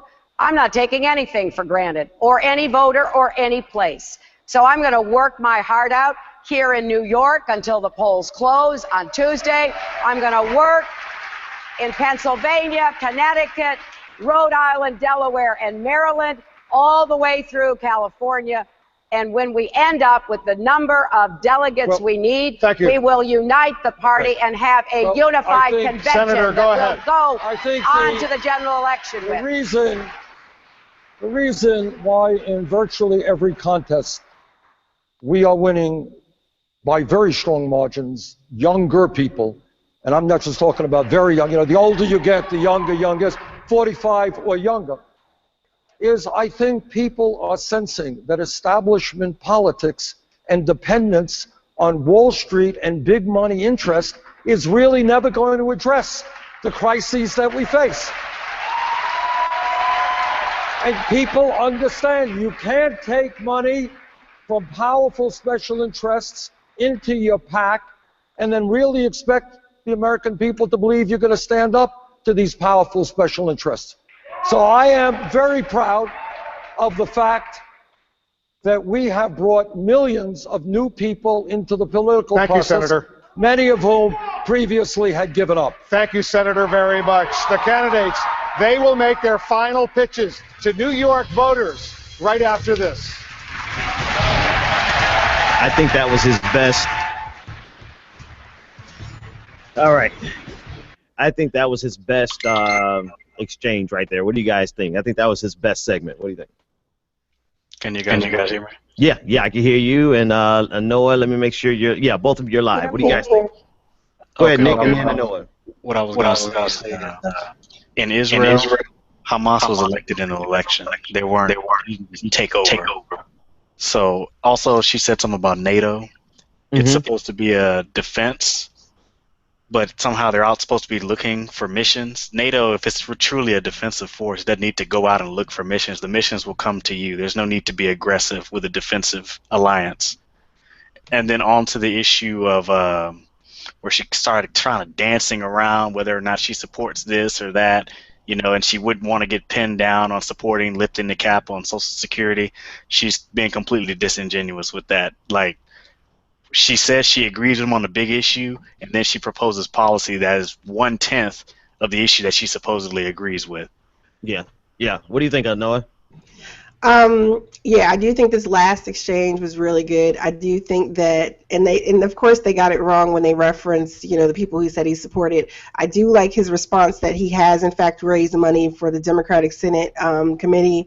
As I pointed out previously, he has campaigned for several different people, particularly they're people of color that other people in Congress would not even bother to. I always get her name wrong. Gloria, I can't get her last name right, but she was in South Carolina and she was an elected official here in Georgia, and then she was running in South Carolina. Yeah. There's work that he's done out in California with local city council people. I mean, so I think that was good, that he did point out that I have done this. It's incorrect to say I haven't done anything. Not to mention New Hampshire. New Hampshire. Yeah, well, New Hampshire, that would have been something good to. I remember you raised that before. Do you want to just quickly the Democratic Party is really, it was on the brink of collapse in New Hampshire. Remember, that used to be a red state for the most part, and Bernie Sanders single-handedly turned that around. So this idea that he hasn't campaigned or done anything for Democrats, that's just misinformation. And as we saw yesterday, he is supporting not just three Democrats who are running for office, but three women, two of color, in particular, who we've been calling Bernie-crats, Sanders Democrats, and I just thought that was a really strong point. But I also thought for him to point out the reason why she raises the money the way she does and I'm not raising money like she does is because I don't believe in this means of fundraising.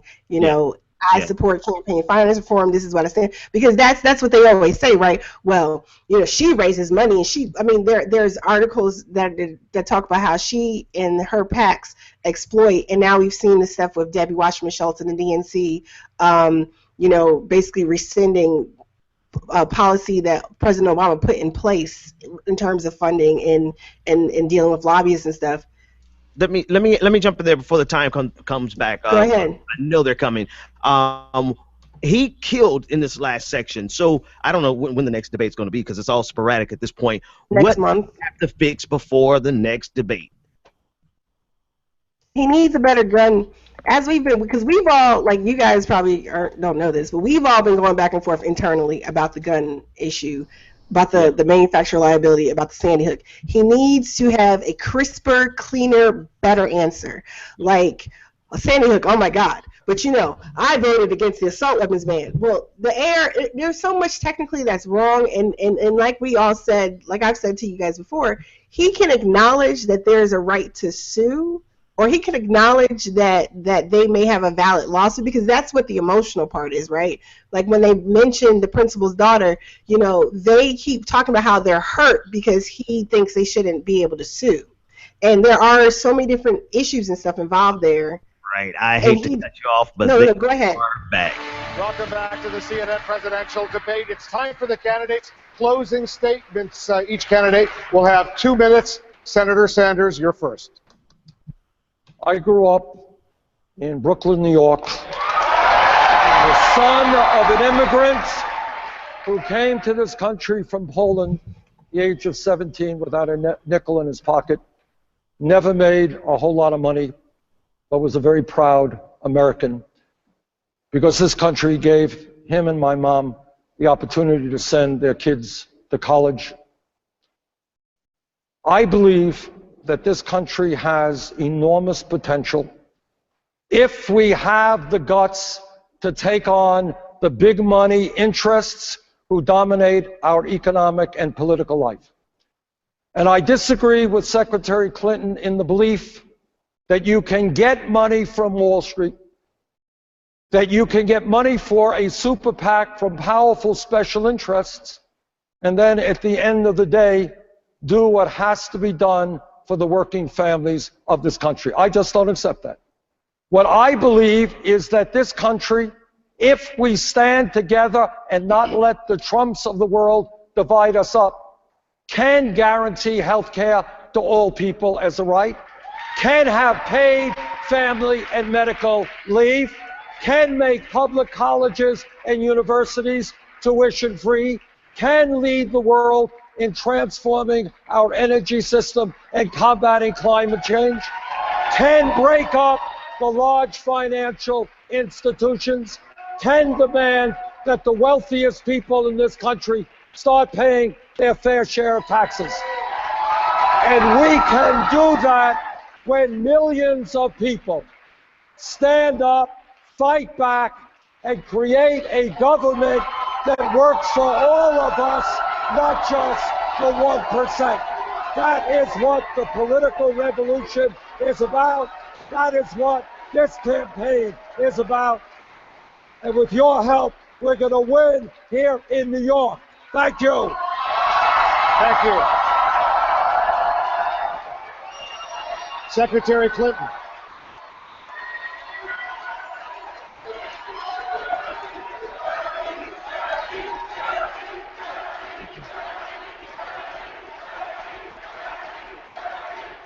Wow. New York is lit. Secretary Clinton. Thank you. I am very grateful for the fact that the people of New York gave me the great honor of serving as your senator. You took a chance on me in 2000, and then you reelected me with one of the biggest margins we've had in our state in 2006. During those years, we worked closely together. I tried to have your back, and time again, you had mine. We took on the challenges of 9/11 together. We got the money to rebuild New York. We came to the aid of our brave first responders, construction workers, and others who endangered their own health by helping to save lives and search for survivors. We worked to create jobs despite the disastrous policies of George W. Bush across New York. And we stood up time and time again against all kinds of vested, powerful interests. I'm asking for your support again in the primary on Tuesday to continue that work together, to take what we did in New York and to take those New York values to the White House and put them to work on behalf of all of our people, to knock down the barriers that stand in the way. You know, of course we have economic barriers. I've been fighting against those, trying to even the odds most of my adult life. But we also have racial barriers, gender barriers. I was just saying this is coming. Homophobic barriers, disability barriers, we have a lot of barriers that stand in the way of people being treated as they should and having the chance to live up to their own God-given potential.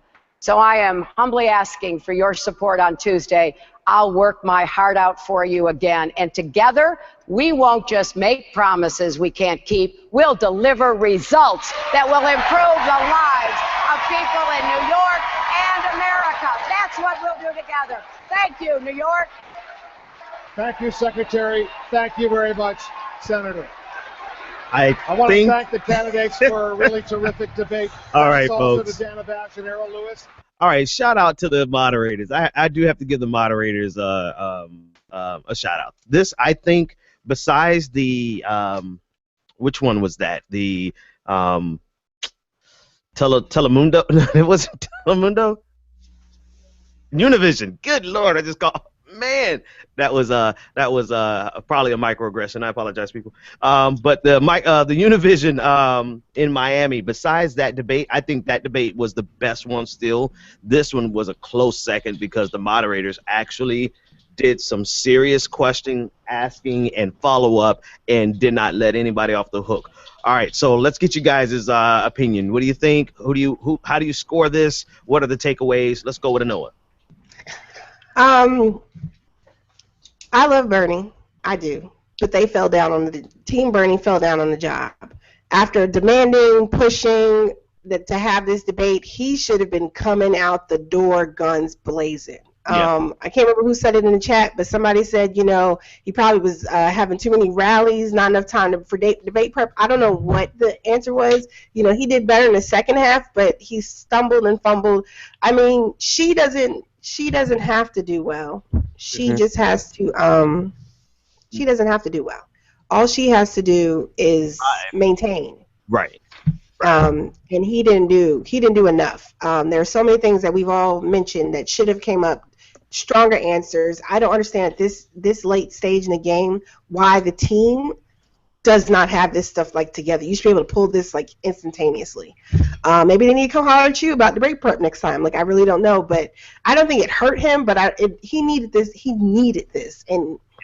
Yeah, we were saying this last night. I think last night someone was asking how does he win, and he needed to absolutely crush her. There's still there's so many questions lingering in the minds of everyone who watched, especially if they watched the entire thing. I think if they picked up just the second half, that they would be like, okay, Bernie came with it. But the first half, I mean, two things your crowning issue. You not only have to be able to answer it, but you also have to be able to answer why your opponent can't touch you on it. And he didn't even point out some of the more obvious things on breaking up the banks, on what money has influenced Hillary Clinton on. He just missed a lot in that first half. If he had not made up for it in the second half, this probably would have been one of the last times we see Bernie Sanders in this presidential election, because it was to me, it was really weak at the beginning, and then. And he made up a lot at the end. I think he came out with haymaker after haymaker after that break. What do you think, Nick? I think he did very, very, very well at the end. But like you said, when she asked for an example, and he couldn't provide one, that was really devastating. You need to have an example right on the bat, and the example is right there. This is the example. I'm arguing to break up the banks before they wreck our economy again, and you're saying, no, we don't need to break them up. Yeah. I hate to cut you off, Nick, but you have another bad connection, and I don't know. Maybe we've just been burning up too many Google hours here, and we're still getting a bad signal from you. I think we heard most of it. I want to. I don't know. Let's open up the lines, right? 857-600-0518. Let's see what other people thought. Let me fire up that computer. I was being lazy. I didn't want to fire up the computer, but just with the gun thing too, that was. Because it has been such a huge issue. Right. We all knew that was coming. There's no way they didn't know, well, your answer is good enough. Well, technically, yes, we may all agree that technically he's correct, blah, blah, blah. But that's not a technically correct issue. That is a very emotional issue. That issue has been used to give an emotional response. I am glad that he did kind of push back when she tried to say, well, I was just saying that guns come from other states. No, you weren't. You went out, her and her team went out of her way to make it seem like Vermont somehow was this great provider of guns to New York State. Right. When more guns come from within the state itself. I think one of the biggest things that we saw tonight, I think it became so much more transparent how disingenuous Hillary Clinton is on some of her answers. I'm trying to think of one string of results of answers that felt sincere coming from her. But they asked questions that she had to intentionally ignore or intentionally deflect from and intentionally pivot. And the audience in New York was not having it. I mean, and to be fair, they booed Hillary, they booed Bernie, they cheered for Hillary, they cheered for Bernie, they laughed at Hillary. I mean, but I think that I think they got at Hillary a lot more because of how much she blatantly and patently just pivoted from every question, refused to answer. What do you think, Nick? Let's check your mic out. Can you hear me? Yeah, I can hear you. It's a little distorted, but let's go with it. Mm-hmm. Okay, I think it may be my connection, not necessarily my. I'm using different mic, and it seems like it might be distorted. What I want to say is, I think what's super important is they didn't really stay much on the economic issues because she's really weak there. They moved from the topics where she was weakest, and they kind of lingered on topics where Bernie was weaker. They lingered on the gun thing for 30 minutes. It was like 20. It was about almost 20 minutes. Wow. They lingered on it for a while. They lingered and lingered. They asked like 3-4 questions and like four rebuttals or so. I was like, man, they are really sitting on this question a lot. And you're right. I think because they smell blood in the water, right? It's like, yeah, I think they would have done a disservice to themselves as moderators not to seize on that question because Bernie Sanders left himself wide open. I think if Bernie had come succinctly on that issue and boldly on that issue as well as sympathetic on that issue, boom, they would have had to move on. But I didn't realize it was that long, 20, 30 minutes. It was like 20 minutes. Maybe I'm exaggerating a little bit, but it was a lot longer than the economics portion where Hillary is weak. They moved on from those questions very, very quickly. And what I think he should have done here is, number one, he needs to make his responses quicker because he runs out of time every answer. And it makes no sense. He does not have to take as long as he does to get his point across because sometimes less is better. And he needs to start working with that because it's a lot easier, to get your message out, especially if it's a simple message. Just give a simple answer. He's done it several times. He needs to, make better use of that. Yeah. And then on top of that, he also needs to make sure that he's not kind of rambling or walking into stuff that he doesn't have to. Like I mentioned it before. Yeah. If she was out there alone and taking damage for that crime bill, you don't have to mention that you also voted for it. You can let them bring that back, and then you can address it at that time. But when she's already taking hits, you don't have to go out there and hold hands with her and take it together. You can hit her first, and then you can hold hands. Y'all can take the remainder together, but you add your hit in first. Yeah. I don't think owning his vote on the crime bill necessarily is a hit or hurts him. He needs to do it. I mean, that's one of the biggest complaints, that everyone is dogging Bill, but Bernie voted for it too.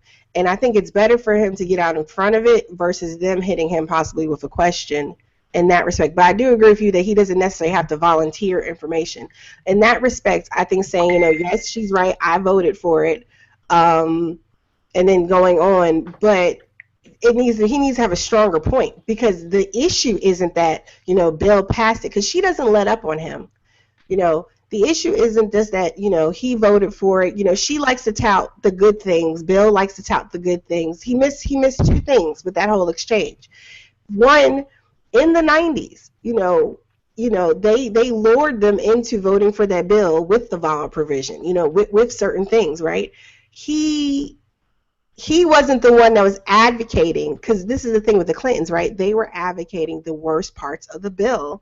That was what the selling point is. In 94, when she's, giving interviews about the crime bill and hoping that it would pass, she's touting, the increased funding for building more prisons. She's touting the stiffer penalties and stuff. That's what she's talking about. When we get to 96 and everybody's like, oh, well, Super Predator had nothing to do with the bill, da-da-da-da. It did, because Clinton was up for re-election in 1996. So when she's out there talking about, Super Predator and the crime bill, using by then statistics that were already disputed and debunked, she's trying to help her husband get elected as one of his surrogates. She's just like we're holding the Bernie surrogates, responsible today. As a surrogate of the Clinton campaign, Hillary Clinton needs to be held responsible for what she said, what she portrayed, and what she put out there to the American people. And that's how you really, get in front of it. And then with the Bill Clinton thing, go ahead, Ben. He had that opening, right? He Yeah. had that opening to nail her on that piece of legislation, and then he did exactly what Nick said. He held her by the hand and said, yes, we were in this together. But no, you really weren't, Bernie, because there is a difference. Michelle Alexander points this out. Everybody's trying to point this out, and it seems like none of the national surrogates or Bernie have been willing to point this out, that there's a difference between him supporting this piece of legislation as a result of the Violence Against Women Act as one of the main components as why he supported it, but then more importantly than that, the fact that he came out so vocally against the negative things in it, and he made a vote that he, depending on where you stand, he should not have made that vote. At this point, I think we all agree that 94 crime bill is baggage for everyone. However, if you look at exactly what you said, Anoa, Hillary Clinton advocated the very things that screwed the black community the most. And remember, I brought it up already. Go ahead. I brought it up already that remember this. You might as well cut your camera back on because your audio is just as bad. Oh man. It's okay. It's okay. You're getting inaugurated. This is initiation for real. I guess so. What I was gonna say is, shit, I forgot what I was gonna. Oh, here it is. No problem. Okay, go for it. You found it. I got it back. Remember, the crime bill didn't pass on the first time around. Yes, they had to add those things just to get the bill to be able to be passed, and it did not pass with a majority of Democratic votes. They passed it with a lot of Republican votes. A lot of Republicans signed on to that bill. It wasn't just Democrats. Right. Yeah. That is something. That's one of those things that I would say she likes to get things done. This is a piece of bad legislation that she was able to get bipartisan support to get done. I do not want to repeat those type of things moving forward. Yeah. And I'm going to move off of that just for a second. I'm going to bring up something. They keep bringing up is who is really a Democrat. Right. At this point, when you have somebody who's garnering 42% of the vote in the primary, I don't think the argument should be who is really a Democrat, because obviously 40 or so percent of the actual vote is going that way. So at this point, that's really moot. But even better than that, it's like at this point, there's an article in Salon that said this is a difference. This election is really about the New Deal versus neoliberal, right? It's the fight for the heart and soul of the Democratic Party. At this point, in this election in New York, this would have been the perfect place, and that was the perfect opportunity for Bernie Sanders to hammer the fact that he is more of a historical Democrat than Hillary Clinton or Bill Clinton combined, because what they represent is absolutely, I don't want to say completely antithetical, but it's almost antithetical to what Democrats have historically been, particularly on economic issues. Now, we don't want to talk about their race issues back in the New Deal era of time, but in terms of economic issues, Hillary Clinton is a blue dog conservative Democrat. In terms of war, Hillary Clinton is a blue dog conservative. In terms of economics, she's blue dog conservative, fiscal conservative, neoliberal politician. And he is more Democratic historically than Hillary Clinton would ever be, but he didn't seize that opportunity. I don't know. Go ahead, Noah. Well, I agree with that. And the other thing I was going to say before we start talking about who's a Democrat, but it goes back in, the same thing with the Bill Clinton conversation, right? Well, you said Bill Clinton needs to apologize, but he didn't go that next step to explaining, like, what's the big deal? Why does Bill Clinton need to apologize? Because, like you're saying, Bernie Sanders is historically more of a Democrat than either one of them. When you look at the rise of the Clinton, dynasty, basically, so to speak, it has been, following off of what Nick was saying, getting things done by out-Republicaning the Republicans before the Republicans can do something, supposedly trying to save us, under the guise of, well, we had to do this because the Republicans were going to do something worse, when that's not true. Bill Clinton rode his white horse in on this whole, I'm tough on crime. I mean, Bill Clinton, infamously flew back to Arkansas when he was running for president from the campaign trail to oversee the execution of a mentally incapacitated black man, right? To prove how much he was so tough on crime, you know, while he's in the midst of an election cycle. And what was interesting when I was going back and reading accounts that describe, you know, this whole incident, Rahm Emanuel, you know, Clinton friend, because what people don't really realize is how far back Rahm and the Clintons really go. I mean, they go all the way back to 92 running for president, right? I mean, they've been in cahoots for a very long time. You know, Rahm had a hand in that. As a strategist, as a member on the campaign team, he had a hand in that. And so we have these new Democrats, right? We have these neoliberals who are not beholden to the values of an FDR or a Johnson, so to speak, right? Like they have this whole new way of doing things. You know, we have the creation of the DLC, right? Like those that picture and that really great article that Michelle Alexander shared around, where you know, you have the picture of Bill Clinton at Stone Mountain right after, you know, while Reagan's president. You have Bill Clinton in Stone Mountain. You have black prisoners standing behind him. Like, if anyone wasn't clear of what was going on in that, and that was a work camp that he was taking a picture at, and those are black prisoners. I mean, they have built their career on, you know, objectifying people of color for their own personal gain and opportunity. And somehow now we have Hillary and to some extent Bill using the language, as you said before, Ben, of intersectionality to kind of let us know that they've learned their lesson, and we can trust them to be the standard bearer of this new wave going forward of destroying institutional racism, and it's crap. And that's the part that frustrates the hell out of me, right? So if anybody has been, let's just do an arbitrary anecdotal scale of intersectionality in terms of Hillary and Bernie Sanders. If anybody gets even a B- on intersectionality throughout their whole career, I'd say Bernie Sanders probably gets a B or a B-. He's definitely not flawless in race issues, but Hillary Clinton, based on her entire career up until this election, was probably a D-, damn near an F, in terms of their positions and their look, the way they perceived African Americans, minorities across the board, the language that they use, the offensive language that they use, and even some of the offensive language that they use now. Hillary Clinton is failing on on intersectionality, but all of a sudden, who was I talking to? I know it was Rania last night. All of a sudden, she has this perfect score on the language of intersectionality, and that's only because there's a team of black women on her staff who are writing some brilliant pieces and brilliant tweets that are perfectly phrased intersectional phrases, yet time and time and again, when you catch her off script, she fails all over again. And that is the biggest example of bamboozling that I've seen in a long time. Somebody who has the worst history on race in a campaign being championed as the race hero, and the person with the better record, not the best record, but clearly a better record than Hillary Clinton, is disdained as some type of miscreant on race issues. Let's take this caller real quick. Caller, you're live on the air. What's your name, comment, and or question? Hey, what's going on, Ben? It's JP, man. JP, how's it going, man? A couple quick things, man. Again, I think Bernie missed a golden opportunity to have two halves of a great game. He had a good second half. First half could have been better. Yep. I think that he literally just missed. Yeah. I don't think he was prepared. I think that some of the policy statements he just missed.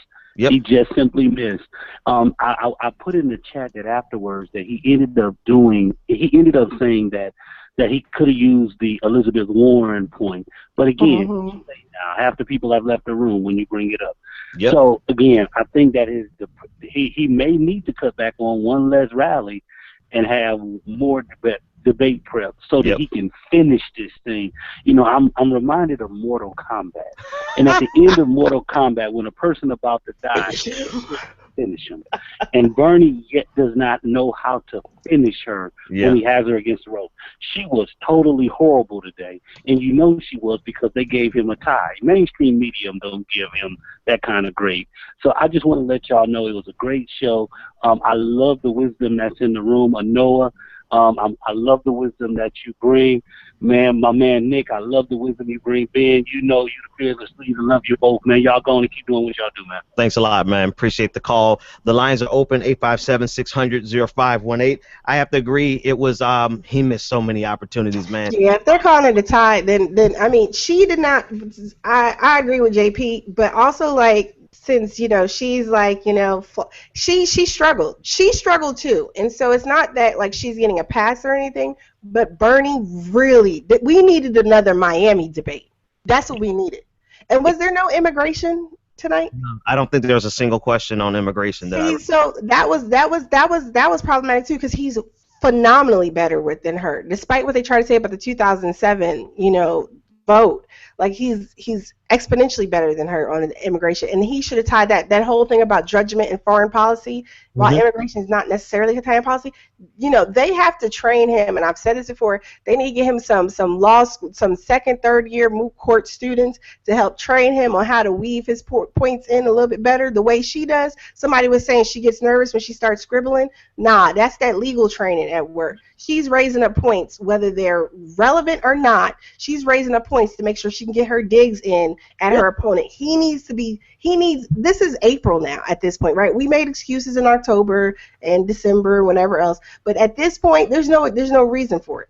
He needs to be better prepared. Listen, Bernie Sanders needs, I would say he needs about 10% more attorney in him, and 15% more technocrat in him, so that he can actually shut everybody the hell up. Because the truth of the matter is, here's a secret about a lot of technocrats who are politicians. They're not really technocrats. They have just enough knowledge and enough information to make everyone in the audience be like, oh, maybe we don't know as much as we think we know. And I saw Bill Clinton do this all the time. He would just spout off a lot of things. Some of it made sense, some of it didn't. But it stopped the moderators, it stopped the people in the audience, and it made them seem like they were superior. Bernie Sanders needs to have just that much technocrat in him so that he can address issues quickly, succinctly, and effectively, and he's just not doing that. And then I agree with you, Noah, 100% on him taking notes, using that tactic, because she's up there writing how she's going to pivot.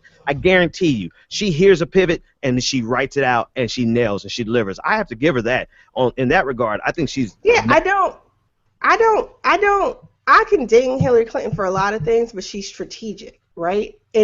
And she's the type of person, if you're going to let them do something, they're going to keep doing it. Absolutely. If he doesn't stop her or shut her down, she's going to keep doing it. I think he does a good job. I just feel like he needs to do it faster. And wait a minute. His microphone is fixed. I don't know what you did, but your microphone sounds good to me. Go ahead, Nick. You got the floor. Yeah, he just needs to do it faster. Like, he has a limited amount of time. He needs to make his point. He needs to either front load it or put half of it in the front and half of it in the back, because people aren't going to remember what you say in the middle. They're going to remember the first thing you said, the last thing you said. He needs to make sure he capitalizes. So each one of those points, somewhere in there, there needs to be an attack on Clinton and a double down on your point. Yep, and last but not least, we're going to take this call. He needs to bring the Brooklyn out of him and a little less Vermont, right? He doesn't go for the blow, like he doesn't go for blood.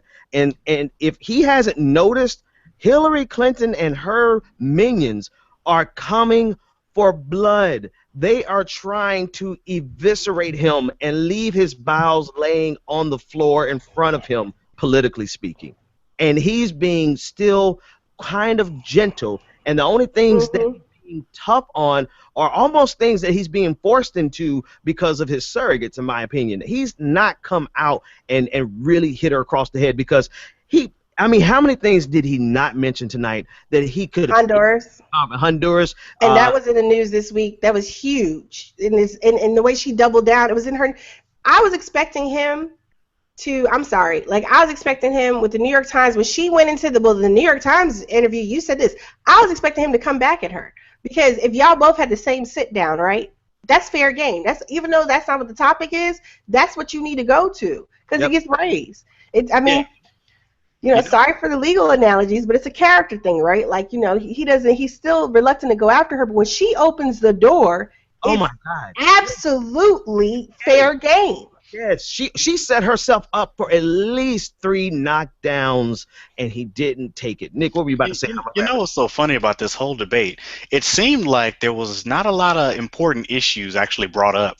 I don't know if you guys noticed. This whole debate seemed more like a tit for tat, or you said this or you said that. It really wasn't so much as an issue or a policy debate. It was more like a media frenzy debate, and that's why it really wasn't conducive to him as normally it would be, because there weren't a lot of avenues for him to open up and really hit her on that corporate welfare. There weren't a lot of avenues for him to hit her on deregulation. There just wasn't enough avenues for him to attack her corporatism. It seemed like that was pushed back to the side. But you said this last week, Nick. I'm pretty sure this was you. Like, you don't ever argue the frame someone gives you. You don't let them limit you to that frame. And he did some of that. He did pivot to his talking points in certain questions. He brought up healthcare and he brought up Social Security. He tried to extract a pledge from her, and she kind of tried to dance around it, and he cornered her. That on Social Security, right? It was 2 different ones. It was Social Security, and he cornered her in a position, and he exposed. Now, I'll give him this. He exposed the fact that Hillary Clinton will say anything in the moment to survive the moment, and he closed the deal on her on that. On climate change as well. Climate change. In Fight for 15, he kind of came back at her too. He nailed her on those 3 things, and you have to ask the question, like, do her followers real? Like, we can see that Bernie Sanders was not on his A game. We can see that Bernie Sanders needs to fill in the gap with some details, right? There's some details that he should just know and be able to hit. We see that Bernie Sanders needs to improve on his delivery, particularly with the gun question, right? But can her supporters not see that Bernie Sanders exposed the reality that she would say anything in the heat of the moment and then try to gyrate her way, I don't know why I said gyrate, but gyrate her way right out of it. Well, because I was saying dance. Dance, yeah, shucking and jiving for real though. Caller, you're live on the air. What's your name, comment, and our question? Oh, my baby's crying. Go ahead. Hey, Ben, it's Bryce. Bryce, what's happening, dude? Well, I think that he definitely did have a strong second half in the closing. Like the first half, it was kind of like up and down. I definitely do believe he needs just some debate training. I mean, he's kind of getting a little better, but not as sharp enough, especially the way things are. I like the answer he gave about Israel-Palestine. That was a very good answer. There's some things he has to work on. In terms of the issues, it wasn't really a lot brought up. It was kind of like back and forth, and I mean, they talked about some things, but it didn't really, I don't know, it felt kind of off somewhat. But I think that he did a decent job, but he obviously could have done better. I think what happens in New York, though, and what do you guys think? Yeah, no, I really the Palestine, right, on Palestine, that's going to stand out to me as one of the shining realities of this election. That the Jewish the son of a Jewish immigrant, the Jewish son, Bernie Sanders, it has the most reasonable and nuanced and the most sensitive to the human rights violations of that's been perpetrated on Palestine. It's just amazing to me that he would be the one that has this position, because you would think that a person of Jewish descent, a Jewish American, would absolutely be 100% pro-Israel. And he's saying, yes, I'm 100% pro-Israel, but I'm also not blind to the realities of Netanyahu. Netanyahu is not always right, and you wouldn't believe that this would be coming from Bernie Sanders, and Hillary Clinton is the AIPAC far-right Netanyahu supporter. Go ahead. Believe it or not, what I think he should have done is, by being pro-Israel, you're not going to gain anything, but there's a lot that you can gain by just going ahead and going against the grain all the way. Like, it's not really going to hurt you that bad. The Israel lobby doesn't mean anything because you don't take their money, right?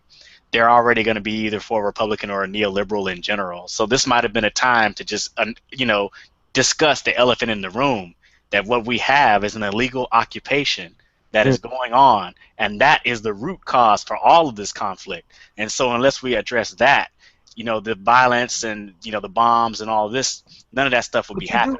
You do realize what you just said is so controversial in American politics that you can be and you're not worried about being blackballed. But I just want, that one sentence, even though it's a objective reality, right?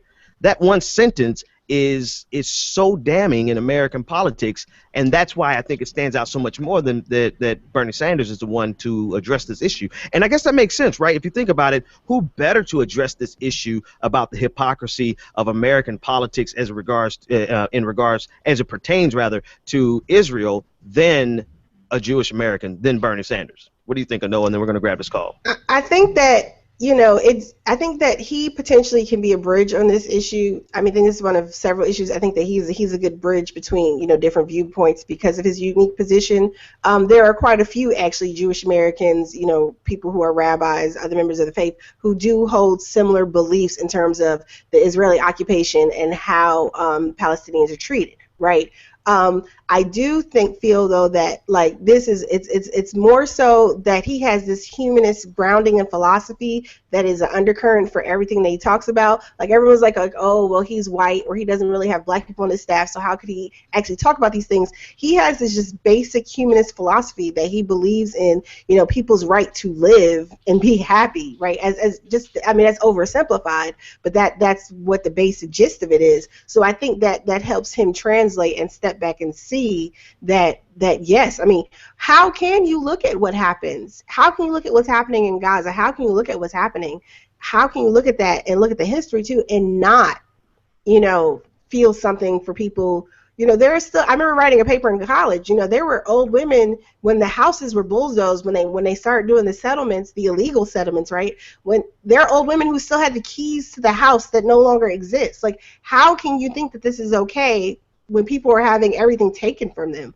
Because we live in a society that looks at, we live in a society that's based on politicians, political leaders, making their opponents less than human. And it's demagoguery, it's old as time, and it has never gone anywhere. And you see this, you have a lot of people who don't view, and it goes both ways, right? You do have those on the opposite side who view Israel as dogs and people who don't have a right to exist, and then you have Israelis who look at Palestinians as dogs, as people who don't have any right to exist. And it's a classic case of demagoguery for political power and to maintain their status quo. And that's how you look at people who are in great despair and have absolutely no regard for it. But as it pertains to our American political system, it's like we allow this, and let's name a politician who has come with this type of position, just bold. You said it. He's a bridge, and I don't think anybody else could do it except with someone of Jewish descent, right? I don't think anyone else could get away with it because everyone else would be called anti-Semitic, and even Bernie Sanders has been called anti-Semitic. It's called this week alone, right? We just saw today that they just announced that they hired a new Jewish outreach director, and just today she's suspended. After 2 days, she's suspended because of. First, there were accusations that she was part of the boycott, divestment, movement, and now it was a post. Basically, she wrote a Facebook post supposedly about Netanyahu, and was very strongly worded. And so, but the thing is, I think we've talked about it. That type of stuff, like getting caught up in that type of stuff. People policing his campaign from the outside.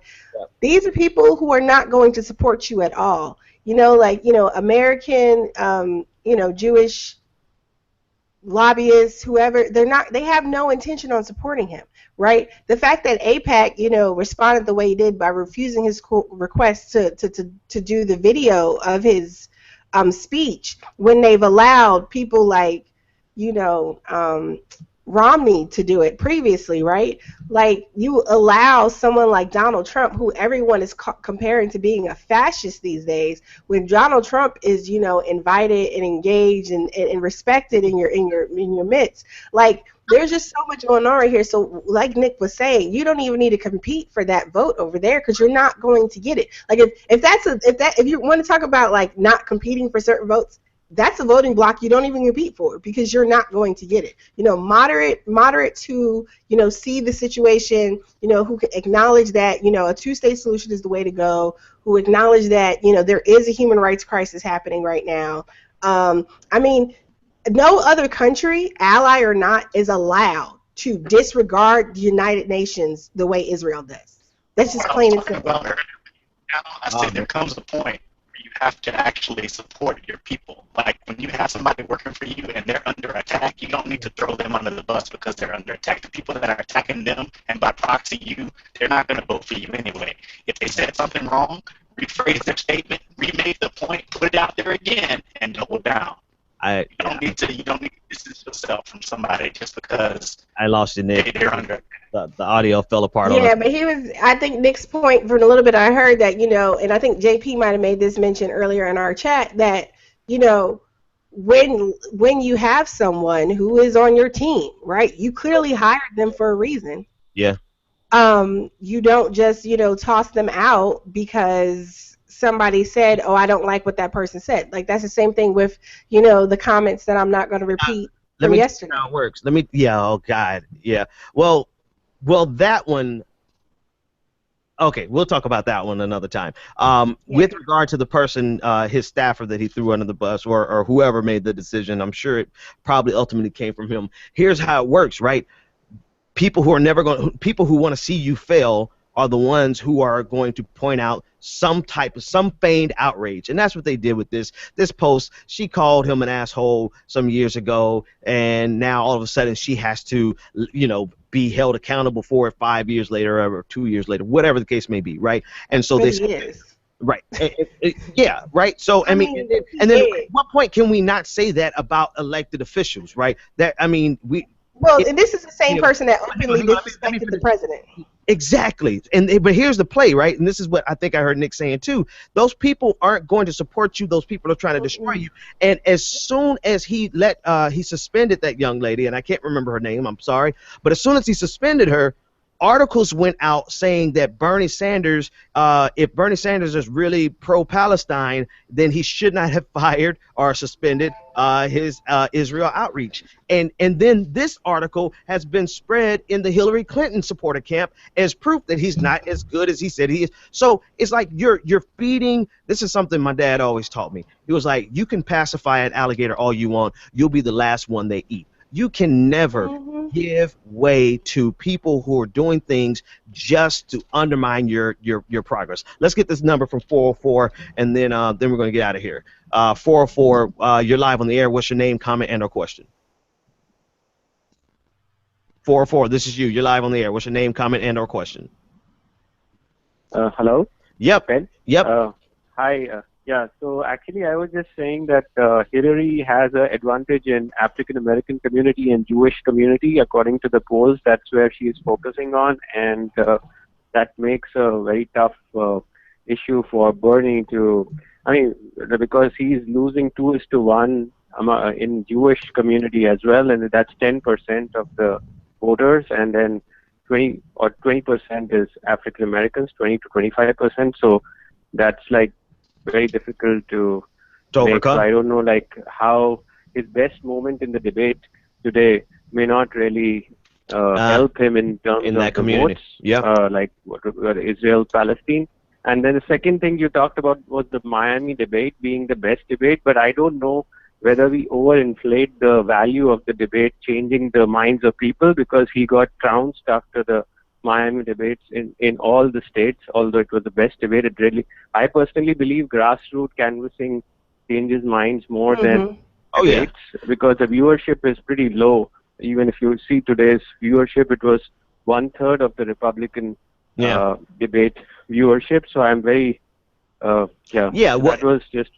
great question. And the last point was that I don't know, I sometimes feel that Trump will be better on foreign policy than Clinton, but I don't know. But it's like, she seems to be saying the same thing about Syria and Libya even now. I mean, she really doesn't change anything. So I'm like between Hillary and Trump, like yesterday's show, you said, I really don't know how, I won't vote at all. I mean, I really don't know how to vote for Hillary. Like, if you look at the international perspective, I don't even know Okay, that's all. Yeah, okay, no problem, man. Yeah, so just a couple key corrections. I didn't say I didn't say anything about not being able to vote for Trump, or I don't know who said that, but that wasn't me.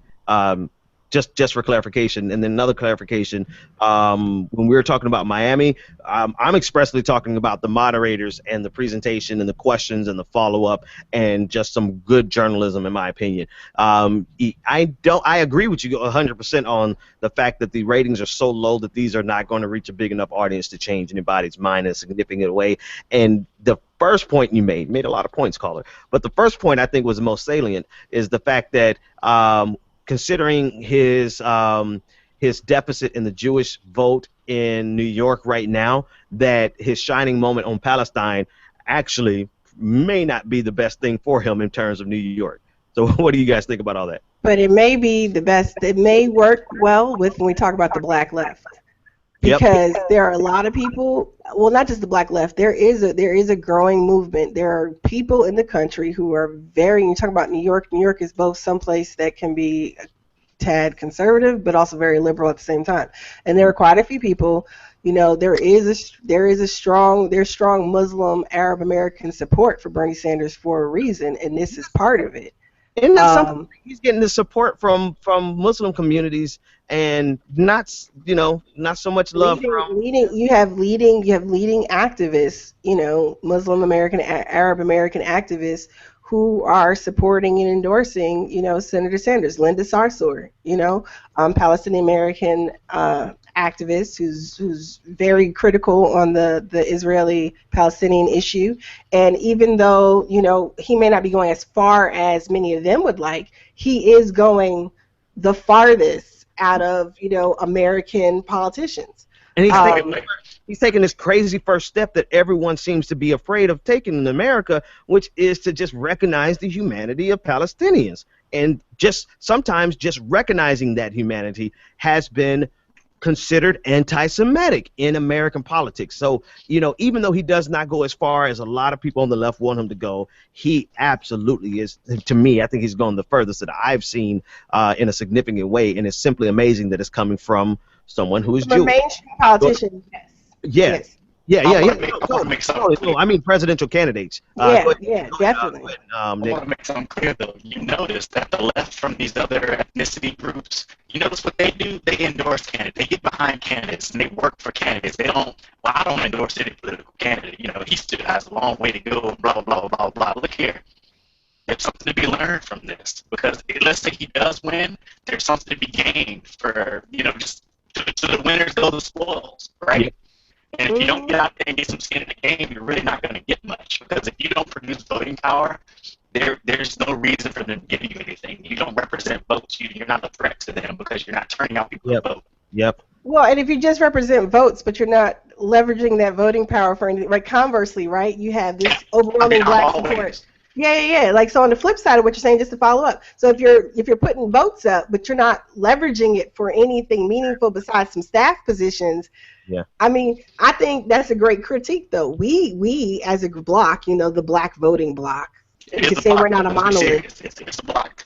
Yeah, we have to be more serious, or we can separate ourselves, right? The black left voting block, right? Okay. Like, I'm just saying, like, we can splice it down a little further. But seriously, that's a great point, Nick, because we're just like, well, he's not far enough. But that quote from Rosa Clemente that I saw the other day about leveraging, electoral politics, the further, maybe, Black Lives Matter activists, I use them as an example because they're the ones that are more famous for saying, he's not far enough, we're not going to endorse, we're not going to get into this. But, like, you get involved in what's going on, because then you have the greatest ability to actually effectuate what's happening, the verbiage, the language, the conversation. Like, okay, yeah, we had, some opposition early on, and it forced him to have to change his course correction. But I really think, and Ben, I owe you a piece. I did my gun piece for tonight, but I owe you a piece on this. But I really think that there is an overestimation on how much that second interruption in Seattle actually played in terms of policy and what Senator Sanders is already doing. I know from sitting on a conference call with staff, with people from Netroot who participate in Netroots Action, with other activists, immigration, people. There were Palestinian rights activists on the call. It was a people of color call that was had like a while before the Seattle thing, in between Netroot Seattle. So when Seattle happens and it's all, well, he hasn't responded, he's not reaching out, he's not listening, that's simply not true. Maybe your particular faction was not talked to because you don't want to be a part of electoral politics, but there are several of us, I was on a phone call with like 300 people who were actually engaged, on these issues. And there was a meaningful opportunity at that point. That was when he was launching, his Latino initiative, his African American initiative. They're like, well, the next day he came out with his racial justice platform. You think he just did like a college student cramming and came up with that masterful piece of work overnight? Like, come on now, like let's just be realistic. And so I think you're absolutely right. We don't leverage. This is now the angst with Obama, right? Well, Obama's done something for everybody else, but not us. Everybody else had a set of clear issues on day one they wanted resolved. The LGBT community, we want marriage equality. Latinos, we want this. I mean, and he might not have them necessarily. On top of all that, let me ask, on top of all that, they actually gave an ultimatum. Remember, the LGBT community was willing to withhold giving money. They weren't going to hold any more fundraisers. They weren't going to keep writing the checks unless they got what they wanted. That's how power works. Frederick Douglass said it best. Power concedes nothing without demand. It never has, and it never will. If you just keep voting for them no matter what they do, where is the demand? Who has the power in that relationship? Right, and that's why when we're always stuck in this, but we got to vote for the Democrat. Yep. Let's take this caller. While I tweet this out to Eric Bowler. These motherfuckers get me. Oh, excuse me, my son is right over there.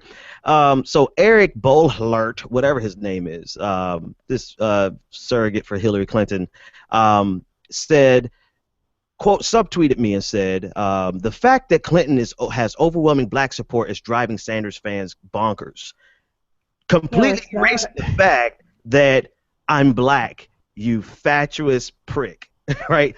Change your glasses, look at your lens, and stop buying into this. Stop doubling down on this trope of everybody who supports Bernie Sanders is white.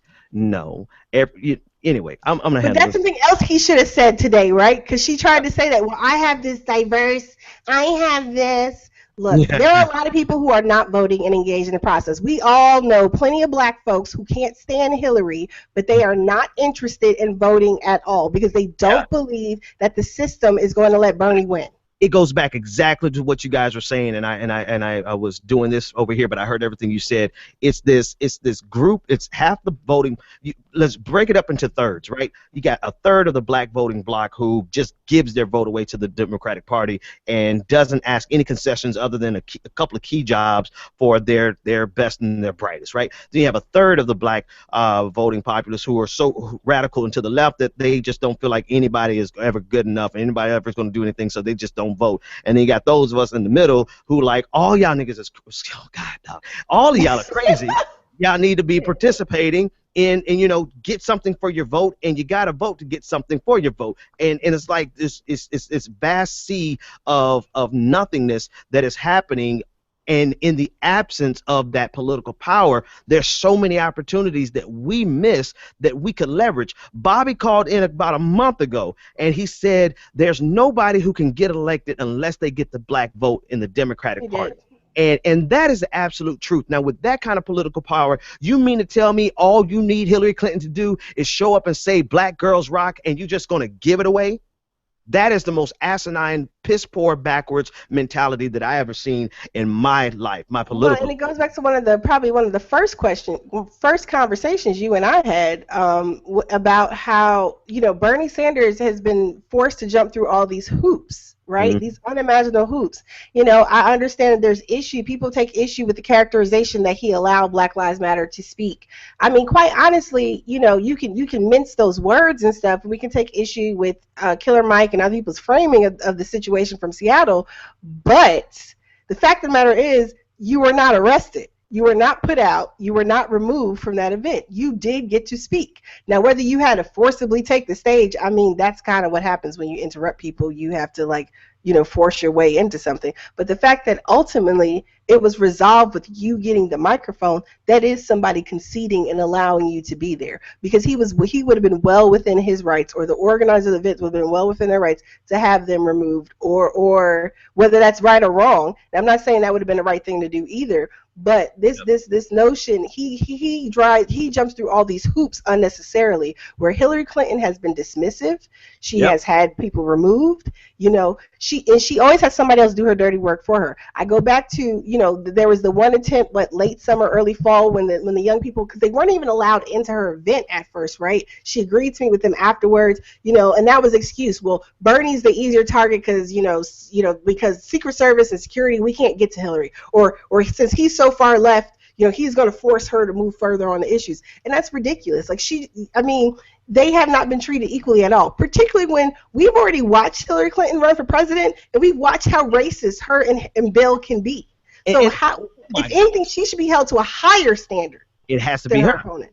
It better be. If anybody had to jump through hoops, it should be Hillary. But you got to understand now, the establishment is a hell of a drug. I got to get that soundbite of Rick James. It's a hell of a drug, because these are the same people. Let me choose my words carefully. Go to sleep, Benjamin. These are the same people who supported Hillary Clinton above Barack Obama in 2008. Don't let all these people who are feigning all this love over Obama, they only loved Obama when he started winning. I loved Obama before he even ran for president, when he was a little junior senator with a podcast back in around 2004. Max was Obama for my son was Barack Obama for Halloween. You know what I mean? So their love for Obama, and I'm talking about the black Democratic establishment to be sure, their love for Obama did not manifest until he started winning. Then they started to support Obama. John Lewis did not come out for Obama at first. He came out for Hillary Clinton first. James Clyburn. And stood by. And with John Lewis, love John Lewis, the man, the myth and the legend. The man is flawed like any other man. And he stood by with some of the most racist stuff that was happening, and he did not shift until she lost South Carolina. Exactly. That's when he shifted. Speaking of South Carolina, Jim Clyburn, he did not come out one way or the other. Many of these people, if you look at their timelines back in 2008, such as it was, especially on Facebook, they were saying this guy needs to wait his turn. It's Hillary Clinton's turn. These are black Democratic establishment who just got on board with Obama back into. Matter of fact, if you look at the race this week, there was an article from The Nation that shows that Hillary Clinton was leading amongst African Americans this same week in 2008. So all of this excitement over the support for Hillary Clinton, you have to understand, this is a black Democratic establishment thing. They have always been enamored with the Clintons. They have always been enamored with access to power, and they have always been there, even at the expense of the first black president. And so we should not be so surprised that Bernie Sanders isn't getting the African American vote. We just need to be cognizant of the fact that Hillary Clinton and Bill Clinton has had the black Democratic establishment wrapped around their fingers as long as they've had the reins in power. And it's because it is about access to power. They want this power. They want these positions, and so they placate. What's the word I'm looking for? They pander, or they're beholden to the Clintons, because the Clintons represent access to power for black people. And so, no, it is not such a huge statement to say that Hillary Clinton is winning the minority vote. Oh my God, Bernie Sanders has a minority problem. By that same exact logic, Barack Obama had a minority problem in 2008 because he was not winning the black vote at this point in 2008. Now, I got a caller who's been patient, and they've been so patient, I don't even have them on mute right now, and you don't even hear them. 826, you're live on the air. What's your name, comment, and/or question? Hey, Ben. I know, Nick. This is Patrick Blanc. Patrick, my dude, what's going on, man? Florida. How's it going, dude? Just a real quick point to make, and not to go back to what you were saying earlier, but I didn't see Bernie in this debate make the point about asking a question, what is she comparing what she's willing to invest in military exploits versus what she's willing to invest in our economy. When you talk about even the vote for the war in Iraq, or even go to more modern times about the no-fly zone in Syria, I'm still waiting for someone to ask her, how much would that cost? Because apparently, there's no end in sight for this Syrian conflict. Suppose it's a multi-year conflict. How long will it cost to sustain a no-fly zone for 6 months, a year and a half? Her intervention in Libya. Exactly. That's a good point. Did you ever ask, did you or the president ever think, how much would it cost us? But yet they want Bernie to account for every last dime of every policy proposal. And I think there's a huge double standard. I don't think it's because it's Hillary Clinton. Yep. I just think our media in general accepts. And I'm going to be honest with you, Patrick.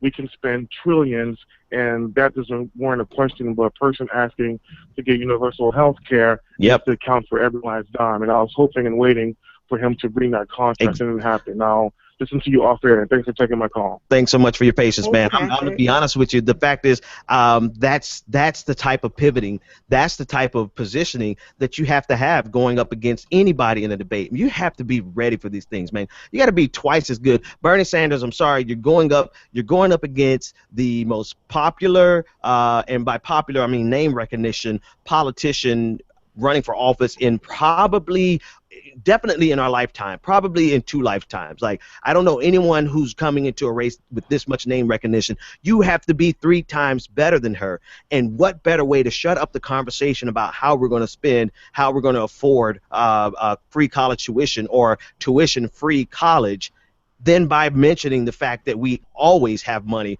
for all of our militaristic exploits. We always have money for wars off the books, that if we took a fraction of that, if we took a fraction of what we spent in Iraq, we could cover these costs. And Hillary Clinton, being the hawkish person on stage, she is clearly far more hawkish than Bernie Sanders. She is going to engage in some type of militaristic exploits. And did you guys notice that she's still standing by her decision that she believes we should have a no-fly zone in Syria? Did you guys notice that? Well, it also seemed like she was trying to throw Obama under the bus a little bit. Yeah. By saying, well, I suggested this, he didn't listen to me, and had we done this, this wouldn't have happened. Exactly. So, exactly. That's exactly what she said, and she conveniently threw him under the bus, real quick and sly on the side. But nobody, they don't notice that because she's Barack Obama's homegirl. I completely agree right there. What I was gonna say is, what's really weird to me is that boots on the ground. To have a no-fly zone, there has to be people on the ground, like manning all that equipment, and actually, manning the equipment that actually does that. And we've got her on record last November saying that she actually supported ground troops in Syria before it became untenable. So we already know that she's, highly invested in military intervention. That's not even for debate. But what I wanted to also talk about is back to the last issue we just said.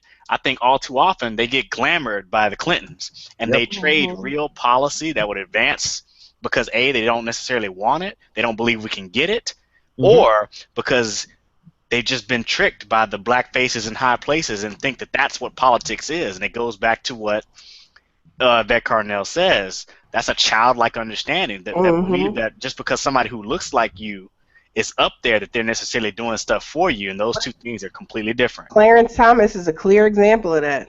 Yeah, and you know what? If you bring that up, people have something to say about it. To be unnecessarily fair to them, I'm going to extend this olive branch to their situation, right? I think they are voting for their best economic interests. I think they are voting for what they believe to be best for the African American community from their perspective. From their perspective, they have a very respectability politics. They will never admit it because we're in a different age of politics right now, but they have a respectability politics view of African Americans as well, because you see some of these same people justifying the crime bill of '94 based on the fact that, our neighborhoods were so bad back then and black people were all in favor for this. That's its own. That's just the media spin, though. No. This is black leaders saying this foolishness. These are black faces. Well, yeah, you got to shape the narrative, right? Like, you have to shape some sort of narrative that people will believe, and it comes down to them saying that our communities were under attack. There's a problem. They really believe this. And so for them, it's not about making more ways for people in poverty to move up to the middle class, because they don't feel like it's a structural problem. For them, they think it's a personal a meritocratic problem. They haven't done what they needed to do to move out of poverty into the middle class. These are the same people who look down on people in the hood. They're worried about Bernie Sanders calling it the ghetto. You got some of these same people who will drive through the ghetto and lock their doors just like any white person in America. So all these black people, I'm saying a lot of them who support Hillary Clinton, they support her not just because of name recognition, not just because of access to power. They support her because they really buy into this neoliberal economics. They buy into the meritocracy game. They buy into this entire trope of all you got to do is go to college. If you just do good and go to college, everything's going to work out for you, not realizing that people born in poverty, that road just really don't work out too well for people who go home from school and don't have lights, don't have access to clean clothes. Anyway, before I even go down that road, but that's what I'm saying. So simply put, some of them really believe in what Hillary Clinton is saying, and to them, she is the best for them because they have bought into this neoliberal economic paradigm and this meritocratic pipe dream. Hey, look, but this is what blows up that argument. They were all applauding Loretta Lynch and all that when she got in there, but do you know the second day she was in there, she was going around telling the police departments that they don't have to track their killings of African-American children, but they hold her up.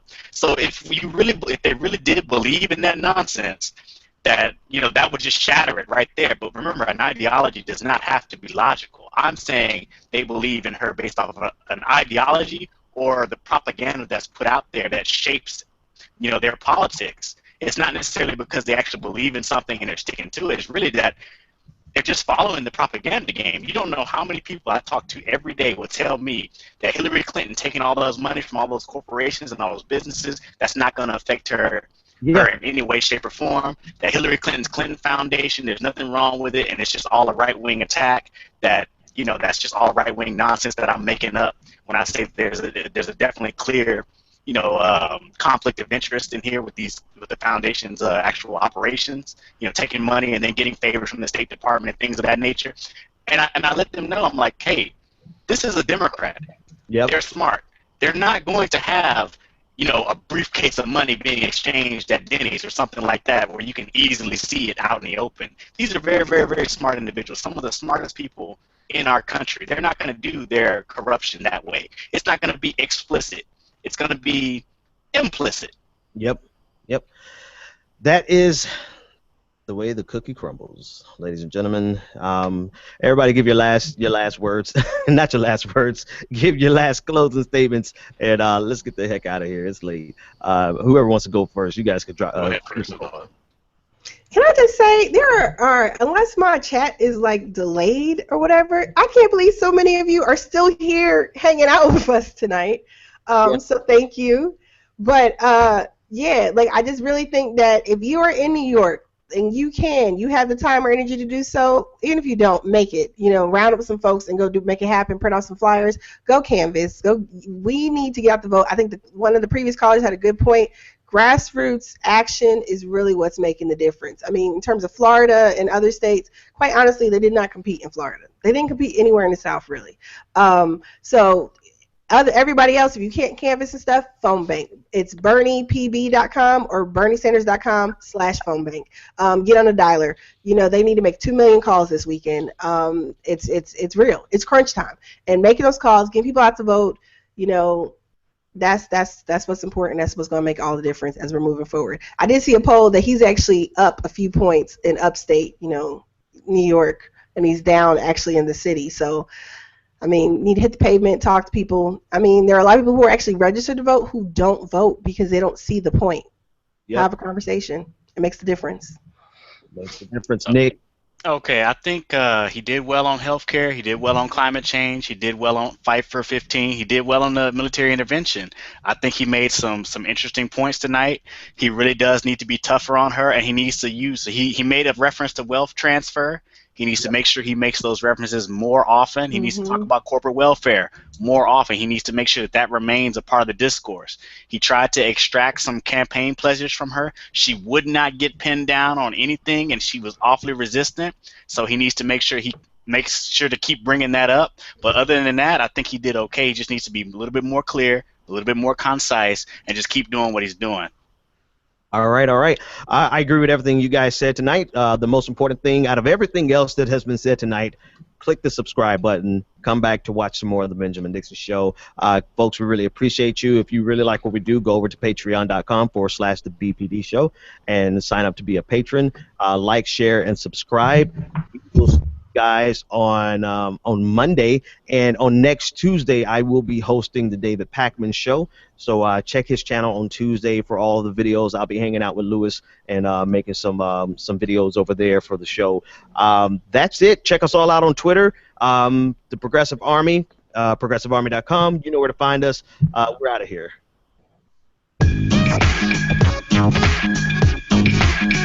The Benjamin Dixon Show is only possible with listener support.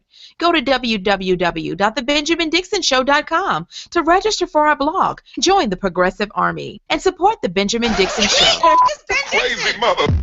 If you like this episode, be sure to share, like, and subscribe.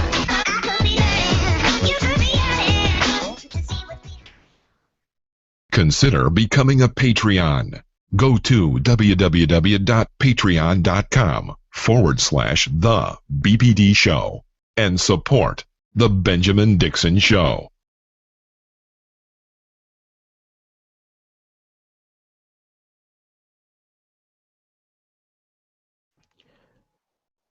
Y'all not going to bed? Well, y'all, I figured y'all be gone by now. Don't y'all got to go to work in the morning? I work from home tomorrow. Yeah, I do too. Nick? I was going to say, I'm in Central Time, so I'm an hour behind you. Oh, man, no wonder. Not to mention, I don't go to work till like 9. Oh, man, that's lovely. What kind of work you do, if you can share? I'm a skate engineer for one of our power companies right here. We actually deregulated our grid, so there's a lot of trading and a lot of money to be made off of the grid, and I'm a part of one of those companies that comes in and skims off the top, acts as a middleman and skims off the top, adds no value to the electricity actually delivered. It's terrible. But with that being said, I still would vote to have it not be this way and just find another job somewhere else. Interesting. But since it is that way, you might as well get paid, right? That's right. Folks, I would love to hang out with you, but I'm on. Good night. See you guys next time. All right.